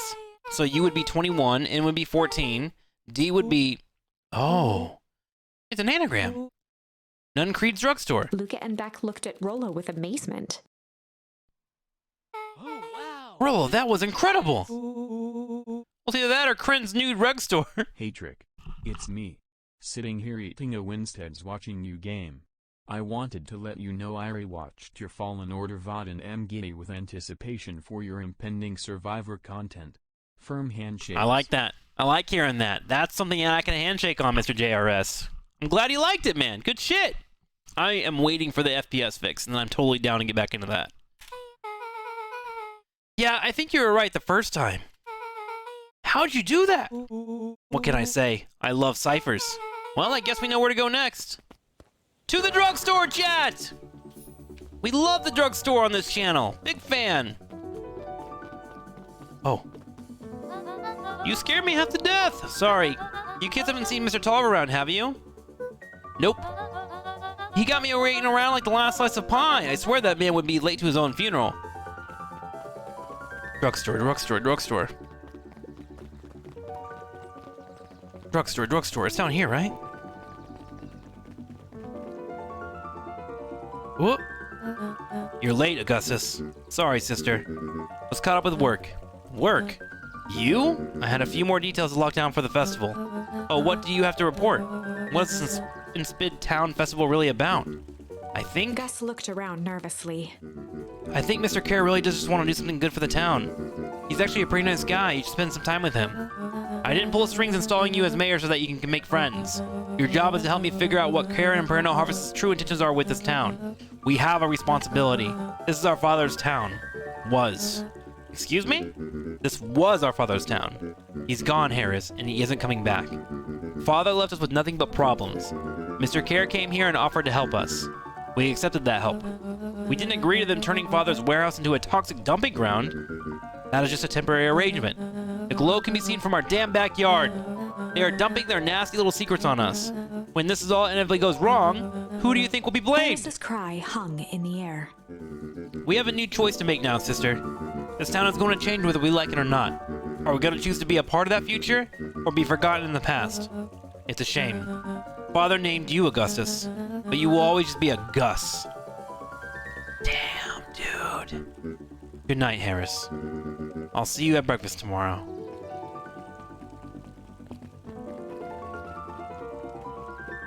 It's getting late, children. Bro, this girl is always sitting here reading books. She's the only one that never leaves or moves. Knowledge, he spat with a sneer. There exists a gulf between knowing something and being able to do a damn thing about it. Huh. I do hate when the villain makes a good point.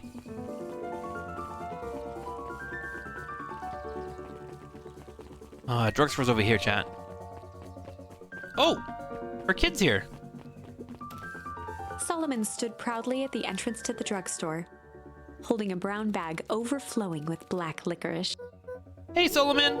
We're looking for Mr. Nuncreed. Is he still there? I'm afraid not. Then where'd you get the candy from? You might say we have an arrangement. Solomon shoveled a surprising amount of licorice into his mouth. Sometimes it's small pleasures in life. Though we might not always have family to rely on, licorice has never let me down. Well, I can't say licorice would be my first choice. But whatever floats your boat, man. You can tell a lot about a person by the choice of confection. Yeah, I guess. I like sour gobs. I'm certain you do. I always wonder why Mr. Nuncreed kept licorice in a stock. He must eat enough of it to make it worthwhile. There are many ways to earn loyalty. For some, it's easy as cold, hard cash.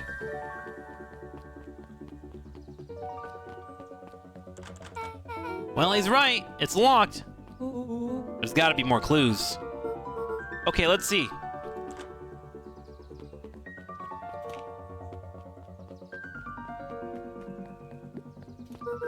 Have you ever seen anyone actually use this thing? Besides Mr. Nuncreed, no. Beck cupped her hands on the glass to peek inside. This is not a normal phone booth. It's got like a blinky keypad. Why would there be a blinky keypad? Cren's nude rug store. I mean, underground secrets! The password! Beck flung open the door and they all squeezed in.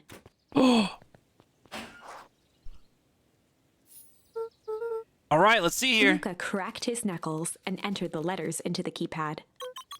Underground secrets. Sounds like that did something. Great, now what? I guess we... The inside of the phone booth dropped loose from its shell. Without even the space to panic, they closed their eyes, held their breath, and accepted their fate. Suddenly, the chaotic descent slowed to an effortless landing. It was unclear where they ended up, but at least it was solid ground. What the fuck, chat? The air was stagnant and smelled vaguely of chlorine. I knew it. You knew that there was a secret hub full of strange tubes under the phone booth? Of course I did. Didn't I say that? Twitch chat, right there, chat. Right there. Yeah, obviously this was gonna happen. Obviously.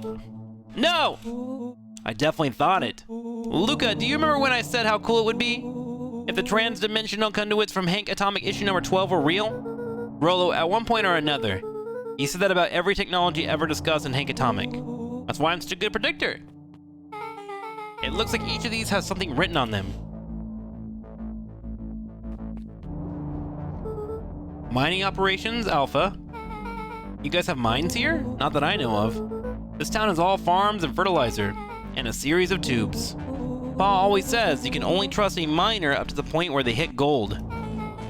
Not sure how this wisdom applies in this exact situation. That's the thing about Pa, you don't always realize what he means until it's too late. Perennial Harvest main office. Oh, that's where my mom works. What does she do? Science stuff. If she's involved in all this, we just moved here. How could she be involved? True. Valentine Fertilizer Warehouse. Isn't that where you almost got snatched? Yeah. Why would Perennial Harvest have a tube going to the old Valentine place? This is starting to feel like something kind of big.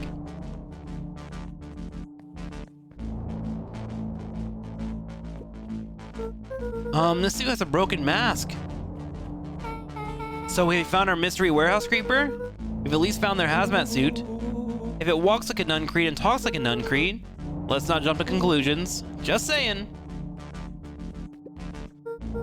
That's a lot of buttons. Wait, did Nuncreed know that Gran is trying to figure out how to break all this down and that's why he's so interested in her? He actually doesn't care romantically? Stand aside, Earthlings. I've read enough Hank Atomic to know my way around sci-fi tech. Rollo's hands hovered over the field of blinking buttons. Eeny, meeny, miny. Rollo, what'd you do? Nothing. I didn't even mow yet. What was that? Hide? Where? There's nothing but weird tubes down here. Just get back. Oh. Oh, shit. Shit. Shit. Awesome! You all need to come with me now. We aren't going anywhere with you. Not until we get some answers. Mr. Underground Secrets. I told them it was an absurd password. But they love anything that makes them feel clever. They who? That's no matter. If I can keep you hidden until after the festival, I might be able to save your skins. We don't care about our skins. Hold on now, I like my skin. This all stops now, Nuncreed. Joseph waited for a moment in silence. You sound just like him. Ooh. Walt. You don't get to talk about my dad. You know, your father and I were friends back before. He gestured toward the strange tubes. All of this. That's a lie. It's true. I used to bounce you on my knee. What happened? Same thing that always happens. Reality, complications, life. We were a team, Walt and I. An idealistic doctor and a bright-eyed pharmacist. Both hell-bent on helping folks. So, you were his sidekick? No. We were partners. He helped the patients and I helped him. Yep, total sidekick. Nuncreed let out a growl of a sigh. Luca, I need you to know this. I need someone to know this. One day, Sharper Valentine comes to us. Says he's got an opportunity. He's found something he didn't quite understand. And he was willing to pay us both handsomely to help him understand it.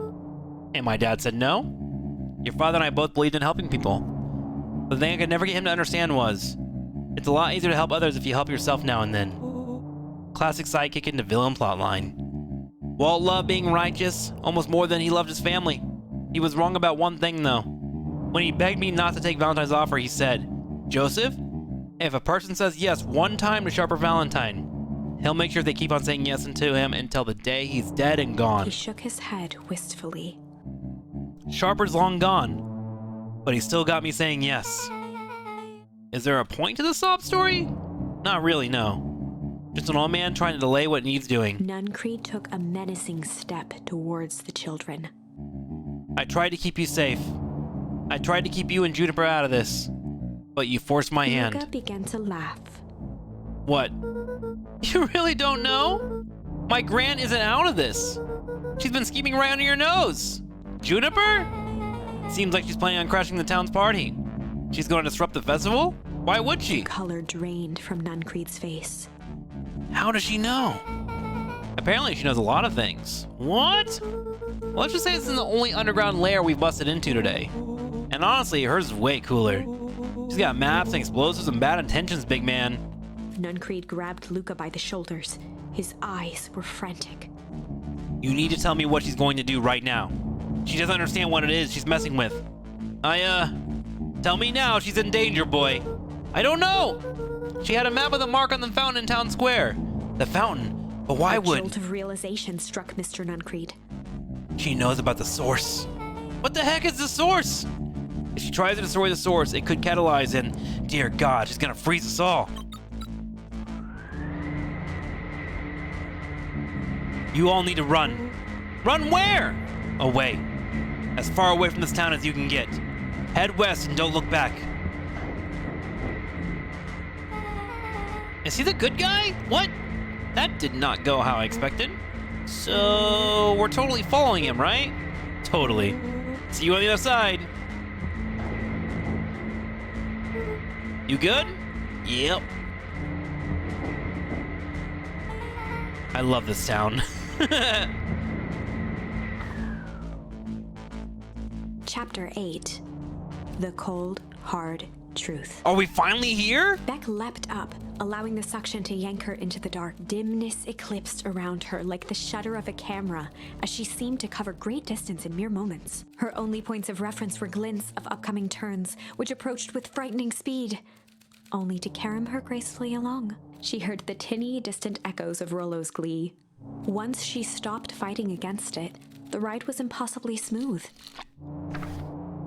Then, all of a sudden, as if minutes had passed in an instant, light blazed into view. A burst of wintry air snuffed across her face, and she was flung out into the cold.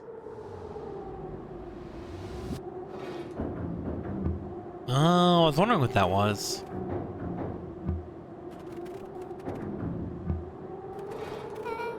That was intense? Yep. I think I might have parted with some fluids in there. Any idea where we are? Somewhere cold. It doesn't look like I got any of us. It didn't feel like we traveled that far. Shit, I gotta pee, chat. I gotta pee so bad. I'm gonna be right back. I gotta pee. We'll finish it. I'll be right back. This place sucks. Why would anyone want to blow something up out here?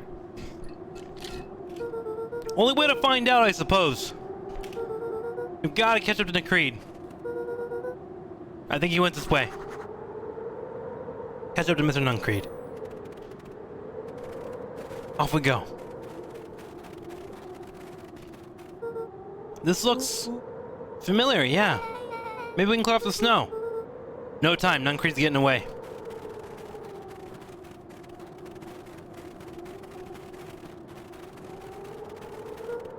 Okay, it's starting to feel really familiar. It may not be the most well-versed in all these things Beacon Pines, but this does look like some sort of frozen replica of a town. Oh, I got it. It's so obvious now. Mr. Nuncreed is an alien. Rollo, stick with me here. His species can only live in sub-zero temperatures. Oh boy, here we go. The source is their base camp dimension, so naturally they keep it cold. We found it by traveling through those metallic wormholes back there. The final objective is kill us all and shapeshift into a Beacon Pine citizen of their choosing. You never really had me, but you very much lost me there. You get used to it. We should keep moving. As they rounded the corner to the frozen town square, they spotted Mr. Nuncreed inching cautiously toward a pit at its center. He held his arms out gingerly, as if approaching a beast in the wild. Oh. Upon closing the distance, Luca recognized what Nuncreed was after. Gran stood confidently at the edge, one arm outstretched over the abyss. Nearby, a wheelbarrow had been emptied out. She held a lit torch, which flickered in the bitter wind. Oh, it's the jam. Juniper, I don't know what you think you're doing, but I assure you this is not going to solve anything. If you drop that, you've doomed this whole town. Oh, it wasn't me who doomed this town. I've been watching you, Joseph. I know what you've done. You and your co-conspirators. Gran? What's happening? Luca, you and your friends need to leave right this moment. Mr. Nuncreed turned back toward the kids, desperation in his eyes. Listen to your grandma, Luca. This is between me and Juniper. Rollo and Beck held steadfast in awe. Luca approached closer. Mr. Nuncreed spun back toward Gran, his voice growing louder. You've got it all wrong, Juniper. Just hand over that torch. You don't understand what you're doing. How could I possibly trust you to do the right thing? Walt told me everything. He trusted you and you betrayed that trust. Luca, do you know that this man's entire life is a lie? If it weren't for him, your father might still be alive. Mr. Nuncreed winced with anguish. His voice hardened. That's not true. They both now yelled, not to each other, but at fate itself, making their peace with long-held burdens. The wind howled with encouragement. Walt was like a brother to me. We just had different ideas about how to affect change.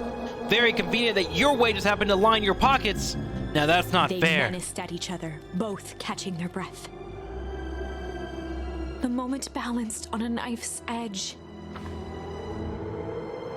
Amid a blur of emotions and memories, Luca's mind flooded with questions. The wind calmed, as if to give him the stage.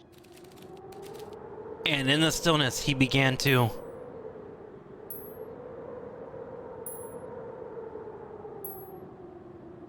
hum. I feel like he would hum. Sing the song of his mom. And in the stillness, he began to hum. After the death of his father, Luca had trouble sleeping. Each night, his mother would sit at the foot of his bed and hum a gentle melody. It was the only thing that could calm his mind. The only thing that, however briefly, could make it all seem okay. That melody pervaded every memory Luca had of his mother. Shivering in the raw snow, he began to hum it out loud.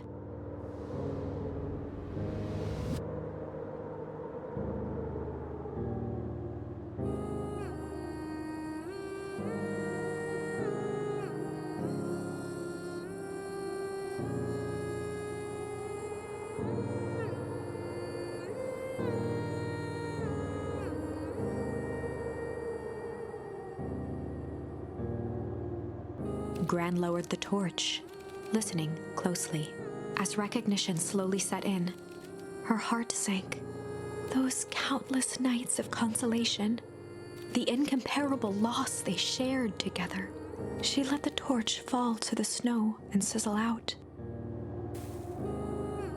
A few steps toward Luca was all she could bear before dropping to the snow herself. Through a flood of tears, she began to hum along, note for note.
Luca lifted his head in astonishment.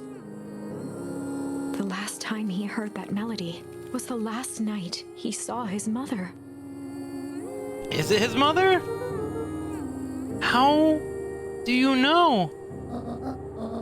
I'm so sorry, my little buckaroo. Buckaroo? The only people I'll call me that are my dad and your mother. Luca blinked through blurry, watery eyes, trying to see more clearly. He could just make out the impression of a familiar face. He peered across the snowscape at the woman on her knees.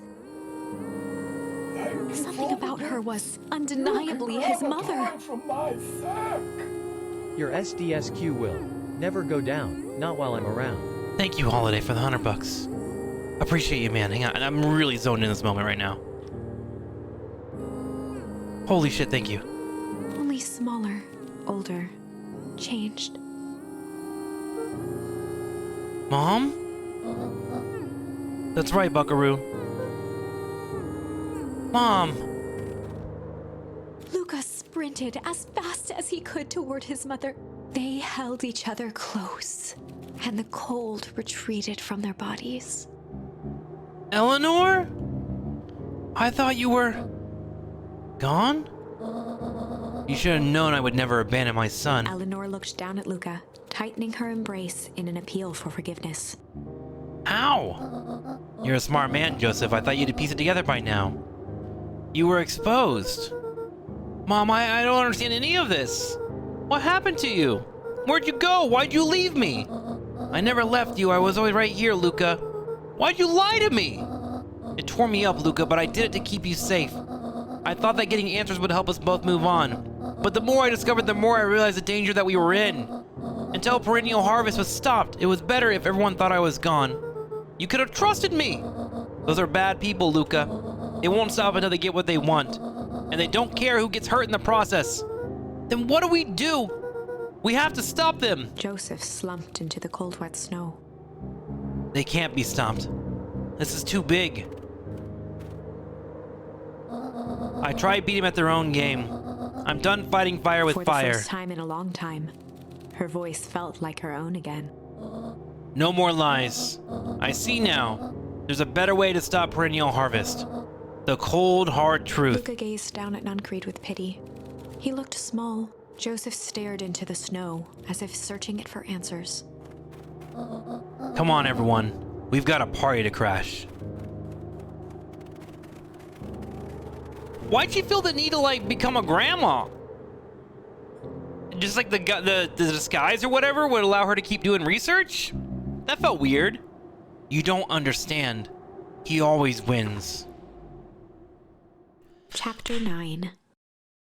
Holiday, thank you very much for the $100. Appreciate it, my man. Sorry, super fucking focused on this. Yo, can we get hearts in chat for Holiday? My man just dropped $100 on the stream.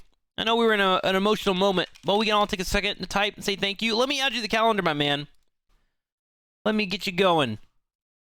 Hope you're doing well. Appreciate it, dude. I don't think it's disguise. She got aged hard and is actually old. You think so? Is that what it is? Maybe. I thought, but like, how would Luca not notice who she is, though? Sorry for the poor timing. No, you're fine. Okay, let's finish this. Chapter 9. How will they conclude all of this? The devil you know. Chapter 9, The Devil You Know. 7 months ago. Eleanor Van Horn crept down the maze of sterile hallways under perennial harvest. She stopped in front of the large steel door marked Deep Engineering. Okay, so this is how she figured out all of it. No turning back now. She raised a trembling hand. The stolen keycard worked as promised, and the door buzzed open with mechanical efficiency. She was immediately hit with the smell of disinfectant. It was some sort of laboratory. In one corner was a desk covered in papers.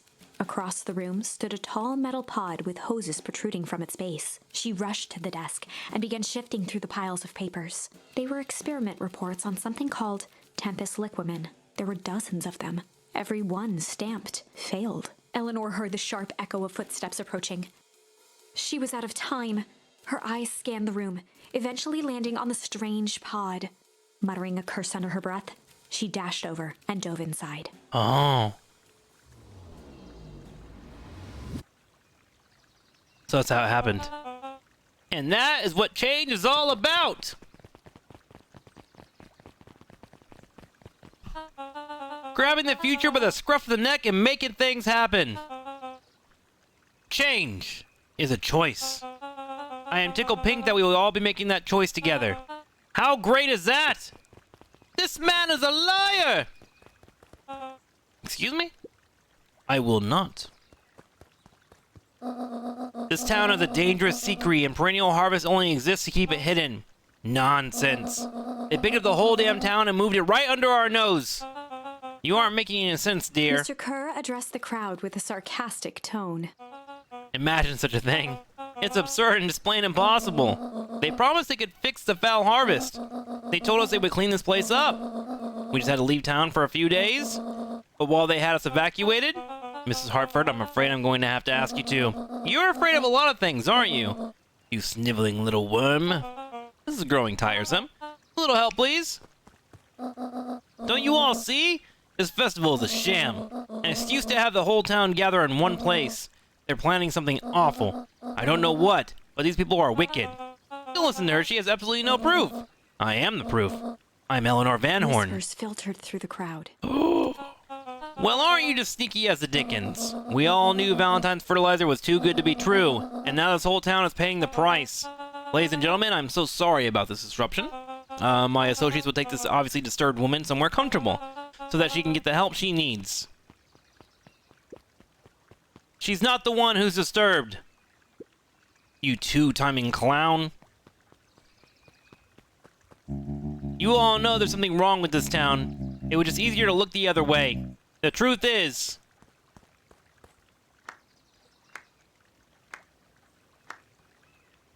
Wait! That's quite enough, Mr. Nuncreed. Wait! Is the dude that made the fertilizer in this child's body? No fucking way! Torment dragged on Joseph Nuncreed's face. Yes, sir. Take them away. No, I want them to see this. Ah, the ever-tempestuous Eleanor Van Horn. You've been quite the thorn in my side. Like a weed that's burrowed in where it doesn't belong. I must confess, you look dreadful. He paused for a moment, plucking a piece of fuzz from his sweater and discarding it to the ground. Consider yourself in rare company. You've managed to pull one over on me. It won't happen again. I knew you had some sort of plan to disrupt our little party. But alas, I expected something a bit more impressive than incoherent rambling. No matter, your failures are yours to bear. Mr. Kerr? Yes, sir. It's a shame it was cut short, but I thank you for that rousing oratory. I will take it from here. Yes, sir, of course, sir. You have done quality work for me, William.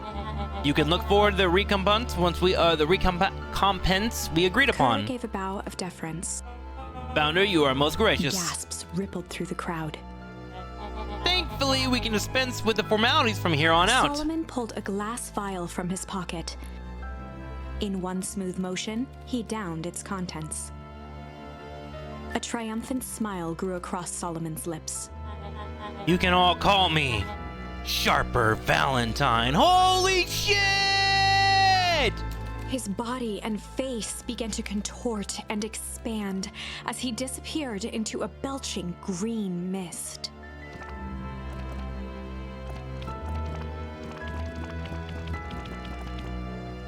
A hushed horror gripped the crowd. This is a story about change. Oh my fucking god. That's the first line you pick in the entire thing! What? No! Ah, so you didn't see that coming. Good. Sharper examined his new hands. Well, this is quite the improvement. Everything looks so much smaller now. Eleanor was right about one thing. This festival was a ruse. I wanted you all to witness my glorious return with your own eyes. Why does everyone look so downtrodden? This is a celebration, people. Maybe it would help if we set the mood. Mr. Kerr, be a dear and reveal the sign. Sharper Valentine Festival. Ah! Wonderful. Sharper choked out a crude squawk of a laugh. Frustrated grumbles sprinkled through the crowd. Sharper, you malicious bastard! I'm glad you're back so I can tell you to your face. You destroyed this town. We ain't gonna let you get away with it again.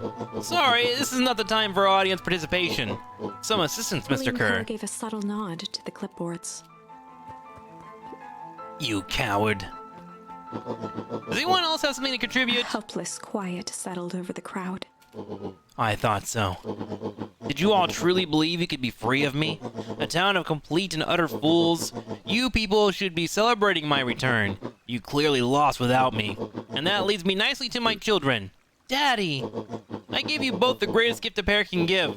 The opportunity to prove yourselves in my absence. Squandered. To say I'm disappointed would be an understatement.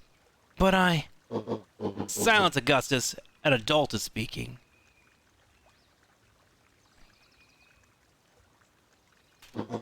I don't know which is worse, a son who's completely hopeless, or a daughter with such potential who inevitably lets me down.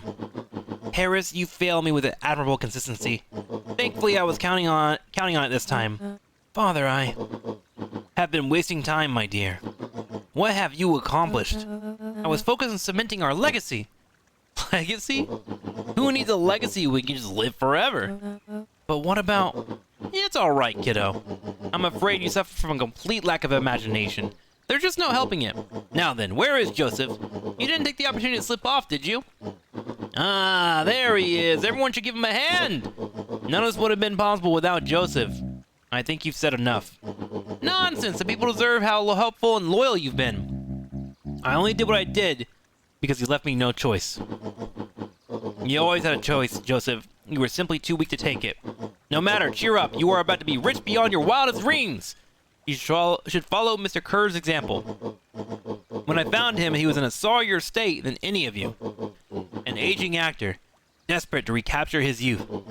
He played his part, and soon he'll be able to replay the leading man again. Forever, in fact, if he remains loyal.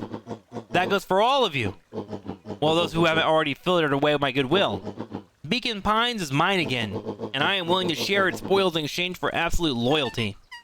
Are you saying William Kerr was never in charge of Perennial Harvest? Ha!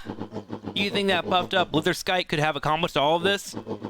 Dawn, I suppose it's time for your big exclusive. Sharper addressed the crowd with indignant pride.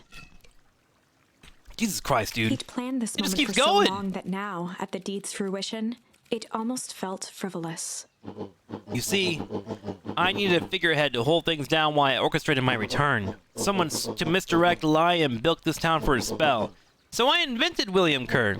Take your bow, you've earned it. Mr. Kerr flourished a preposterously elaborate bow. Patrick C. Montesco, thespian extraordinaire at your service. Founder, I just want to thank you again for this opportunity. It truly was the role of a lifetime. Wait, so this Bill Kerr was a patsy the whole time? Now that your secret's out in the open, wants to stop this town from rising up against you. Oh, that's the delicious part. Fear. Thanks to our clipboards, I know what each and every person in this town fears most. And I will make those fears manifest for anyone who steps out of line. The choice is simple. I'm not afraid of you. Ah, the young hero. I've kept a keen eye on you, boy. You and your friends made a habit of disrupting my plans. What a pity. If things would have gone a bit differently, you might have had your moment of triumph. But the fate for you. You can't do this! Oh, but I can. And I have won. Never underestimate what a great man can do, given time. And now, time is my plaything. Perhaps the most expensive thing I've ever bought. But well worth it. Ah! Sharper coughed up one final laugh and cracked his knuckles. Enough to chat. Let's get to work, shall we? And so, Sharper set about remaking the town in his own image. The fertilizer factory soon reopened for business. Sales rose steadily as more and more farmers across the countryside began to swear by its miraculous properties. Beacon Pines became famous, a secretive town that, for the right price, shared its gifts with all. Gifts that became more and more necessary in a world where winters grew longer and longer. The end.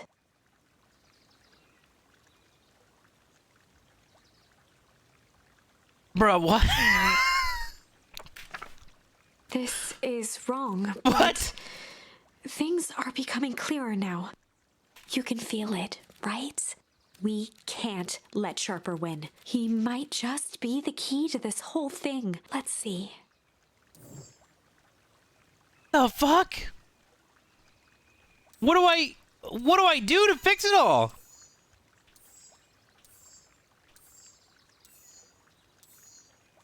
Malice here. Windows to the soul. Where is this at? This is where we first found out about Nuncreed knowing about the telephone, and then he just like took us down and threw us downstairs, and that was the end of it. Is this 12 minutes all over again? I know. So now we need to play Malice here? Luke appeared up at Mr. Nuncreed, kind eyes warmed at a stern face. There was a deeper emotion hiding beneath all of it. It was subtle, but Luke could sense something eating at him. There was a malice lurking behind those eyes. There was a malice lurking behind those eyes. Bro, yeah, this is 12 minutes all over again, dude. Like a trap ready to spring. At least we're not banging our sister, you know? At least. Luca felt the weight of Nuncreed's hand on his shoulder. Something wasn't right. He didn't know why, but something was telling Luca to get out of there. I just want this all to be over. Of course, I'm sure it will all work out soon enough. I should get going. I told Roxy I checked for Rolo at the treehouse. Luca twisted free of Nuncreed's grasp. Of course. Luca, you know your dad and I were good friends back in the day. You can come to me with anything. Anything at all. Fuck you!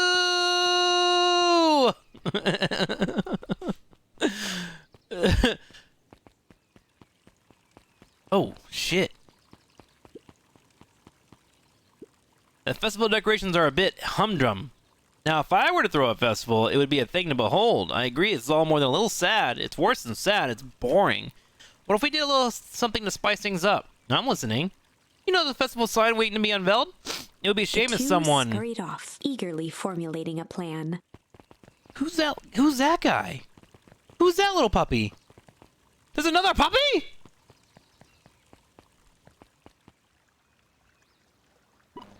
Identify yourself, please. Nellie Modewell. I work here now. I'm unable to locate you on our staff roll. Oh, I don't officially start until tomorrow. Mr. Kurtz said I can come in early tonight to get things a few done. Hold on, please. Clearance authorized. Thank you. Our harvest awaits. Bro, if our new friend turns out to be fucking evil children, I'm gonna just lose my shit. That's her mom. Whoa, you can get a wrench to the noggin sneaking up on a guy like that. Don't scare a man while he's junking, Sonny. Evening, Jeff. Isn't it kind of late to be junking? I might as well ask the same thing of you. Find anything good? Ever since Perennial Harvest moved in, even the junk is trash. You can learn a lot about a person by looking at what they throw away. With this bunch, it's all shredded paper and coffee cups. Well, I better get going. I didn't see nothing if you didn't see nothing. See what? Exactly.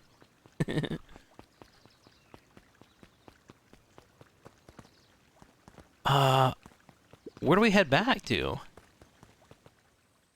Oh, do I have any more things I can do here?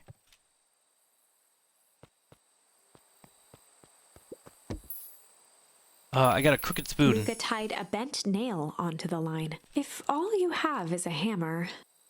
Okay, let's see what we fish with here. I'm wondering what this shit is. Like, why does this exist? What does this give me? Like an alternate ending? Oh god, I wasn't paying attention. Easy there, buckaroo. You don't know your own strength. Whoops. Luca tied... If all... I should run to the diner, too.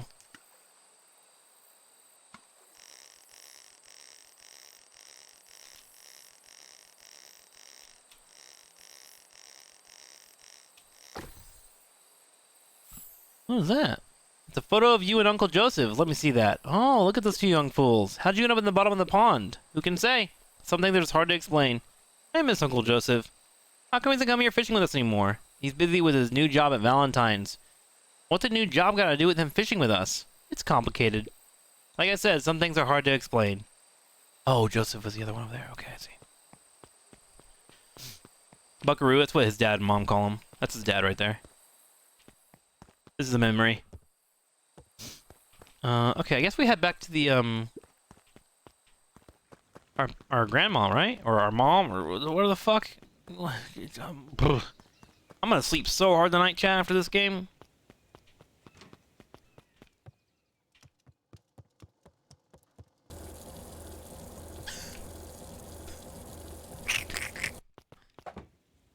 Way at the treehouse in case Rollo shows up. Oh, way at the treehouse. Okay, I see. Oh, this is the right place. Rollo's missing in this timeline. Yeah, you're right.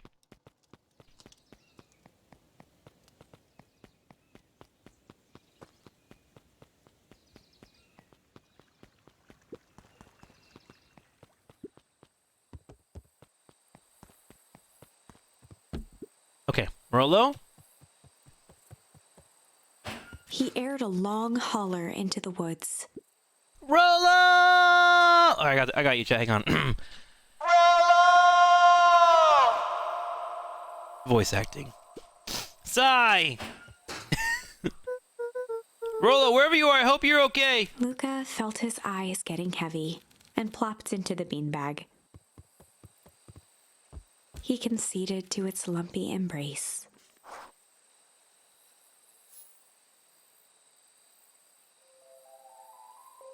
Once again, Luca found himself in a vast black expanse.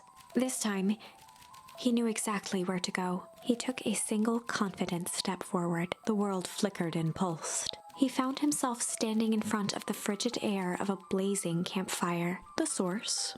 He plopped down cross-legged and gazed into the cold flame. Soon enough, the fire began to die out, popping sporadically, until all that was left was a single ember. Luca stood up and dusted himself off. He plucked the glowing ember from the cold ash, examined it, and slid it into his pocket, a keepsake. The voice of his father spoke behind him. "You made me proud, Buckaroo." Luca turned to face him. "Dad, what is this place?" A warm grin grew across his father's face. "A place where everything that has been and everything that could be all wait together." Luca found himself staring at his father's face, trying as hard as he could to memorize every single detail. Wait? For what? Another voice spoke out as Luca's doppelganger stepped forward. "That's up to you."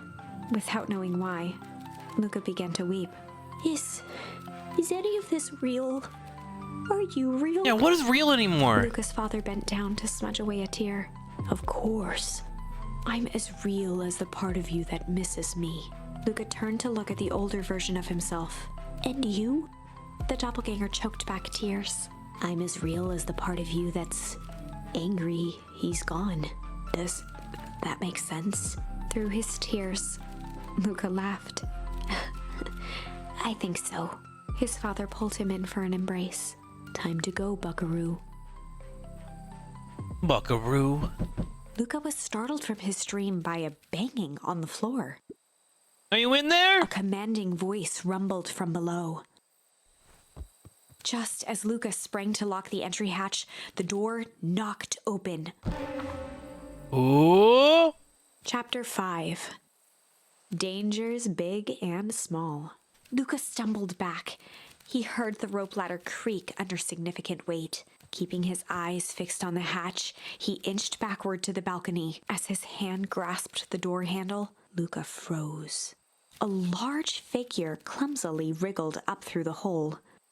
Can you get the right ending first, or I have to change the story to make you go back? I think it changes the story because you have to get different shard memories that give you more answers to the thing in the future. So I don't think you can just one-shot it. Oh! Stop right there! Or I'll... Sheesh, I know it's dark and all, but I figured you'd recognize me. Is this Rolo? What? So he went on the adventure this time? This is future Rolo? Who are you?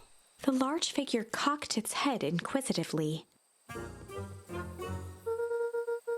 Stop now or I'll clobber you with a baseball bat. Whoa, whoa, whoa, take it easy. Luca, you need to get your eyes checked. It's me, Rolo. Nice try, but I know you aren't Rolo. You're like one of his random uncles or something. Where is he? Uncle? Luca, quit messing around. It's me. If it's really you, prove it. Flaming chicken coop, Luca. Luca's jaw dropped. What the fuck? He peered more closely at the man standing in front of him. Something about him was undeniably Rolo, only bigger, older, changed. How? What happened to you? When I was running away, I ran into more people in those yellow suits. They grabbed me and dragged me away. Wait, where'd they take you? Don't know. They threw a bag over my head. It was cold and smelled like a swimming pool. I think it was an underground lab or something. They made my hands all big. Look. Rolo proudly presented his hands to Luca. Pretty sweet, right? I mean, it wouldn't be my first pick for a superpower, but beggars can't be choosers. He's so fucking stupid he doesn't even know that, like, he's been aged. Rolo, it wasn't just your hands. My feet, too? Aw, dang, Paul just made me new shoes. Wait, Luca, why are you so small? Luca moved to the side and pointed Rolo to his reflection in the balcony window. What the? His hands shot up to his face. Holy Toledo! What'd they do to you? They made me drink some sort of green crud. Ew! Actually, it wasn't too bad. It kind of tasted like licorice. I passed out and woke up like this. And then I sort of smashed open my cage and escaped. You smashed open a cage? Kinda. At least I think I did. It's all a bit of a blur. They had you in a cage? Who are these people? I don't know who did this to you, but we're gonna fix it. Fix it? This is awesome! Well, I'm glad you're safe now. Luca, you don't need to worry about me. Sure, I got snatched, but look at it this way. I got snatched. I know where snatched people go. We finally have a lead on what happened to your family. Maybe you're right, but it all seems dangerous. Danger, huh? Rolo shadowboxed a few jabs. I'll take them all on. Hey fellows, what's up? With a yelp, Rolo dove behind Luca. Ah! Did I come at a bad time? Who the heck are you? This is Beck. Sorry, something truly bizarre just happened and I need help. I don't know where else to go. So you're just hanging out with your large adult friend? No, this is my buddy Rolo. This is your missing friend? One and the same. He seems a little old. I'll have you know this is a recent development. What the heck does that mean? Oh, I'm sorry. You're the one who just showed up out of nowhere. So we'll be as the ones asking questions here. That's fair.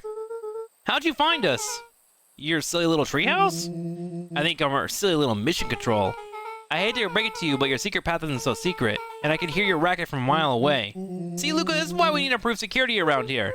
Not now, Rolo. Beck, you said something bizarre happened? Yeah, She but... shot a nervous glance at Rolo.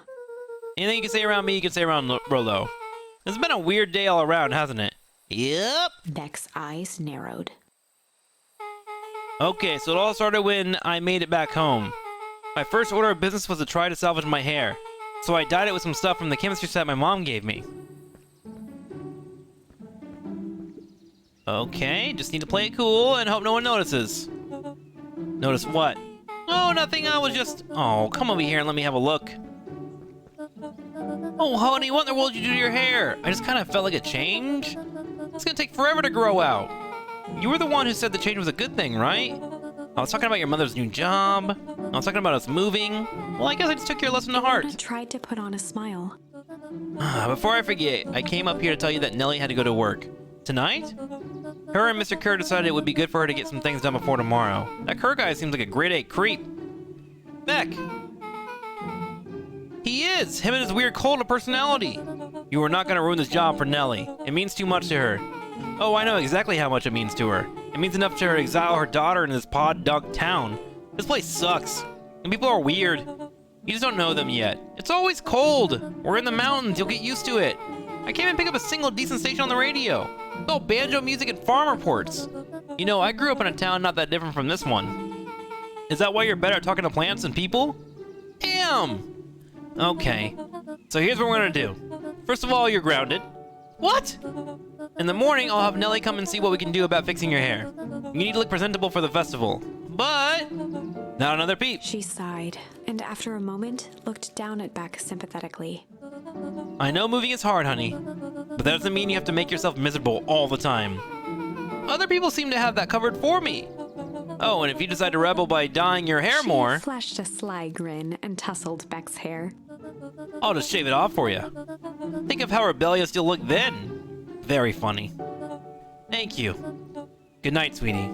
Good night, Mom. Wait. First of all, this town does not suck. Second, you need help because you got grounded? No. I'm sorry you got in trouble. It's my fault your hair got screwed up in the first place. Don't worry about it. I actually kind of like this look. Great. Can we go back to the story now? The next part is the important bit.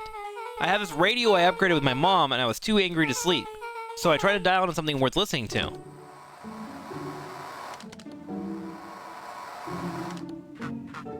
Mr. Kerr, are you there? Mr. Kerr? Yes, I'm busy. What is it?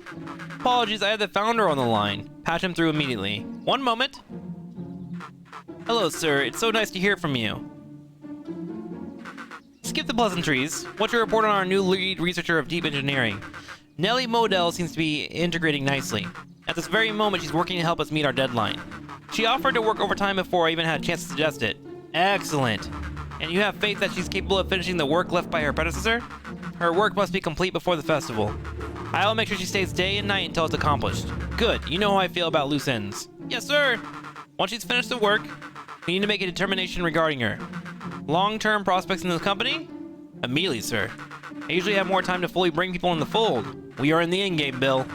After your failures with Dr. Prescott, I can't afford to take any risk. Of course, sir. No loose ends, sir. Once she finishes the work, she will either leave the office completely committed to Abrino Harvest, or she won't leave it at all. Perfect. Sir, if I might suggest, maybe we should delay just for a bit? No? It's just we seem to be rushing to hit this festival deadline, and rushing into some things has caused some issues in the past. I see. Please understand that I just want what's best for you. I'm eternally grateful for all the work that you've done for me. Bill, I'll make this very clear for you. I brought you in to make things run smoothly, not to have opinions. Of course, sir. Chin up, Bill. You were only a few days away from having everything you've ever dreamed of. Yes, sir. Thank you, sir. Whoa. Yeah. Just so we're clear, when they said loose ends, they were talking about murder, right? Like actually killing someone. Capital murder. Luca gave Rollo a quick elbow to the ribs. Who is this founder? I was hoping you guys would know. Now, as far as we know, Kerr is the top banana at Perennial Harvest.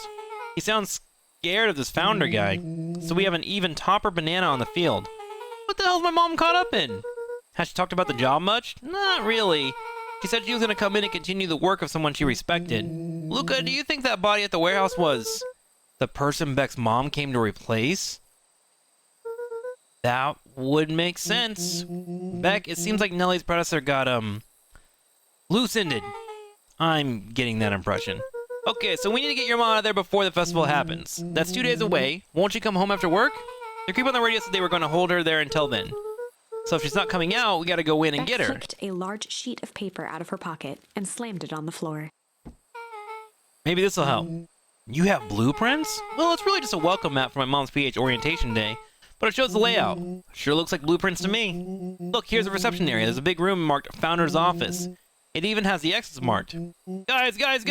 We have a deadline, we have an objective, and we have blueprints. You realize what this is, Rollo right? started to wiggle with excitement. I think we're heisting. This is officially a heist. Chapter 6. The Heist. They spent the night's end huddled around that small map, formulating a plan to infiltrate the headquarters of Perennial Harvest. It would be no small feat. A modern facility equipped with all manner of technology, not to mention the swarm of clipboards that would most certainly be scattered throughout. By the time the sun began to peek through the car window used as a makeshift balcony door, all were in agreement. This could just work.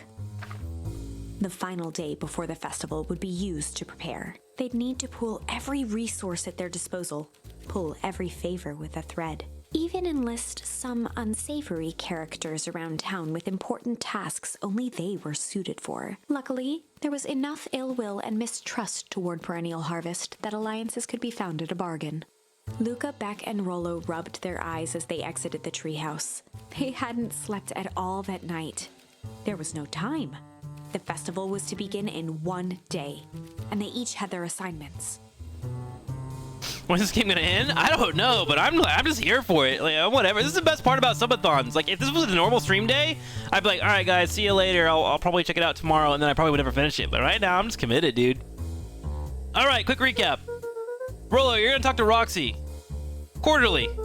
Without hurting fits, this whole thing could go bust. Me? Cordial is my middle name. Uh-huh.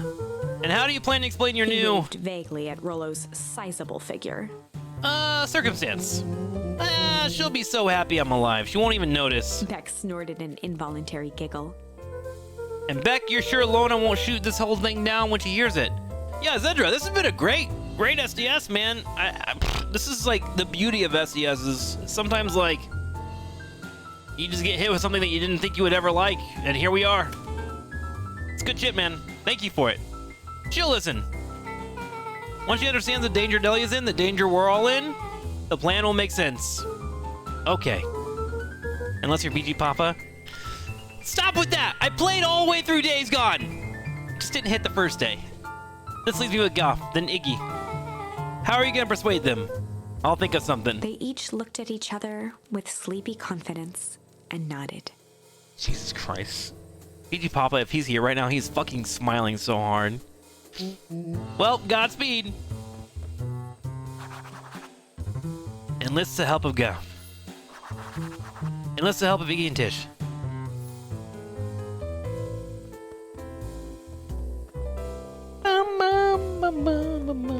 I didn't find another spot, right? Another emotion?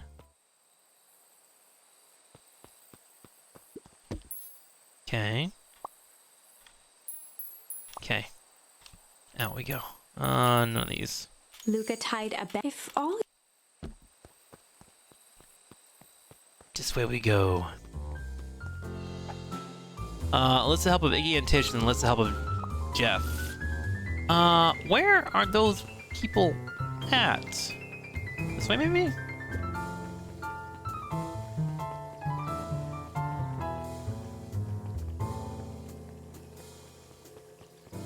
Let me run down here. No? Where would Iggy and them be? Oh, here's Jeff. Hey, Jeff. What can I do for you? Well, I know you much you hate perennial harvest. Hate's a strong word. Oh, sorry, I mean, I didn't say it was a wrong word. Gotcha. So we're gonna break into their headquarters and thought you might be able to help. Jeff wheezed out a long snicker. Yeah! You see, I knew you kids were alright. Great, so you'll The help? joy in Jeff's face drained instantly. Not a chance. But, give you one good reason I should risk my hide as aiding and abating you Looking rascals. into the sullen eyes of his would-be accomplice, Luca blurted out the first word that came to mind.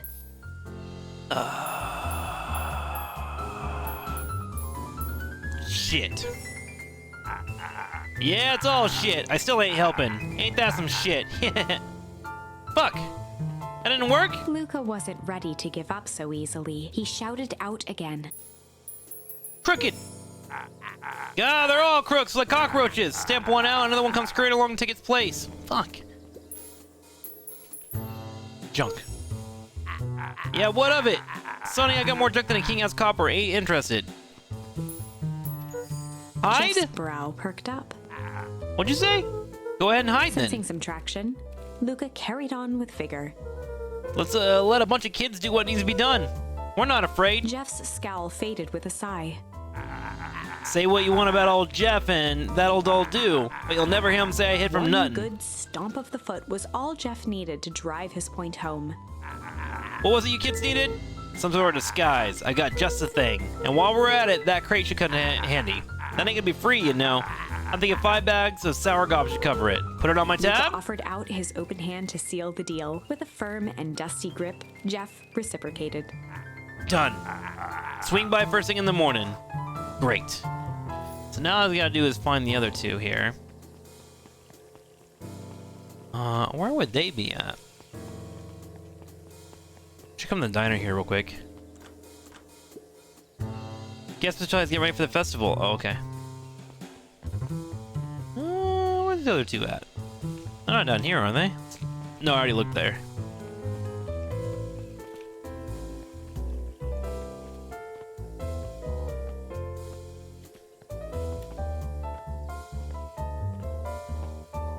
Here they are.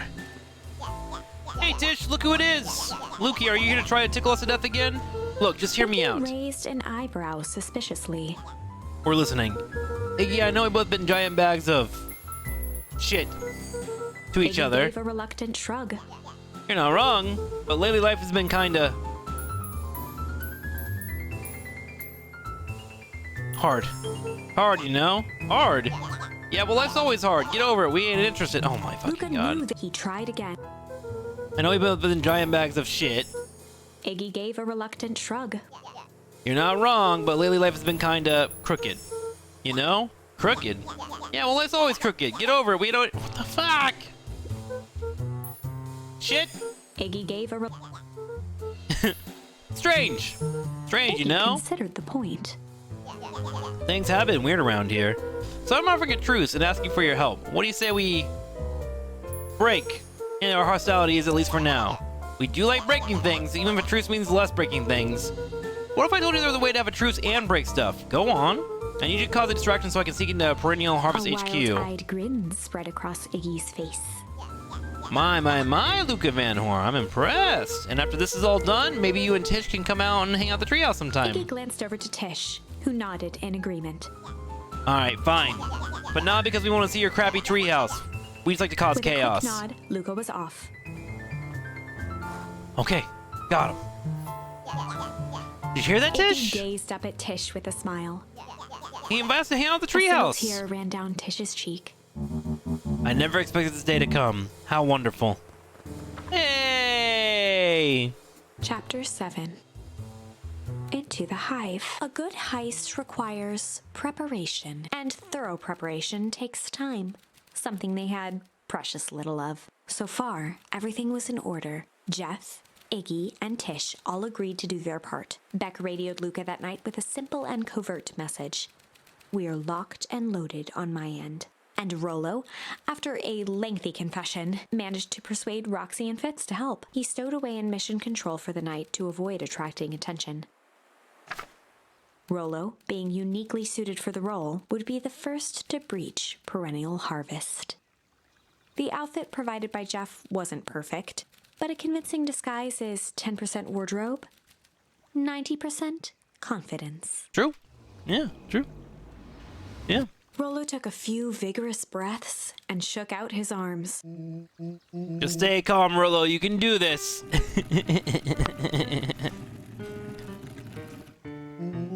Got your delivery here. A delivery? I don't have anything in my notes about a delivery. One moment.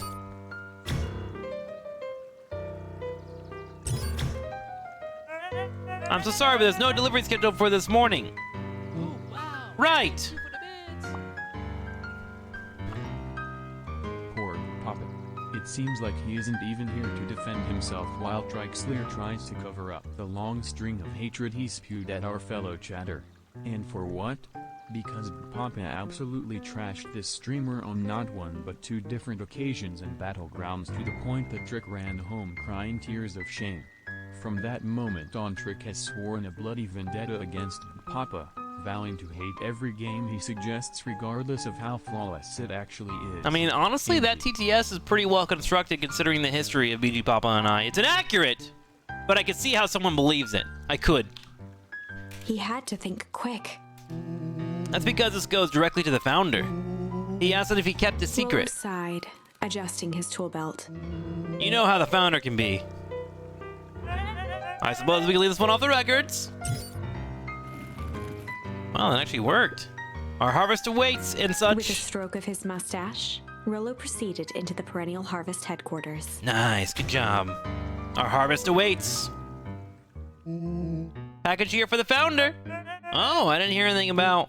Yes, the need to know kind of thing. Oh, I'll just check. He stammered and flipped through the pages of his clipboard. This goes directly to the founder. I don't have time to fill you in. Oh, I see. If you could just complete this Rollo form. interrupted with urgency in his voice. Every time with the forms. Look, if you want to explain to the founder why I'm late, well, it's your funeral. I'm sorry. What'd you say your name was again? Rollo panicked. Our harvest awaits! Sir? There's a restricted area. Excuse me, sir. Our harvest awaits. Ready to light the candle, Tish? Yep. Suck on this, perennial ham fist.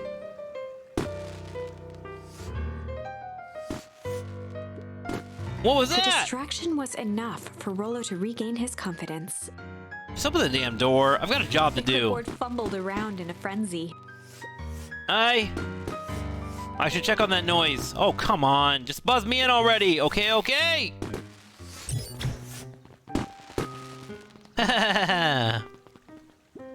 Phew. That was close. Our harvest awaits? Hey, I figure, when in doubt, stick with the classics. Well, that was a close one, but you pulled it off. Nice work, Rollo. All right, everyone knows what to do. Yep, deep engineering is to the north. I'll go with Beck, in case you need some muscle. Audit east to the founder's office. You two be safe. Locate the founder's office. All right. That's odd. It's not even any cups for the water.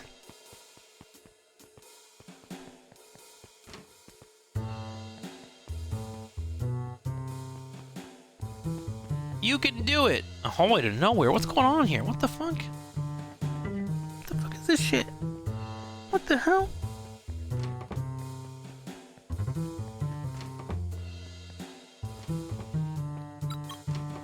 Oh! Solomon? Solomon stopped in his tracks. Luca? What are you doing here? It's a long story. Are you A okay? familiar of confusion flashed across Solomon's face. His words rushed out dramatically. No, I am absolutely not okay. Some strange people grabbed me and... Were they in hazmat suits? Yes, how'd you know? They brought me here and locked me up, and when they were distracted, I ran. Dang, okay, you should stick with me, we got a plan. Solomon's facade briefly faltered. We? Yeah, Rollo and Becker are headed to deep engineering. Thank heavens you found me. We've got to get out of here. We can't just leave yet. But they'll catch us again. I've got to do something first. When you were running, did you happen to see a door marked Founder? Founder? Why are you looking for him? I'm not, I just need to get into that office. Now that you mention it, I do think I saw a door that said Founder. It was just down this Luca way. happened to notice a plaque above the door. Officer of the Founder. Knocking comes with consequences. Oh, here it is. So it is. It's pretty lucky that I ran into you or else I might have missed it. Truly Luca tried unfortunate. the handle. Locked. Solomon leaned forward to examine the mechanism.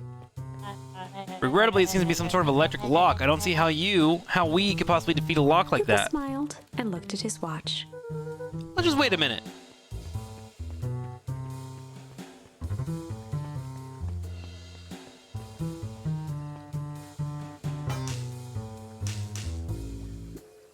I don't know what sort of funny business you're up to, but I like it. She mimed a quick hat tip and ambled off with a whistle. Wait, why is she helping?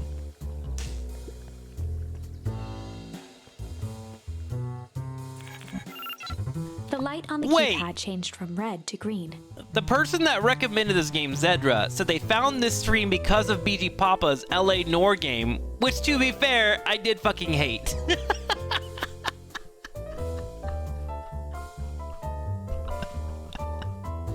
What a small world. Zedra, I think you got a type for games, bro. You like animals talking. That's hilarious. I forgot, like, that game just didn't hit for me. I don't know. So basically, BG Papa built the stream. Yeah, basically, yeah. The light in the keypad changed from red to green. How'd you do that? It's good to have friends. Quick, let's get inside before someone spots us. Sigh. Luca switched on his walkie-talkie. Rolo, I'm in. As expected, there's a control panel. Great timing. We're struck at a locked door marked number 24601. You need to get us through. What if someone catches us? We should get out of here. I'm not leaving my friend Solomon. On the computer screen, a green cursor blinked in a password field. Surely you don't have a way to get around the password. Luca picked out his best guess. Underground secrets. The screen blinked to life. Columns of green numbers glowed on a black background. How did you just guess that? Oh, it's the absurd password Roller heard down when he was down here before. It's funny how someone arrogant enough to call themselves a founder would use such a basic password. Oh, they were thinking several moves ahead, not expecting anyone to guess something so simple. These villain types always end up outsmarting themselves. Solomon's jaw clenched into a half smile. Your powers of deduction are impressive as your Luca luck. quickly scanned the columns for number 24601. Rolo, I think that should do it. Bingo bango, doors open. Luca, you never fail to impress. What is the slippery lout even doing down here? We have a friend whose mom is in trouble. We're here to get her out. I see. Okay, Luca, I think we're close. The next door is marked 13806. Once again, Luca scrutinized the numbers on the screen. In that moment of distraction, Solomon reached forward and pressed a large red button. Maybe this one opens the lock. Crap, we've got company. Luca must go faster. 1 second, I can't think with all this He quickly noise. skimmed the screen with his finger. Here it is, number 13806. Go, go, go, go. Curse these fumbling hands. My apologies, Luca. Don't beat yourself. I know you were trying to help. Fucking Solo Man, dude. Fuck this guy. Aw, man, no water cups. Rolo! Why do they keep looking at this water cup thing? Why is this so important? They've had it twice now. Rolo, are you okay? Rolo, come in! Mr. Kerr approached with a sneer and spoke into his walkie-talkie. You can turn off the alarms. They're With trapped. self-satisfaction, he called into the hallway. That, my dears, is a dead end. Nowhere to run. Oh, Unmetal. Unmetal was CB Steel, right? Rolo, where are you? Are you okay? Yeah, I think we lost him. Making our way back to Nellie's office. Okay, you two rabble brothers are coming with us. Nope. Make a break for it. Did that little shit just kick me? Don't just stand there after them. Okay, I think that worked. Roxy and Fitz have them on a wild goose chase. I'm having trouble following what just happened. Like I said, it's good to have friends. Rolo, how long do you think Roxy can distract them? How long can Roxy keep someone so pissed off they can't see straight? Let's just say we've got time. Entering Nellie's office now.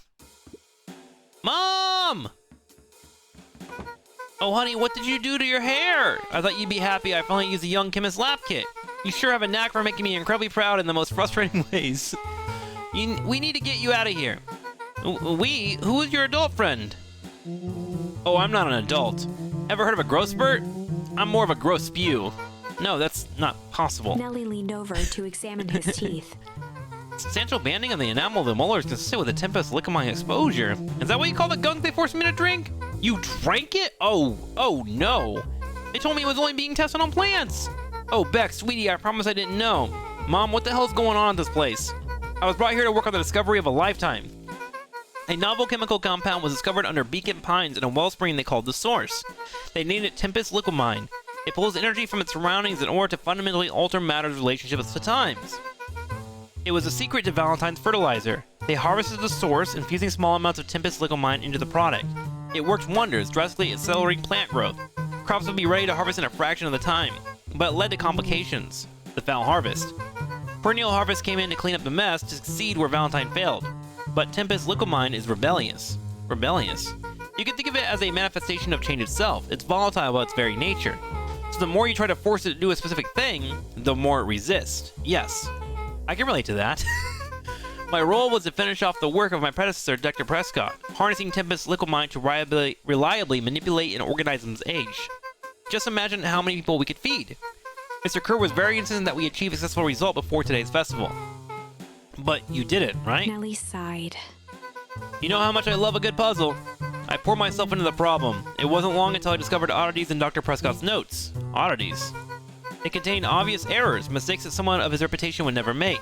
So I fixed them and now I get to replace my entire wardrobe? I really am truly sorry. Meh, those clothes were all hand-me-downs anyways. It sounds like Dr. Prescott figured it out, got cold feet, and intentionally sabotaged his own work. I had considered that possibility. I sent a letter asking him to clarify his thinking. Mom, Dr. Prescott's dead. Care had him killed. What? I overheard them talking about it on the radio. It's why we gotta get you out of here. Like now. Wait, the vial! I finally solved the equation, allowing direct control of aging. Mr. Kerr picked it up just before you came. All the more reason we gotta hightail it. Luca, we got Dr. Modell heading your way now. Roger that, be careful. Alright, everything's on track. And what is your plan for escape? We'll go over everything when we get there. In the meantime, maybe we can dig up some more info. I don't like that I know that the bad guy's here. Dang, this must be the good stuff. They're all locked. Perhaps it's not as careless as you suspected.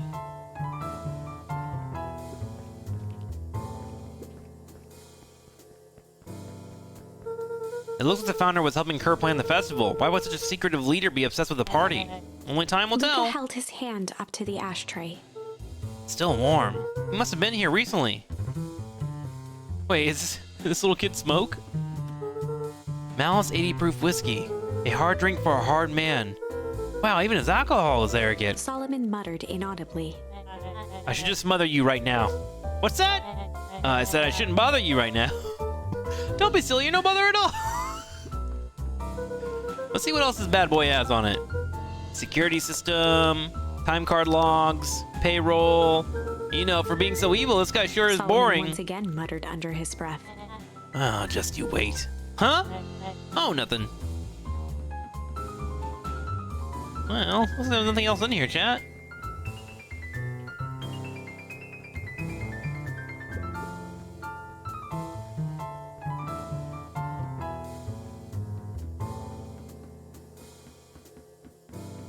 I think that's it. That's all we can do. I'm really sorry you got dragged in this mess, Solomon. You needn't worry about me. Well, I feel bad either way. We're gonna get you out of this, I With a promise. subtle, quivering lip, a smile crawled across Solomon's face. They heard the trampling of frantic footsteps from the hallway.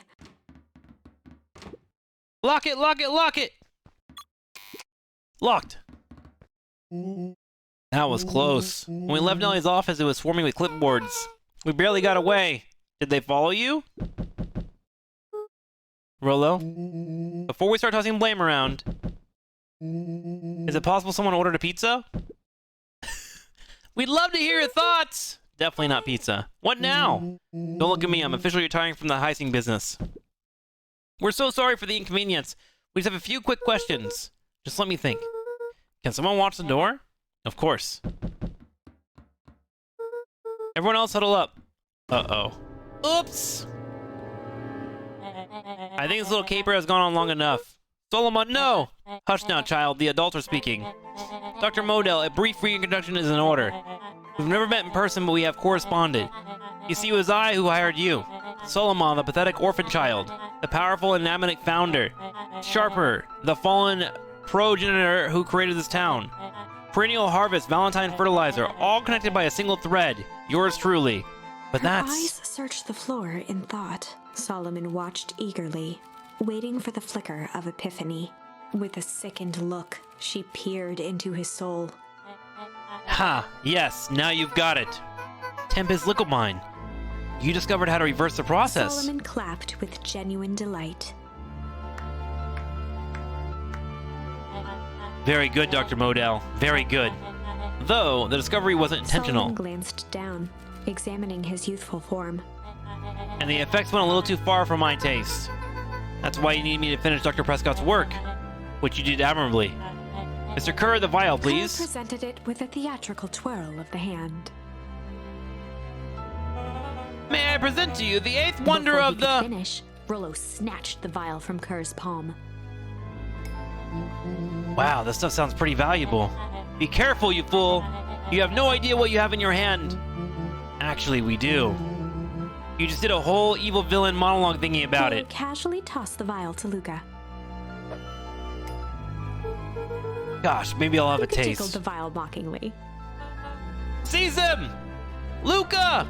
Over here! Move another inch and I She smash held it it. tightly behind her back. Solomon sighed, speaking in crisp, measured syllables. You have no plan.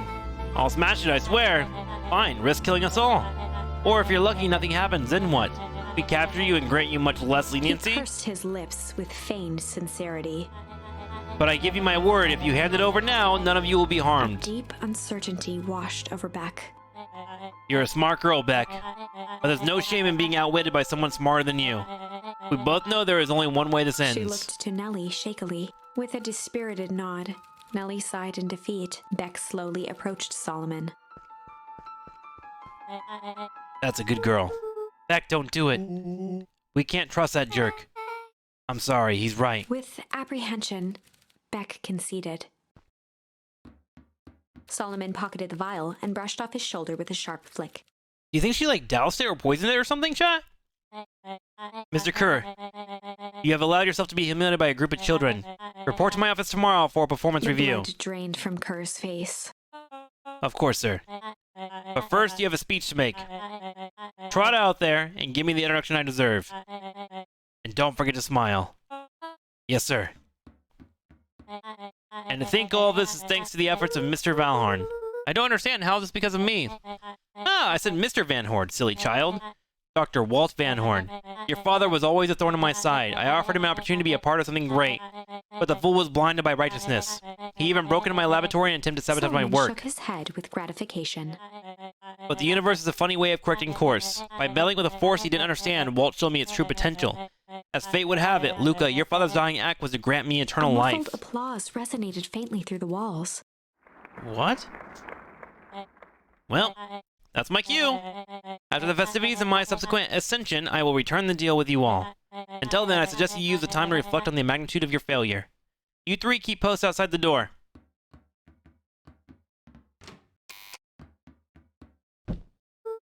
Well, crap. I can't believe Beck sold us out like that. I'm not sure she had any other choice. So what now? What's the plan? I don't have one. Of course you do. You always have a plan. Rollo. You just need some time. Rollo, it's over. We lost. Nellie was staring at the floor, deep in thought.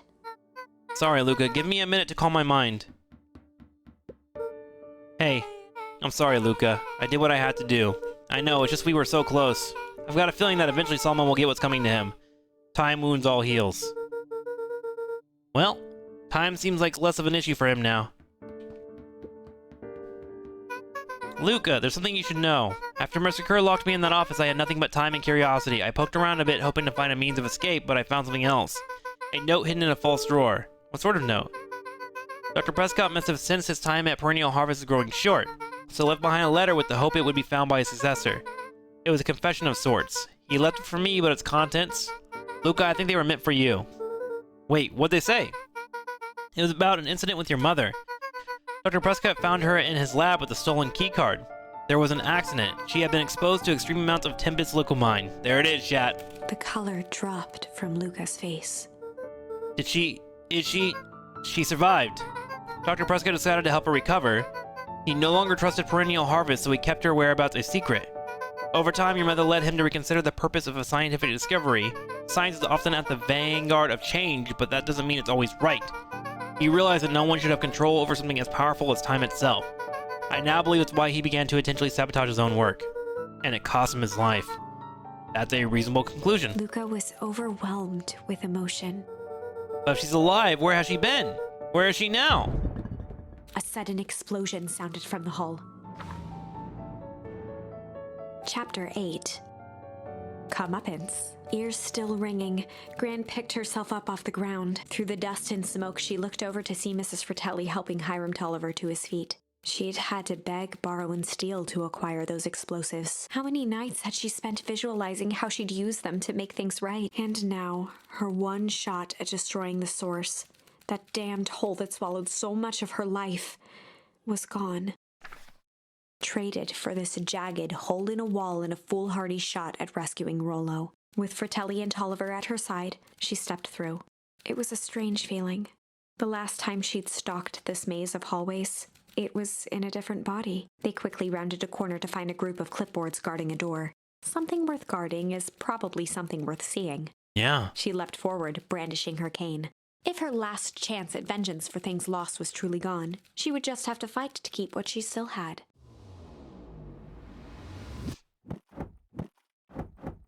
That makes sense why she would go look for Rollo then if he's disappearing or missing.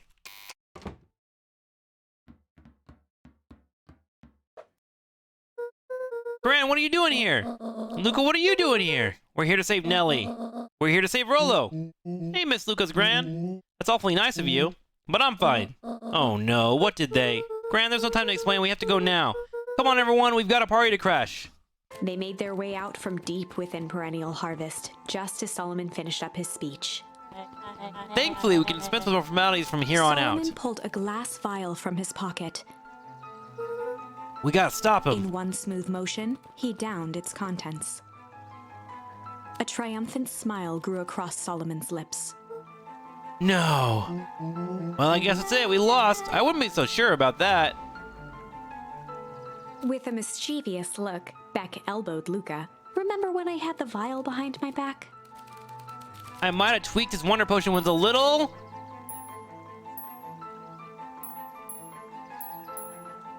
Ah, which one? Malice?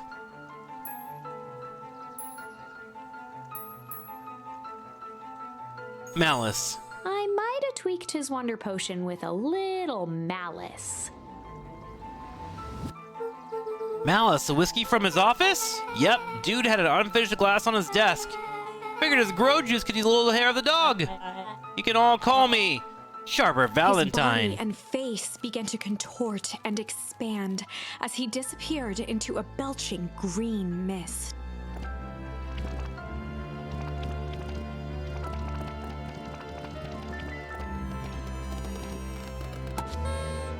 Wait, what? It literally blew up into confetti? Well, that's what I call 80 proof whiskey. Damn, dude. The crowd gazed in stunned silence at the now empty stage. The quiet was broken when William Kerr sprinted off stage and into the distance. He was never seen around Beacon Pines, or anywhere else for that matter, again. Watching the silhouette of Kerr disappear over the horizon, Luca began to laugh. First, a low chuckle that became uncontrolled, heaving through his tears. He was vaguely aware that the crowd had begun to laugh with him. The end. That was unexpected. Yeah. Perhaps a bit of an absurd ending for my taste, but Who am I to say? I'm only writing the damn thing. Let's try change.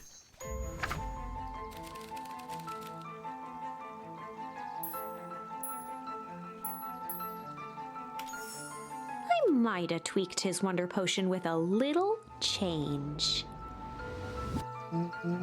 Like pocket change? You're unlucky penny! Yeah, I plopped it in the vial when no one was looking. What's going to do? No idea, it's the beauty of science. Now we observe.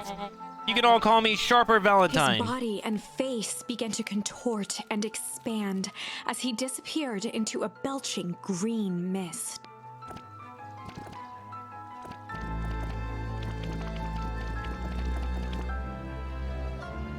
What the? Holy crap, he's a baby? Yeah, but he's still Sharper, right? Yeah, he was no longer matters. This is an innocent child. I apologize for all the harm my father has caused Eris you. awkwardly cradled the squirming child. She looked to her brother, her voice shaking with uncertainty. I guess this, what do Valentines always do? What must be done? I'll prepare a crib for my father, young Sharper. That would be a great help, thank you. She looked back down at the infant with equal parts kindness and terror in her eyes. With a shake of her head, Eris addressed the crowd with a stern scowl. Okay, everyone, the show is over. You may leave now. Oh my god. So he would have still grown up. Beacon Pine's coldest summer on record came and went without much fanfare. Folks shared what they had and none were left wanting. The new school year was ushered in by the falling leaves of autumn. After everything Luca, Rollo, and Beck had been through, middle school was bearable. The chill of winter didn't seem to bother people much. They kindled a hope for a better future in their hearts. When spring arrived, farmers planted their crops with a sense of joy and optimism. And as the dawn of the first day of summer came again, its light slowly spread through the shallow valley. It crept over the town square, across the river, past the neglected welcome sign, and came to rest on a young boy sleeping at dawn. His mind at peace, knowing he is here for a reason.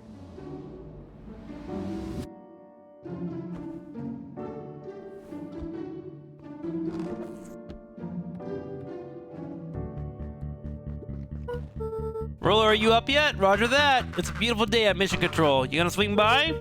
Be there in a minute. Check in with Rollo at the treehouse. Over time, Eleanor began moving Walt's old things out of the closet and into storage. Eleanor had moved back into her bedroom, and now that she wasn't sneaking out late, she even slept there most nights. Aww.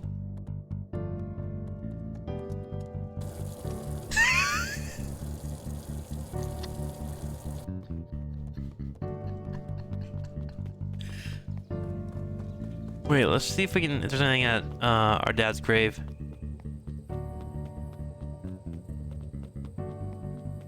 Oh wow, they removed that for some reason.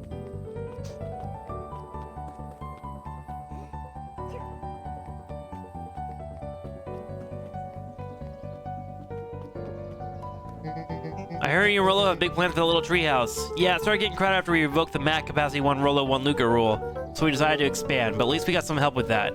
How's the internship at Nellie and Alona's shop going? It's been great. I'm hoping it helps me get into School of Agriculture set up at State. Also, Nellie said she'd write a letter of recommendation, which would be huge. I just can't help but worry about leaving Rollo. He's grown up so fast, but he's still my little brother. Yeah, he had a heck of a growth spurt. I just don't mean grown, literally. This morning, he was up and finishing his chores before he even had breakfast. Well, some of that might be excitement about the treehouse renovations. Don't tell him this, because it'll go to his head, but I'm really proud of that little punk. I'm sure he feels the same way, but I'm just too dang proud to tell you. I know.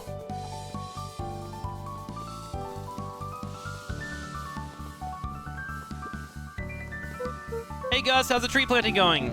Couldn't be better. I'm so grateful to Alona and Nellie for letting me help. I just wasn't built to be a mayor. Too much bureaucracy. Gus, we finished up cleaning the sidewalks. What's next? When perennial harvest collapsed, most of the clipboards skipped town, but some stuck around and dedicated themselves to making things right. Anyone with a knack of art can help paint the new offices. You can count on us. Well, looks like you really found your calling. I never really felt comfortable telling people what to do. Now, this right here? This is something I can be proud of.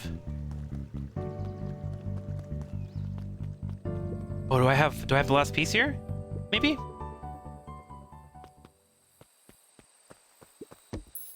Nothing. Damn. Luca gently good first. Damn. I don't know where I missed that piece at.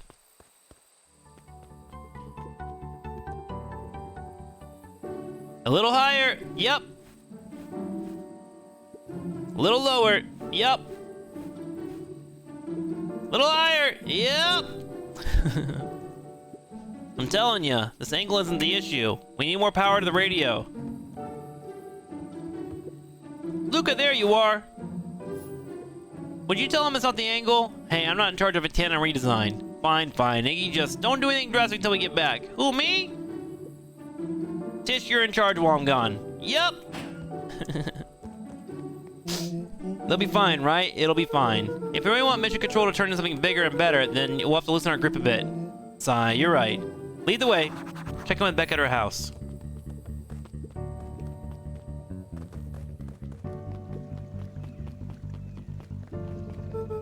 I see you decided on a name. Yeah, we had to clear out all those stuff before putting on the final touch. Slow and Dirty Harvest is now official. I like it. It was actually Nellie's idea. There's still a lot of work to do, and the name serves as a reminder. Speaking about process is important doesn't mean change should happen fast. In fact, I've learned that the more you care about something, the more important it is to take things slow. Our motto is, go slow and fix things. Amen to that!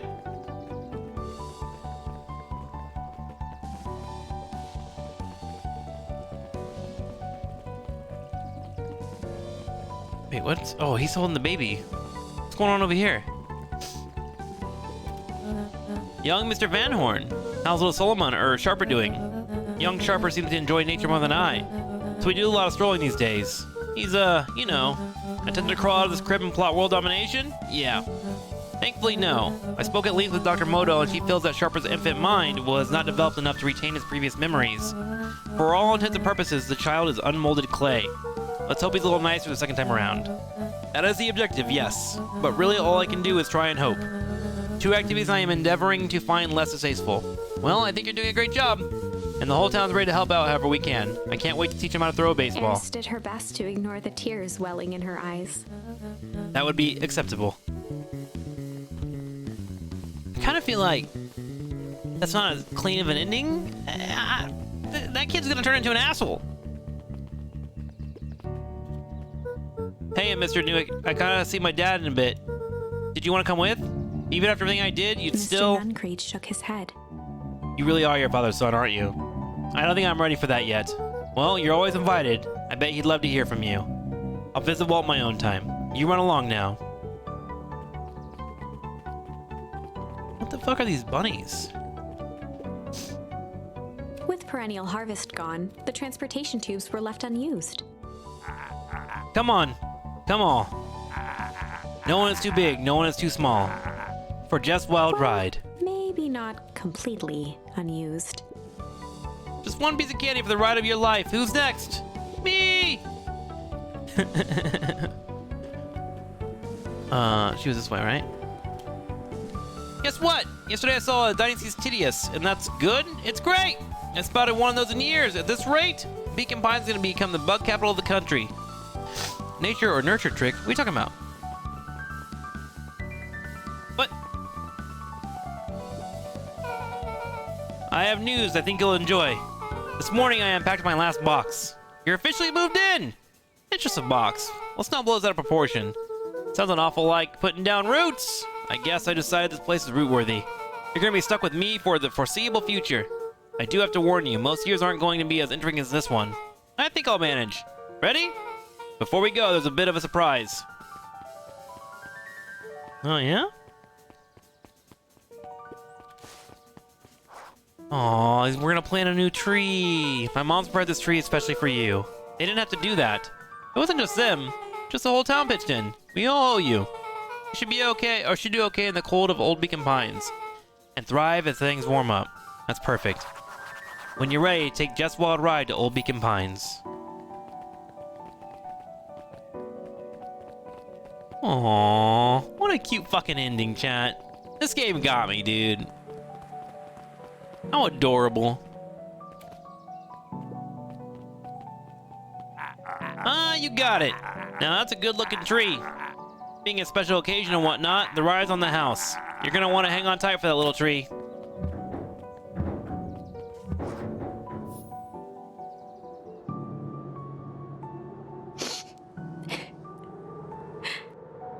I think this is it.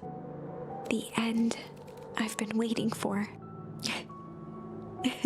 Honestly, I'd begun to lose hope of ever finding it. It was a ride. It took some work, but we got through it, chat. We did it together. But then you came along.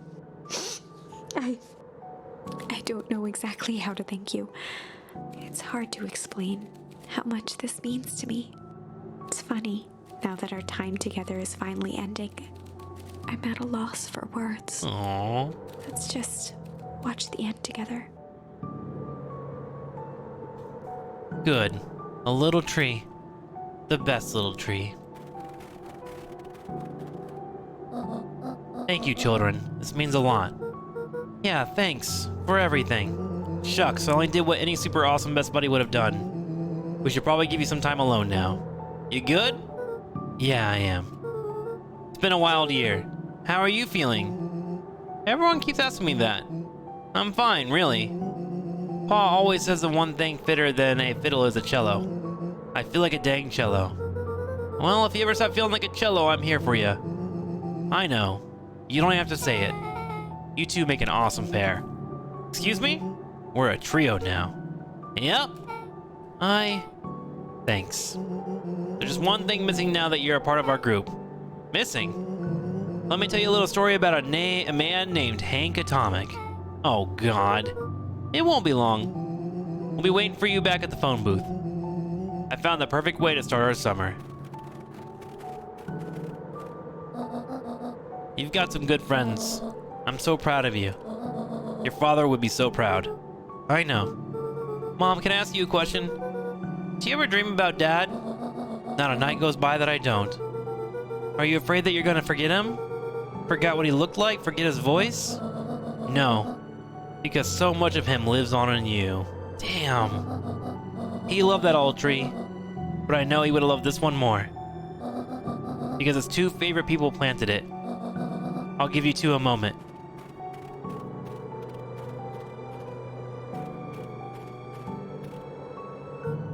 Hey, Dad. Dr. Modwell says that over the next few years, this place should warm up. So you won't have to be so cold for much longer. I think I finally understand why you left that night. There were things that you believed in. Big things. Those beliefs were the things that made you, you. And if you wouldn't have stood up to Sharper, stood up for what you believed in, you wouldn't have been the same person anymore. You had to go. But that didn't mean you loved us any less. I might not visit you as much as I used to. I know you understand.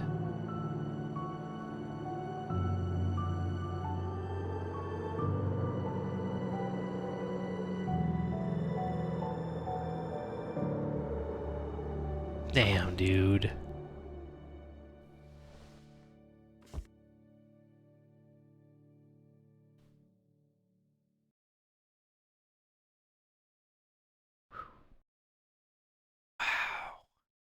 That was such a good experience. Wow, man.